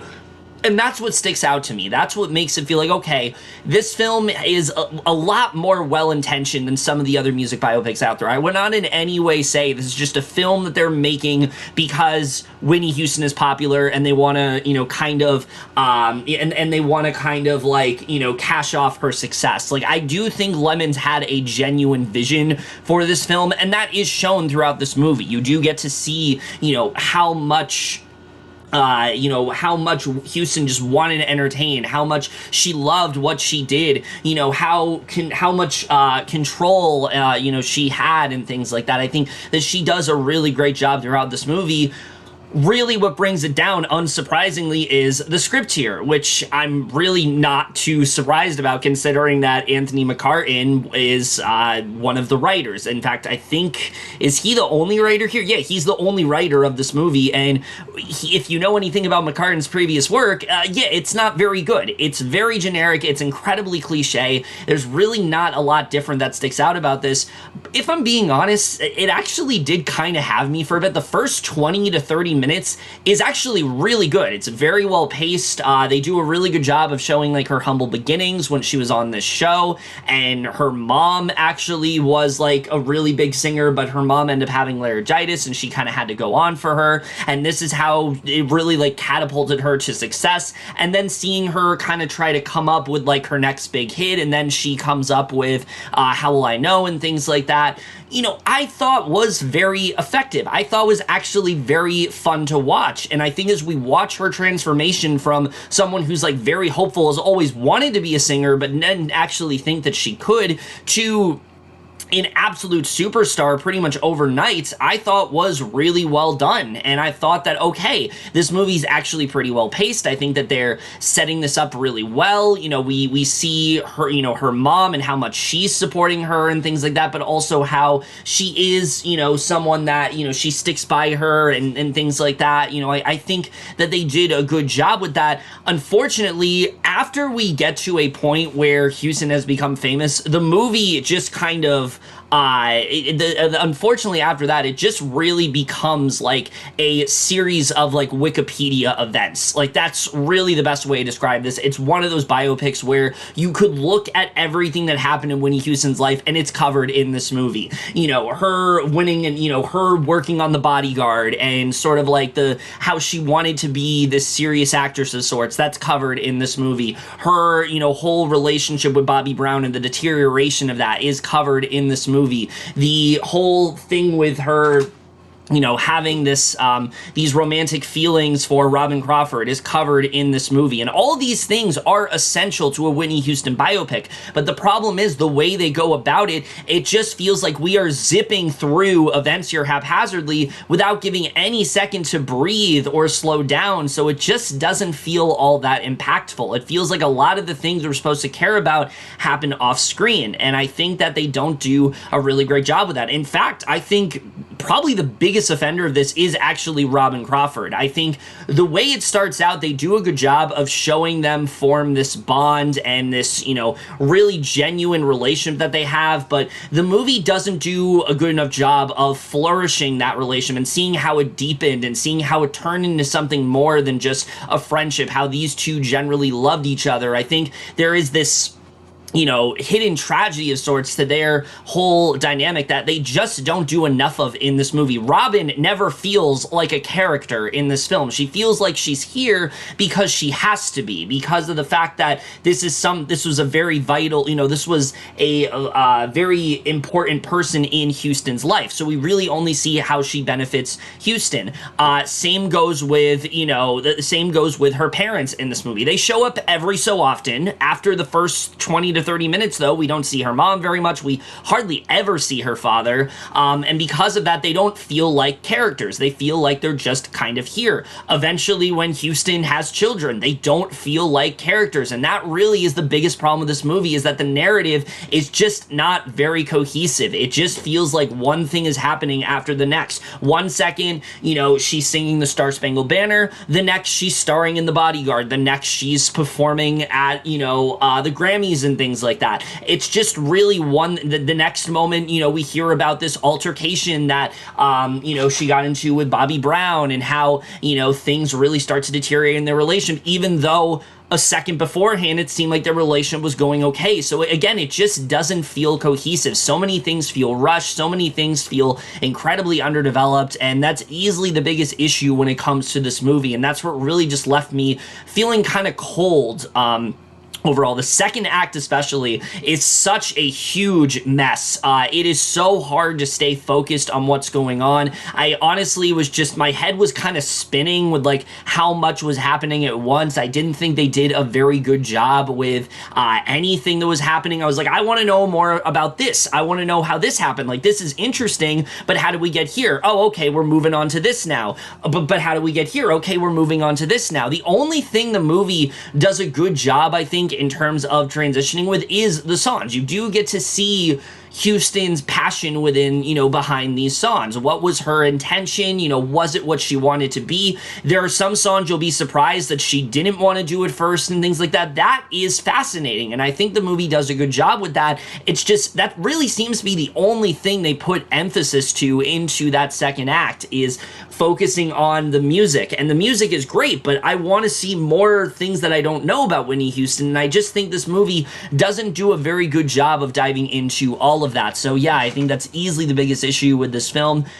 And especially with like a 2.5 hour runtime, it's crazy how this still feels so rushed and underwhelming. Like, you would think that'd be enough time to tell this story, but it just starts to feel very repetitive. There's a scene where she's presented a song she at first rejects, and then it ends up being like one of her biggest hits. And again, it's exciting to watch at first, but it just feels like the film is in such a hurry to get to this portion that it's kind of like rushing through everything else. Any sort of nuance in terms of these stories, it's just not here. And so it just feels very surface level and things like that. And I don't think they did a very good job with that at all. It just felt very underwhelming to me, so I wasn't really a fan of that. I will say the third act of this movie actually is very good. The way that they show the downfall of Houston's career and just in general, like what ended up happening to her, is actually really effective. And I think that they do a good job of showcasing just how much she sunk, how there were so many times she was trying to recover, but it just, unfortunately, she kept just sinking further and further. It is honestly very hard to watch. The movie goes from something that's generally very fun to something that honestly becomes this tragedy of sorts, and I thought that part of the film they actually did a really good job with, but again, there's so many elements that just don't feel all that well explored. So while I did feel that emotional punch in the third act, I mean, I'd chalk that more up to Naomi Aki's performance, or I'd chalk that more up to how they did give us time to flesh out that portion of the movie. But again, I think just the getting there was very clunky in that way, and that's something that definitely did disappoint. So yeah, I mean, there are definitely things to like about this. The cinematography is very good. There are some very powerful moments, but overall, it's honestly just kind of fine. Like, that's the best way to describe it. It's very middle of the road. It has more care put into it than I expected, and it's absolutely anchored by its lead performance, as well as a really strong supporting performance from Stanley Tucci, but it's far too rushed, it's incredibly formulaic, and it just doesn't leave the kind of lasting impact that I really wanted it to. I just really wanted so much more from this. I do think that while the ending is effective, it doesn't make up for just how lackluster so much of the preceding 2 hours were to it. So overall, I just found myself very frustrated by this one. I really wanted to like it a lot, and for a little bit I thought, okay, maybe this is actually going to go somewhere, but very quickly it just kind of devolved into what I expected it to be. So C+ for I Want to Dance with Somebody. It was a little bit better than I expected, but really nothing to write that home about. I think it's worth watching for Naomi Aki's performance, but if you haven't seen it, it's not really something you need to rush out to watch either. So, full disclosure with Living, I have not seen the original film of this Akuru. I really want to. I've heard nothing but amazing things. I've just never got a chance to getting around to it. I was going to watch it before this movie, and then I just never did. But I was honestly very surprised by this one. I kind of expected this to be just like an Americanized version of much better, Japanese film from like, I believe, what was it, like the 1960s? I think that's when that came out.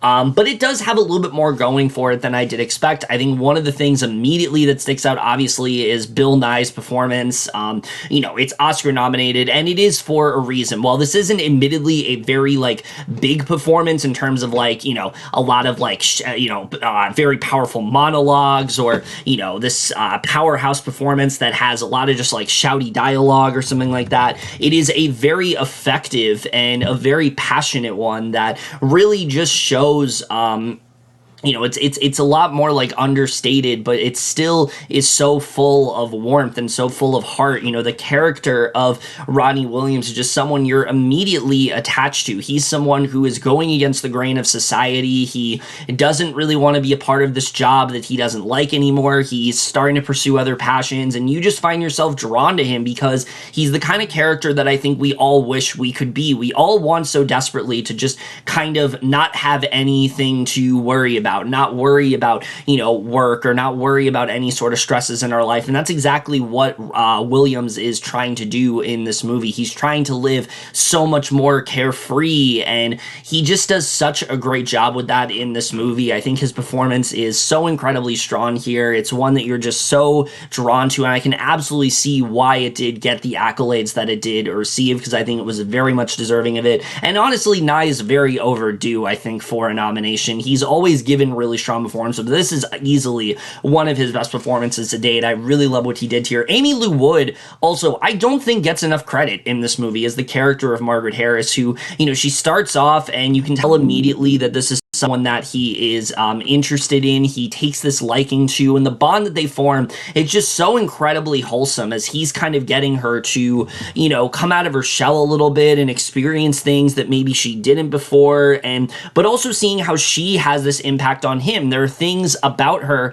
that he never really thought of doing, and kind of seeing the impact that these two have on each other, I thought was just really sweet to watch, and I really did enjoy that quite a bit, and I think they do a good job with that here. The other performances here are strong for the most part. I think that especially when it comes to Tom Burke's performance, I think he really stuck out to me. I think he has like a lot that he is given to do here, and the way the film portrays the illness that Williams is afflicted with is very effective. You understand why he's doing what he's doing, how, he's trying to kind of, enjoy these last few days of his life, enjoy the time that he has, and not really worry about the stresses of the world. And I think in that way, the movie is very effective.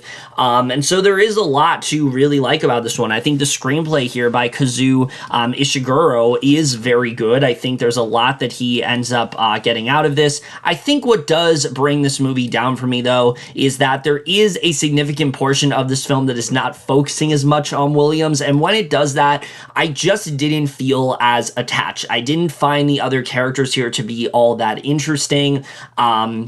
Especially Alex Sharp's character, I just wasn't really all that drawn to him. There is another character in this that I did think was pretty well written, the way they went about it, but I just didn't feel that attached to the other characters here. So when we cut away from Williams, it wasn't that the movie was boring necessarily, because we see the impact that he had on them, all these different, that he has on all these different characters, but I just didn't feel quite as attached, and I didn't think they did the greatest job with it. There also are points of this movie that definitely do drag here and there, and I think they could have done a better job with that. The movie actually does take a little bit to get us to be introduced to Williams, and that opening, like 20 minutes or so, I just wasn't really vibing with all that much. I found it to be kind of just, meh, and just wasn't really something I was super into. But I think once we met the character and we really saw the journey he ends up going on, I thought it worked really well. And then the way the movie ends, especially, I thought was very effective. perspective, seeing the impact he ends up having on everyone, I thought they did a really good job with.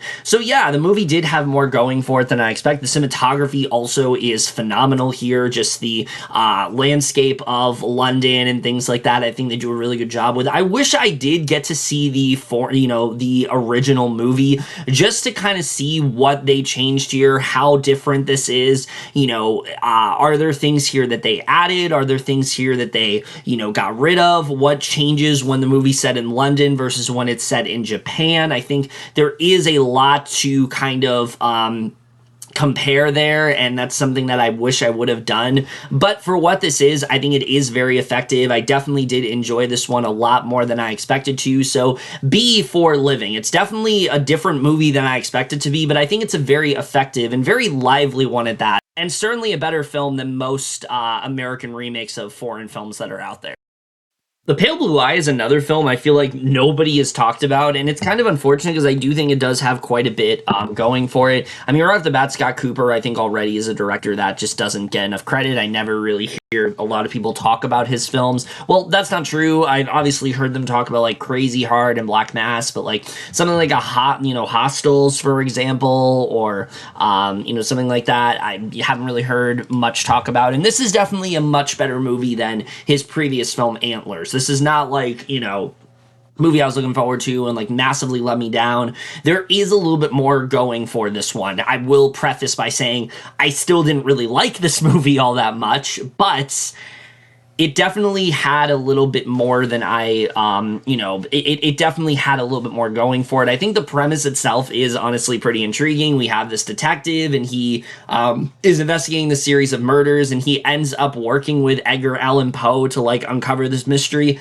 That sounds really interesting. There's a lot that you can really do with that. The character of Landor, also, he's going through his own sort of personal tragedy. His daughter has ran off a few years ago. He's a widower of sorts, so he really is going through a lot in this movie, and he also is going through this side mystery of sorts and of his own, and I thought all of that was honestly very interesting. Anytime the movie focused on that part of the film where we're diving deeper into his inner psyche and what this whole mystery is doing to him and how it's relating to what he went through and things like that, I think it honestly is very effective in that way. And I think the movie does a good job with all of that. The problem is it takes a long time to really get there, and for a while I just was not super interested in this. I think the performances are extraordinary. Christian Bale, I think, gives a really good performance here as Landor. He's very cold and stoic, and it's kind of hard to tell how he feels about all of this. I thought he gave a really strong performance in this movie, particularly in the third act of this film. He has some really great stuff, but Harry Melling, man, oh my god, he is just fantastic as Edgar Allan Poe. He is all the mannerisms down so well. I feel like if you were to predict if you were to picture Edgar Allan Poe solving a mystery and in this time, this is exactly how you would picture him to be. Now, I'm no Edgar Allan Poe expert myself, but I feel like he just did such a great job at making this character feel so dynamic and special, and it never feels like this is just Edgar Allan Poe. Like, he makes him his own character, and I think he does a really good job with that. He is very, you understand why he's assisting, this mystery and things like that, and I think he does a really good job. Gillian Anderson is another big standout. The moments that she has are small, but when she's here, she does a really good job. Same with Lucy Boynton. I thought that both of them were really good here. All the performances, like I said, are very strong in this movie. It really just comes down to the fact that, the central mystery for a while, I just wasn't super invested in. I found it to be kind of run-of-the-mill and generic, and I didn't think they did the greatest job with that. The tension between Poe and Landor, I thought, was really good. Once we started to dive deeper into their inner conflict, I thought the movie honestly did start to get a lot better, and I think the third act of this movie was honestly very strong, concluding in a reveal that I was not expecting at all. The way that they ended up wrapping this up and the actual, cause of what happened when we find out who was actually behind this whole mystery, I thought it added something a lot more personal and a lot more effective to this film, and I kind of feel like it should have been revealed earlier on, because this to me is so much more interesting than what the preceding hour was of this. I think they just did a really solid job with that overall, because it adds so much more to this film, finding out this reveal and what was actually going on the entire time. Again, I just kind of wish it was revealed earlier on in the movie, and I think it would have been that much better if that was the case. But the film does end in a pretty strong manner. It doesn't make up for how uninterested I was in like the first in like the first two acts of this movie, but I did think the film did end strong. The cinematography also is fantastic here. It's, just very alluring in that way. Just it feels very cold. It feels it feels very cold and desolate, and I think they do a really good job when it comes to the cinematography here. I definitely was impressed with what they did. The score I thought was pretty good, but overall this didn't do a whole lot for me, but it had a little bit more going for it than initially I found it to be. I thought, the way this started off, I wasn't super into it, but I think the more it went on, the more I did end up liking it. So C+ for The Pale Blue Eye. For a while, I was really bordering on C, even C-, but I think the ending did make up for it. It just didn't save the movie completely. I think the ending was really strong, but it didn't quite make up for everything. There are some strong performances here or there, but for the most part, it's still not a movie that I hold in that high of regard, but it's a little bit better than what I was expecting. So I do think it is still worth watching, but it isn't necessarily anything that special. But if you do see it across Netflix, I think you will be at least somewhat impressed by it.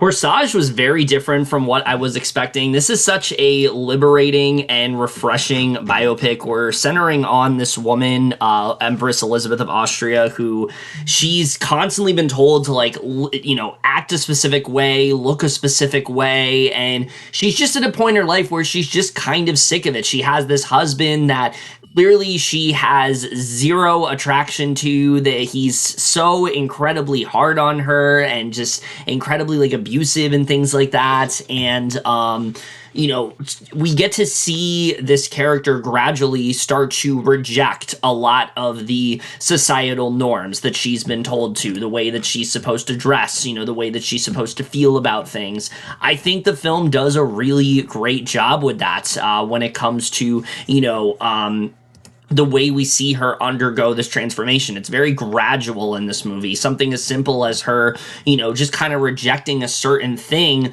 eventually turns into something much bigger than that. And that's something that I thought they did a really great job with. The fact that she, starts to want to befriend certain people that she's not supposed to, her wanting to go on these little trips and things like that, and her not really being as concerned about, certain sort of duties that, someone of her stature is supposed to. I think the film does a really great job when it comes to all of that. And Vicky Krieps is so good in this film. A lot of it is very subtle acting, but she just proves how strong of an actress she can really be. I think this is one of her best performances that I've seen to date, and I really loved what she ended up doing in this film. And where they end up going with her story, I thought was just so incredibly compelling to watch, and I just really liked what they end up doing there. And the way that eventually this starts to have an effect on her, and the way people try to get her to kind of reject a lot of how she's feeling. It's really insane to watch, especially for the time it takes place. It's not surprising, but it's really damning to watch in this film for sure. But overall, I really did enjoy this a lot. I think the only thing that does hinder it for me is that the other characters I did feel attached to, especially the character of Countess Marie. I thought they did a good job when it came to her character. I thought there was a lot to really latch onto when it came to her, and I enjoyed the relationship that her and Elizabeth kind of form in this film. But the other characters I just didn't feel quite as attached to, and I think they could have done a better job of that. The movie also is a little bit too long. I think there's definitely some things that they could have cut down here and there. But Marie Kretzer's directing, it's really good. There is just as much comedy as there is drama here, and I think that she blends the two of those things very well together, and that's something that I did appreciate when it came to this film. Overall, I definitely did enjoy this one quite a bit. That being said, said, apparently there's like a lot of like controversy with this movie. I guess there was someone in the film who was a part of who, one of the actors in this movie was, like accused of being charged with like possession of child pornography and things like that. And apparently in like the whole reason this happened is because Austria, they never implemented the Me Too movement. It wasn't something that was practiced there. And so they're getting hit with all these allegations and things like that. Look into it. It's pretty wild. I didn't even know about it until I looked at the Wikipedia page. It's pretty insane what's going on there, and all the shit that, happened, all the things that happened involving this movie, how apparently there was another actor that also was involved with this, and the director didn't know until literally 2 days before filming. So yeah, it's pretty insane all around. But yeah, regardless of that, I just feel like that was something I needed to preface, because I literally didn't know that until reading the Wikipedia page for this movie. I still really did enjoy this a lot. I think there is definitely a lot to like about this one. It's not going to be for everyone, but I definitely really enjoyed what they ended up doing here. I thought that, it took some spins on a formula that we're kind of used to and did something different with it, and I always appreciate that. So B for Corsage. I definitely enjoyed this one. Broker was so overlooked last year, I thought. This is the new Kurita film, Hirokazu Koreeda, and the only film I've seen prior from him is Shoplifters, and I like that movie, but I don't think it's the masterpiece that many people like hailed it as. It certainly has a lot of great things about it. It just, there's some things that happen in the latter half of the film that just didn't quite come together for me as much as I wanted it to. This film, I honestly liked more than that one. The premise of this right off the bat, I think works really well. We have these two characters who they are doing something kind of unethical, where they allow infants to be dropped off anonymously to like be cared for others. And it kind of dives in this whole thing about like baby boxes and things like that. And they decide to like steal these babies and kind of like raise them on their own and put them on this like adoption black markets. And that premise alone seems like it could make for a very effective film, but this did not quite go in the direction that I expected it to.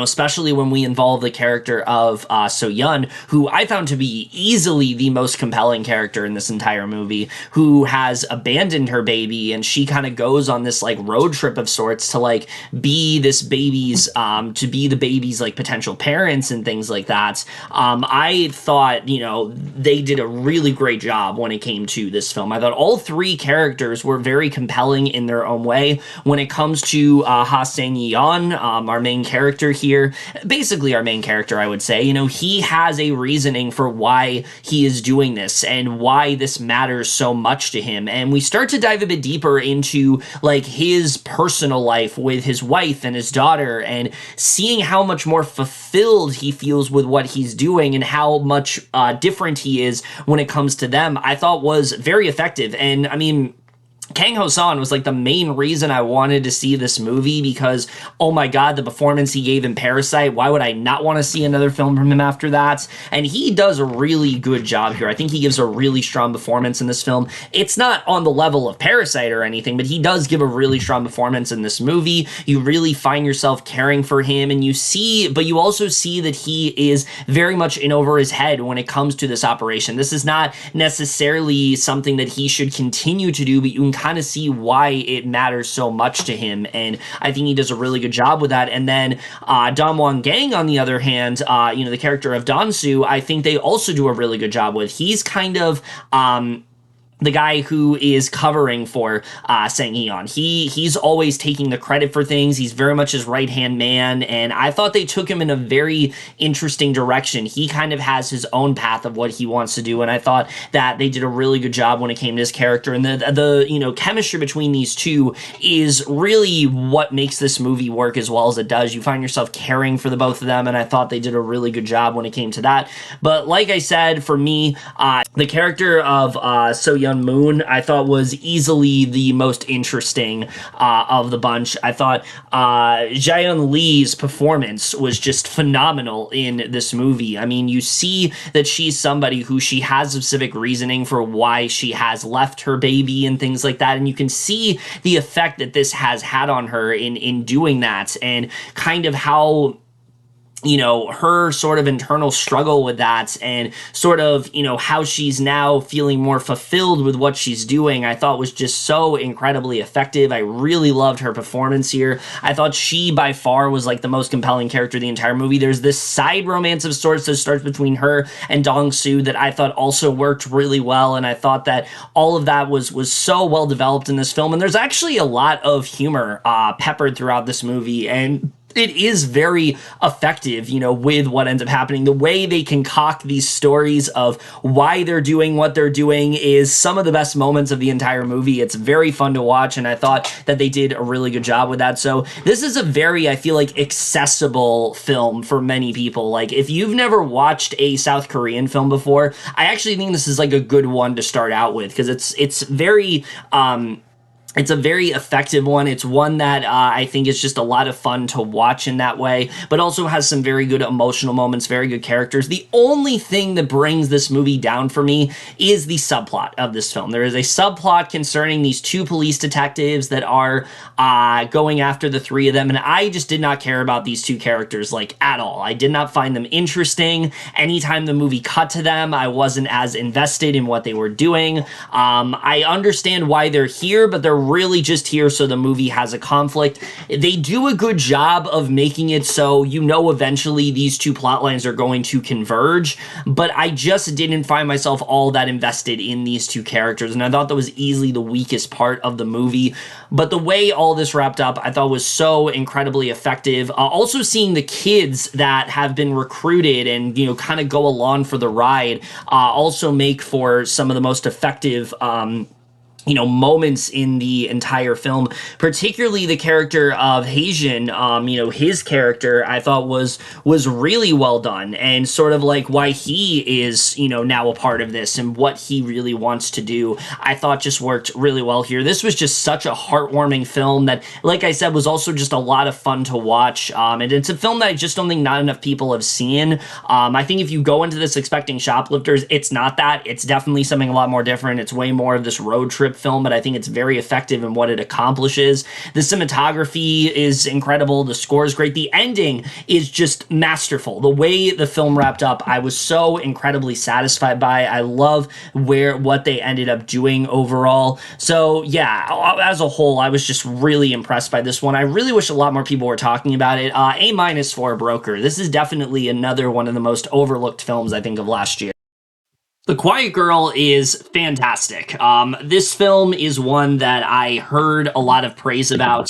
You know, it was nominated for Best International Feature at the Oscars, and rightfully so, because this film is absolutely remarkable. I mean, the story, yes, is one we've seen plenty of times before, where we have this girl who is in this really awful upbringing where she has these parents that just don't really seem to value her or don't really care about her all that much, and eventually she ends up venturing to her aunt and uncles, who at first she doesn't really want much to do with, but eventually takes a liking to them. But this film goes so far beyond that. What I really love about this movie is just how simple it is. This really is just this girl who, you know, she comes to this house and things are so much different for her. The way that these characters just warmly embrace her, this is not something that she's used to. She's not used to having this, you know, just peaceful and just loving life with a family. She's never really been able to do that before. These are relatives that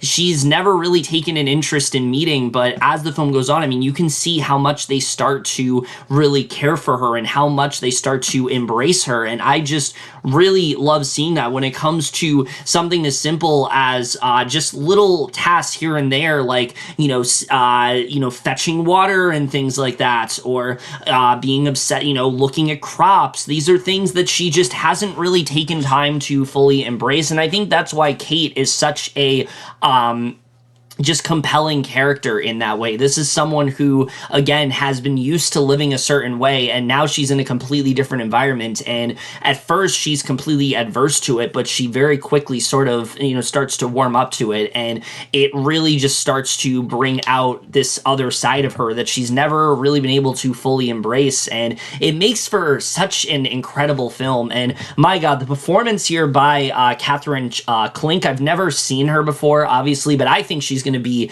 a huge star. She's definitely someone to watch out for in future films. Definitely look out for her. I think she's going to have a really big career as she goes on.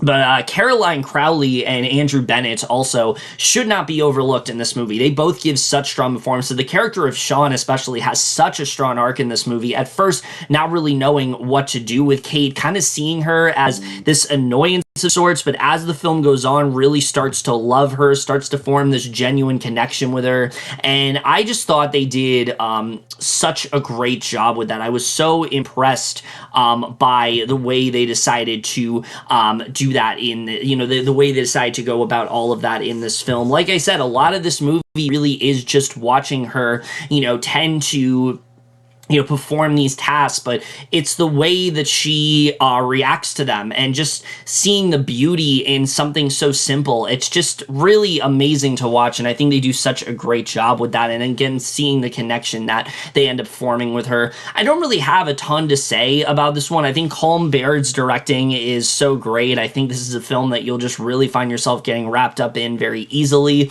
The third act especially is such a tearjerker. It's impossible to not get somewhat emotional at the end of this movie. It's impossible to not feel something towards the end just because of just how utterly satisfying it is, and in a good way. It's not a sad ending. It's actually a very uplifting ending, but the way they go about it, my God, it was so well done the way they did all of that. And again, seeing the contrast between Sean and Evelyn compared to her actual parents, and just how little they seem to care for her in this movie, how they barely even acknowledge her in this film.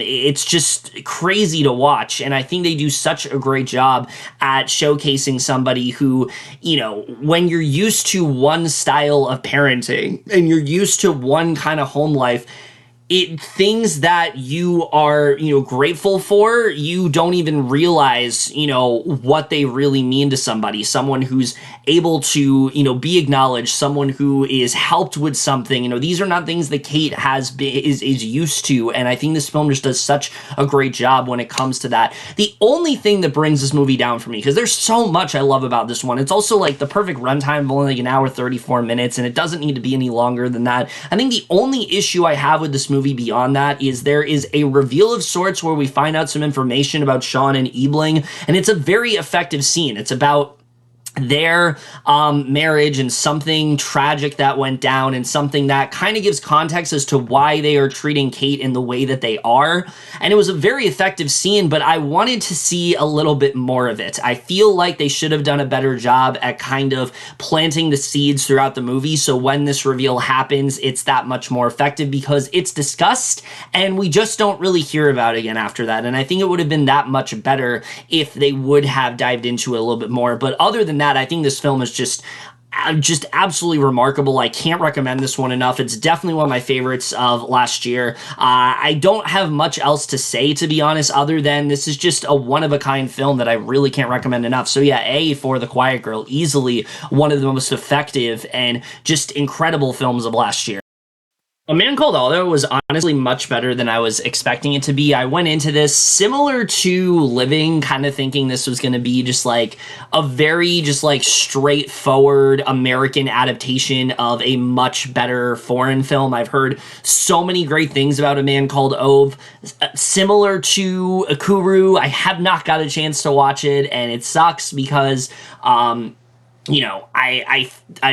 heard amazing things about it, and I would have loved to get to compare the two, but unfortunately, just because I didn't get to watch it, I'm not going to.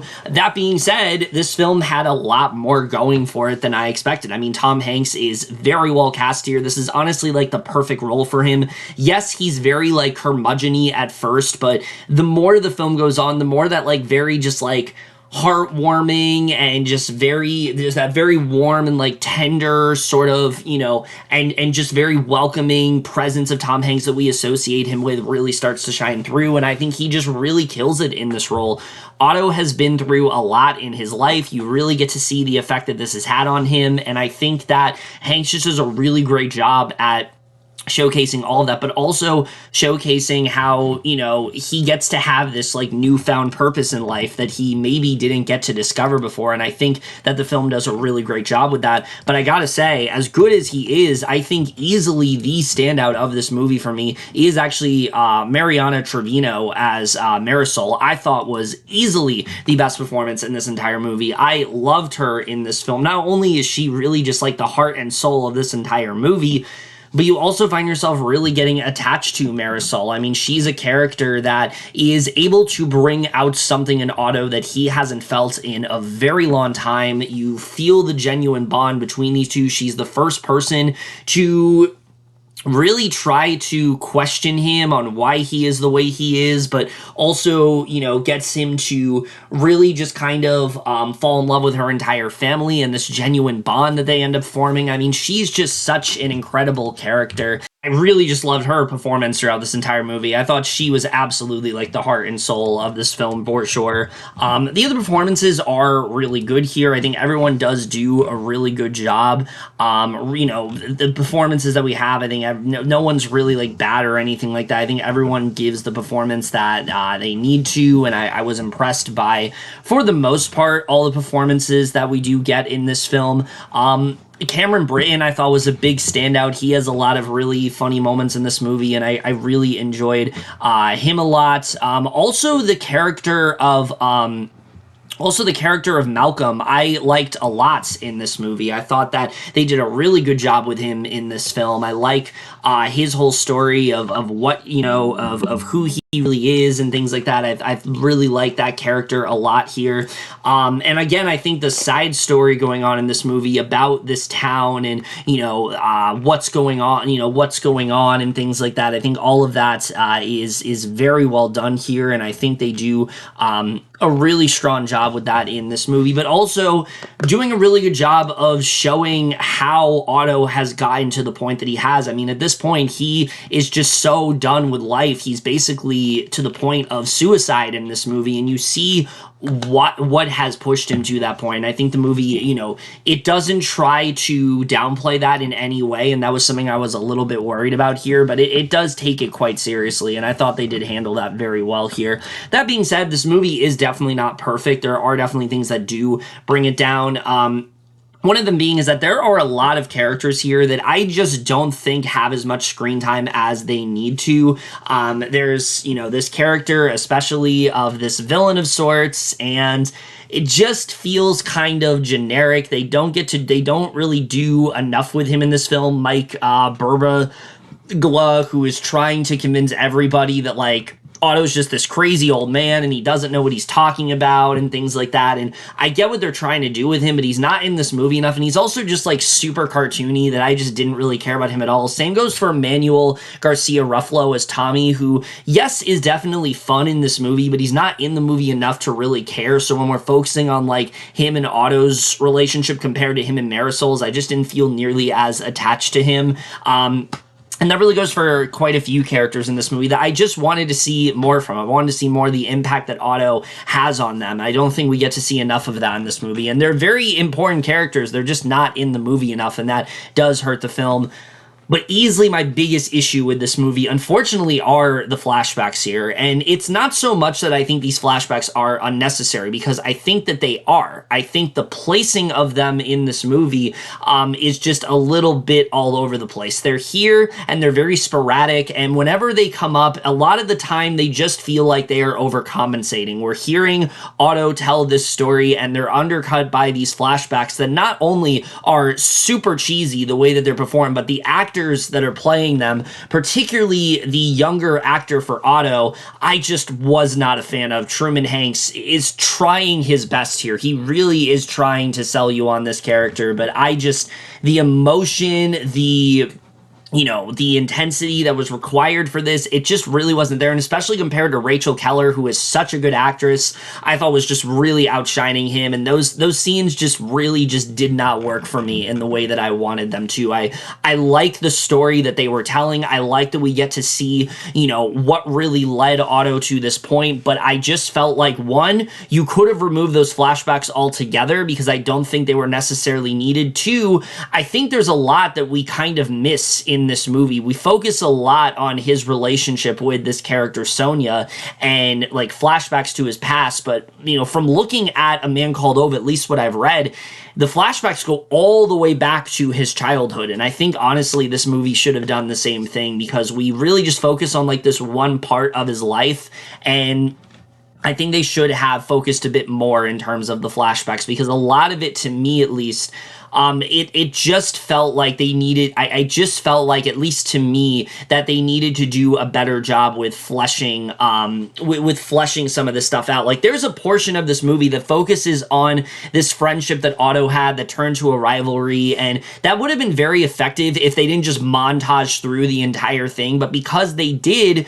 I just didn't feel quite as connected. So that really is the one thing that does hurt this film, is whenever they focus on the past, a lot of it feels like we just haven't gotten to see enough of it. And so while I do feel connected, it just feels like it's not quite as effective as it really needed to be. The stuff in the present I found to be a lot stronger for sure. But David McGee's screenplay for the most part does work. There are just some things I think could have been a bit better. But overall, like I said, I like this movie a lot more than I expected to. It's honestly very charming. It packs that emotional punch, and it also is a lot of fun at points. Tom Hanks and Mariana Trevino especially Trevino, I think is incredible in this movie, and I can't wait to see more of what she's going to do after this film. I just really ended up liking this a lot, and I thought it had a lot more going for it than I initially expected. So B for A Man Called Otto. It's certainly not a perfect movie, and I really do want to watch the original film to kind of see like probably how much more that film goes into greater detail with some things, but for what this is, I still really did enjoy it. Alice Darling is a very hard watch, and for some might be a little too triggering for them, but I found this to be a very effective film that I just don't think enough people are really talking about, especially when it comes to the main performance here. I mean, look, Anna Kendrick, always been a huge fan of her, might have had a little, celebrity crush, might be my celebrity crush for a while now, and, I just always get excited to see her and stuff, because I think that she is not just a beautiful woman, but I also think that she is a fantastic actress who just doesn't get enough credit. I think a lot of the movies that she does, they do service her talents, but I think that she's a lot better than the movie itself. This is easily one of her best performances in a long time. It might just be the performance of her career, I think. I mean, just the raw emotion that the character of Alice is going through, and the ways that she tries to shrug off the emotional abuse that she's constantly getting from Simon, and how much this is affecting her. It is so well handled, but especially a scene with her in a bathroom where she finally just like releases all of the inner emotion, all of the trauma that this has had on her, and you see her finally get to like fully just acknowledge what's been going on. It's so incredibly effective, and it's such a stunning performance, and I think she just kills it in this movie. It's some of the best work of her entire career, and I just really loved what she ended up bringing to this film. I think her performance alone is worth watching, but I think the other performances here, particularly Wumi Mazaku, are really good in this film. The way that Alice's friends are trying to get her out of this situation, that you can see they know what she's been going through, but she's trying to cover it up. She's trying to just downplay what's going on, but you can see how much, how concerned these friends are, and how much they are trying to get her to deviate away from this altogether. I think they just do a really great job with here overall, and you really do feel the chemistry between these three. You understand how much they care about each other and things like that, and I think they do a really good job with those characters. And Charlie Carrick as Simon, not in the movie a lot, but when he's here, he is extremely effective. You can totally see why Alice is constantly why he is so easy, why Alice is so easily abused in this way, why he is able to,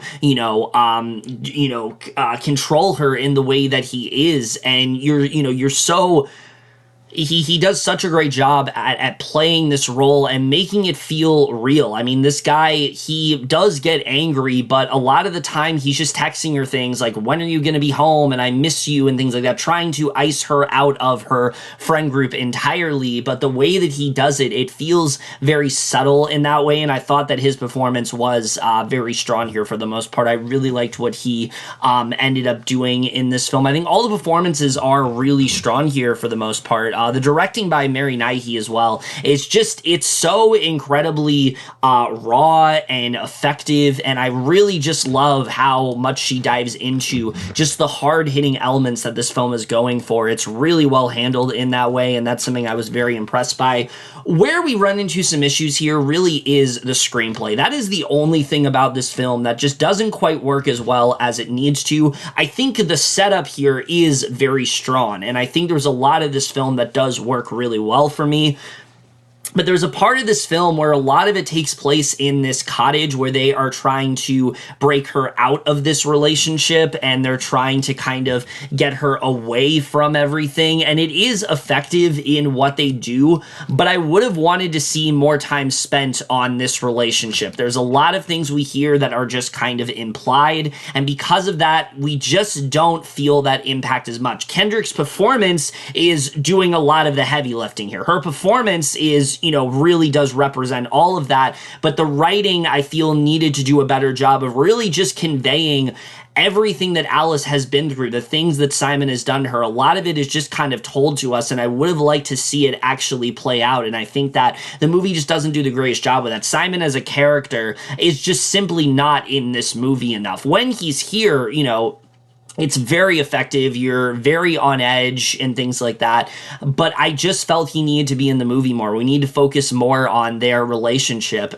Maybe even go back a bit, maybe provide some flashbacks as to how they got to this point. Was Simon always this way? Did Simon come across in a more presentable way? Did he come across in a more impressionable manner and things like that? They just need to do a better job, I think, at showcasing this relation, because while I did, while we get to see just how volatile this is, we've seen it when it's gotten to the breaking point that it has, and I kind of wanted to see how this relationship has devolved to what it is, because, I think they do a really good job of representing abuse and how much Simon is gaining from this and things like that, but how he's trying to hide how much he's gaining it through, him being vulnerable and him being sad and things like that. I think they do a good job with that. Again, I just kind of wanted to see what else has he really done to Alice? What else has she been through? I think the movie could have done a really good job with that here, and they just didn't really provide that. Also,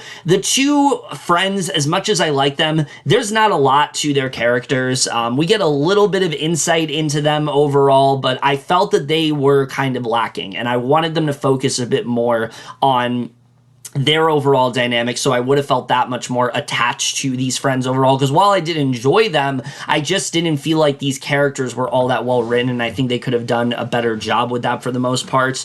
But the way the movie ends, I thought was very effective. I really liked the way it wrapped up, although it did feel a bit abrupt.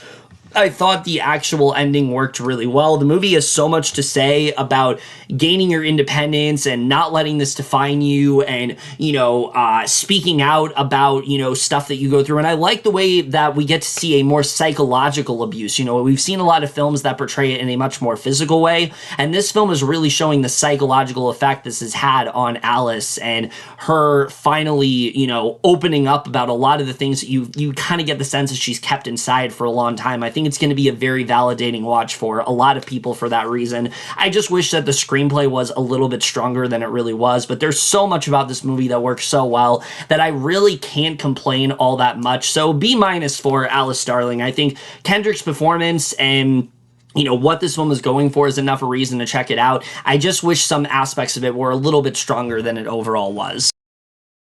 All right, this is it. We finally made it to the last movie of this 2022 What I Watched catch-up series. We finally did it. It's been a long ride, but we're here, and the last movie we're talking about is White Noise, a movie that I was really excited for, especially coming off the heels of Marriage Story. I mean, seeing Noah Baumbach reteam with Adam Driver and things like that, and Greta Gerwig also, now being in a acting capacity rather than a writing capacity. I was really excited to see how this film was going to turn out, and it was not anything like I was expecting. This is easily, I think, one of the most tonally inconsistent films of last year, and there's a lot of different thoughts I have on it. I mean, right off the bat, I will say, I really respect Noah Baumbach here for doing something really different. He really challenges himself with this film. This is very much him stepping out of his comfort zone and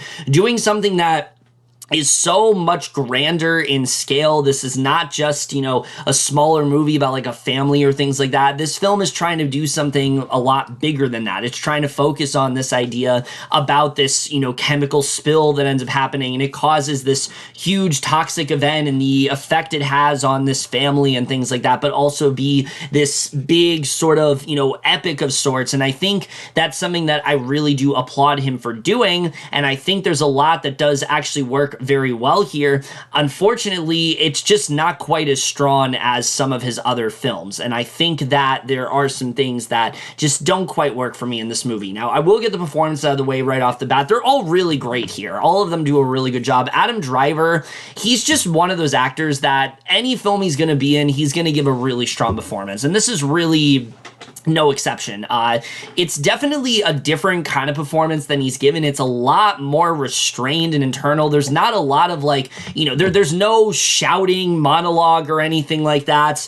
But it's still a very strong and effective one, especially with the journey his character goes on. He starts off in this movie, he couldn't care less about what's going on with all these warnings about this toxic event. He's downplaying it. He doesn't really seem to care that much, but you see in this film how this really kind of starts to eat away at him. His paranoia kind of starts to take over fully, and the effect that this has on his character, it's so incredibly well handled, and I really love Driver's performance throughout this film. He goes through a pretty significant transformation in this movie, and it's still a really great performance from him. I've seen people go as far as to say that his performance was bad in this movie, and I would very much disagree. I think that he really killed it in this film. It's definitely a different performance than he's given, but I think his performance really works here. The other actor I really want to praise that I don't think has gotten enough attention is Raffi Cassidy. In general, I don't think we talk enough about how good of an actress Raffi Cassidy is. I've been a huge fan of hers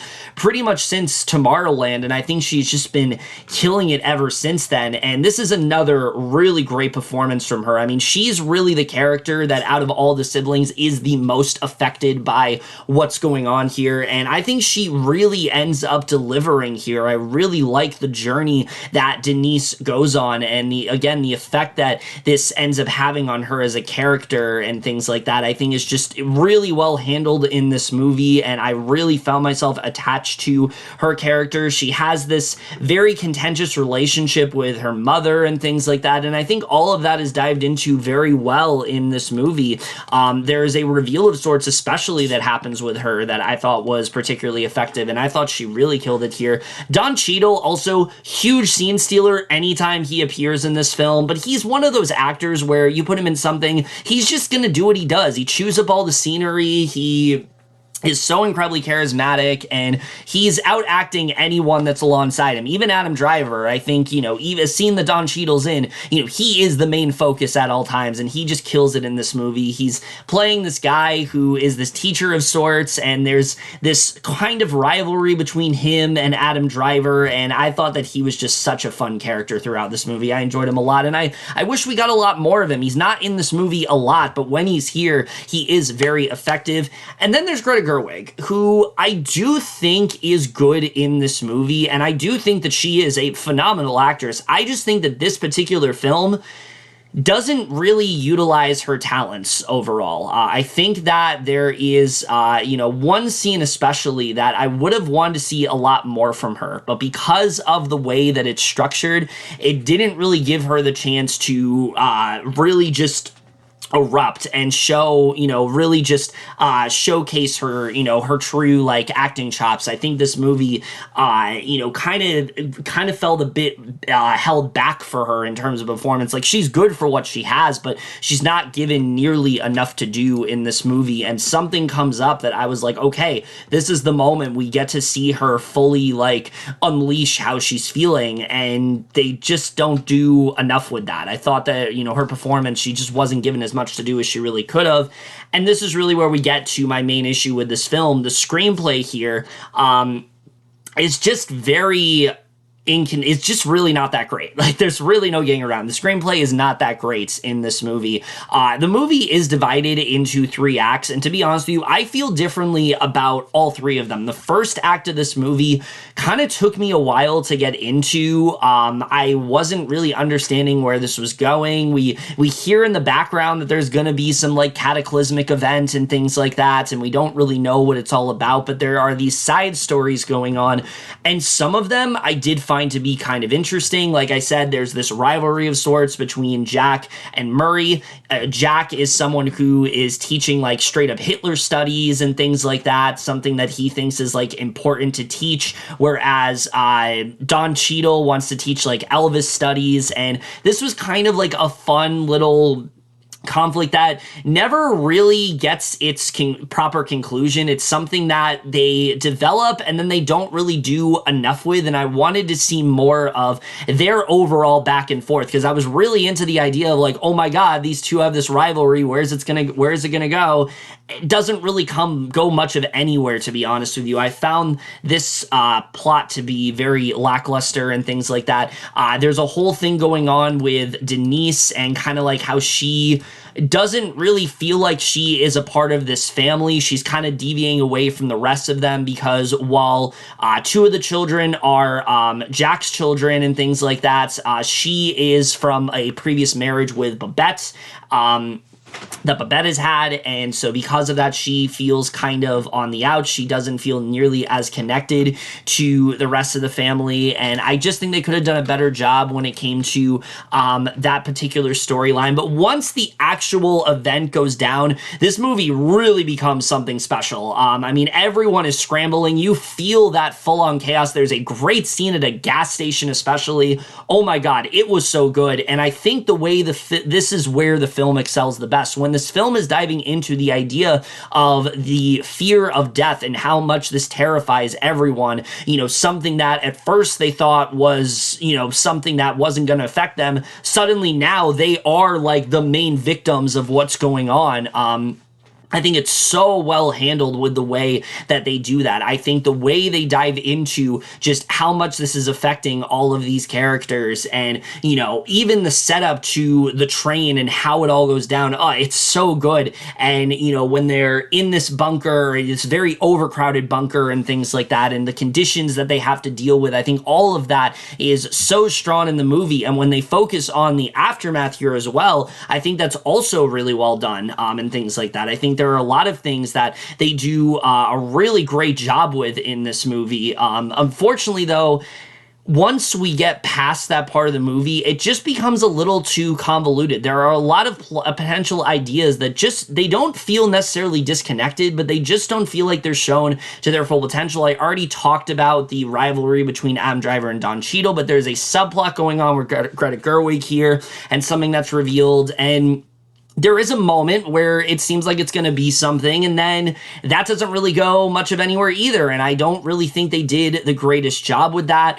And the third act especially really started to become a problem for me, because there's a point where it seems like this movie is going somewhere, and then there is about the last 40 minutes of the movie, it turns into almost a completely different film. It starts to become a lot more serious, almost like this horror type vibe, and it it just didn't quite work for me. I think if that was hinted at throughout the rest of the film, I think it would have worked, but I just don't think it fully delivered. He takes some really big swings towards the end of this movie, and there are things that are implied that I'm like, okay, I get what they're doing, but I'm just not, one, I'm not entirely sure what the ending is supposed to suggest. Two, I just don't think it really fits in the general, in the general context of this movie. It felt almost like a completely different film, and I don't think they did a great job with that. At first this movie is this very like absurd and like very just very strange comedy that you do find yourself laughing at because of how eccentric these characters are. Then it turns into like a full-on disaster movie, and it's very effective at doing that. And then the end of this movie kind of turns into like this like psychological thriller, almost horror of sorts, and so it really is trying to be so many different things, and that's why I just think it just doesn't quite come together. I think Baumbach needed to kind of pin it down to like two different things, and I think it would have worked that way. But because there's so much going on here, sometimes it just feels a little bit jumbled, and there were some things I did feel a bit underwhelmed by the end of it. What really saves it, again, is just how strong everything else is. The growing paranoia from these characters and their complete ignorance to what's going on. It's really handled very well. You do find yourself really liking this family. Despite how dysfunctional they are, you really find yourselves connecting to them. The cinematography also is incredible here. I mean, it's one of those films you cannot take your eyes off of. It's so well done. Danny Elfman's score also is so good in this film. It really conveys that paranoia and that just chaos so well in this movie. I mean, Danny Elfman is doing what he does best. I think he really kills it in terms of the score here. So it's not a film that I can anyway say like I was bored by. I was into it pretty much the entire time. It's just a film that I did really want a lot more from, and I did enjoy it. It's just the way it ends up going. I think that there was a lot more room to grow when it came to certain storylines. I think some characters need to be fleshed out a bit more. There was more they could have done with many of them, and I just wasn't really impressed by the way it ended up wrapping up. There's all these side stories and things like that I think just needed to be a little bit more developed than they really were. But there's so much that I do like about this that overall I can say I still really enjoyed it, especially the ending of this movie. It ends in this very like unexpectedly sweet and uplifting way that's generally one of the most like positive endings you'll see last year, and it leaves you with this genuine sense of joy, and it really is just overall it's a film. Like, that's the best way to describe it. It's trying to be so many different things. It's very jumbled at points. It can be very convoluted, but I appreciate how different this movie's trying to be. I appreciate how fun this one is really trying to be, and it's really unlike anything I've seen in a very long time. So yeah, I mean, my thoughts are kind of all over the place with this one, but it's kind of an all over the place movie, so it makes sense why I feel the way that I do. But at the end of the day, I really did enjoy it. I just think this is a movie I was expecting a little bit more from than I really did get here. By the end, a lot of it does feel kind of light in that way, and I think if it would have been more like the first two acts of this movie, I think this really could have developed into something special. But because it falters short a bit in the last like 40 minutes, it did bring the film down a bit for me, but I still really did enjoy this, so B- for White Noise. Again, not at all the movie I expected it to be, but certainly a very effective and memorable one. And holy shit, we actually did it. After, I don't know how many months, we finally made it to the end of the What I Watch videos. From here on out, I am going to try to move forward and try to catch up on stuff and things like that. The, best, worst video, things like that, we'll get to that when we do get there. But generally, anyone that's watched these videos, I really do appreciate you guys. I know they are so, they're so delayed. We're focusing on the end of 2023. Why am I still talking about 2022 movies? But I just wanted to finish this at least. I wanted to be able to say that I at least was able to finish this out, and I'm happy that I did. But overall, if you've seen any of these movies, let me know what you guys think of them. I have no idea how long this video is going to be at this point. Hopefully it's not nearly as long as the last one, but if it is, cool, I guess. But other than that, that's it for this video. Hope you guys enjoyed it. Again, let me know what you think of any of these movies whatsoever. Love to hear your thoughts on them. We'll see you guys in my next video, and I will see you guys for that. Okay, bye.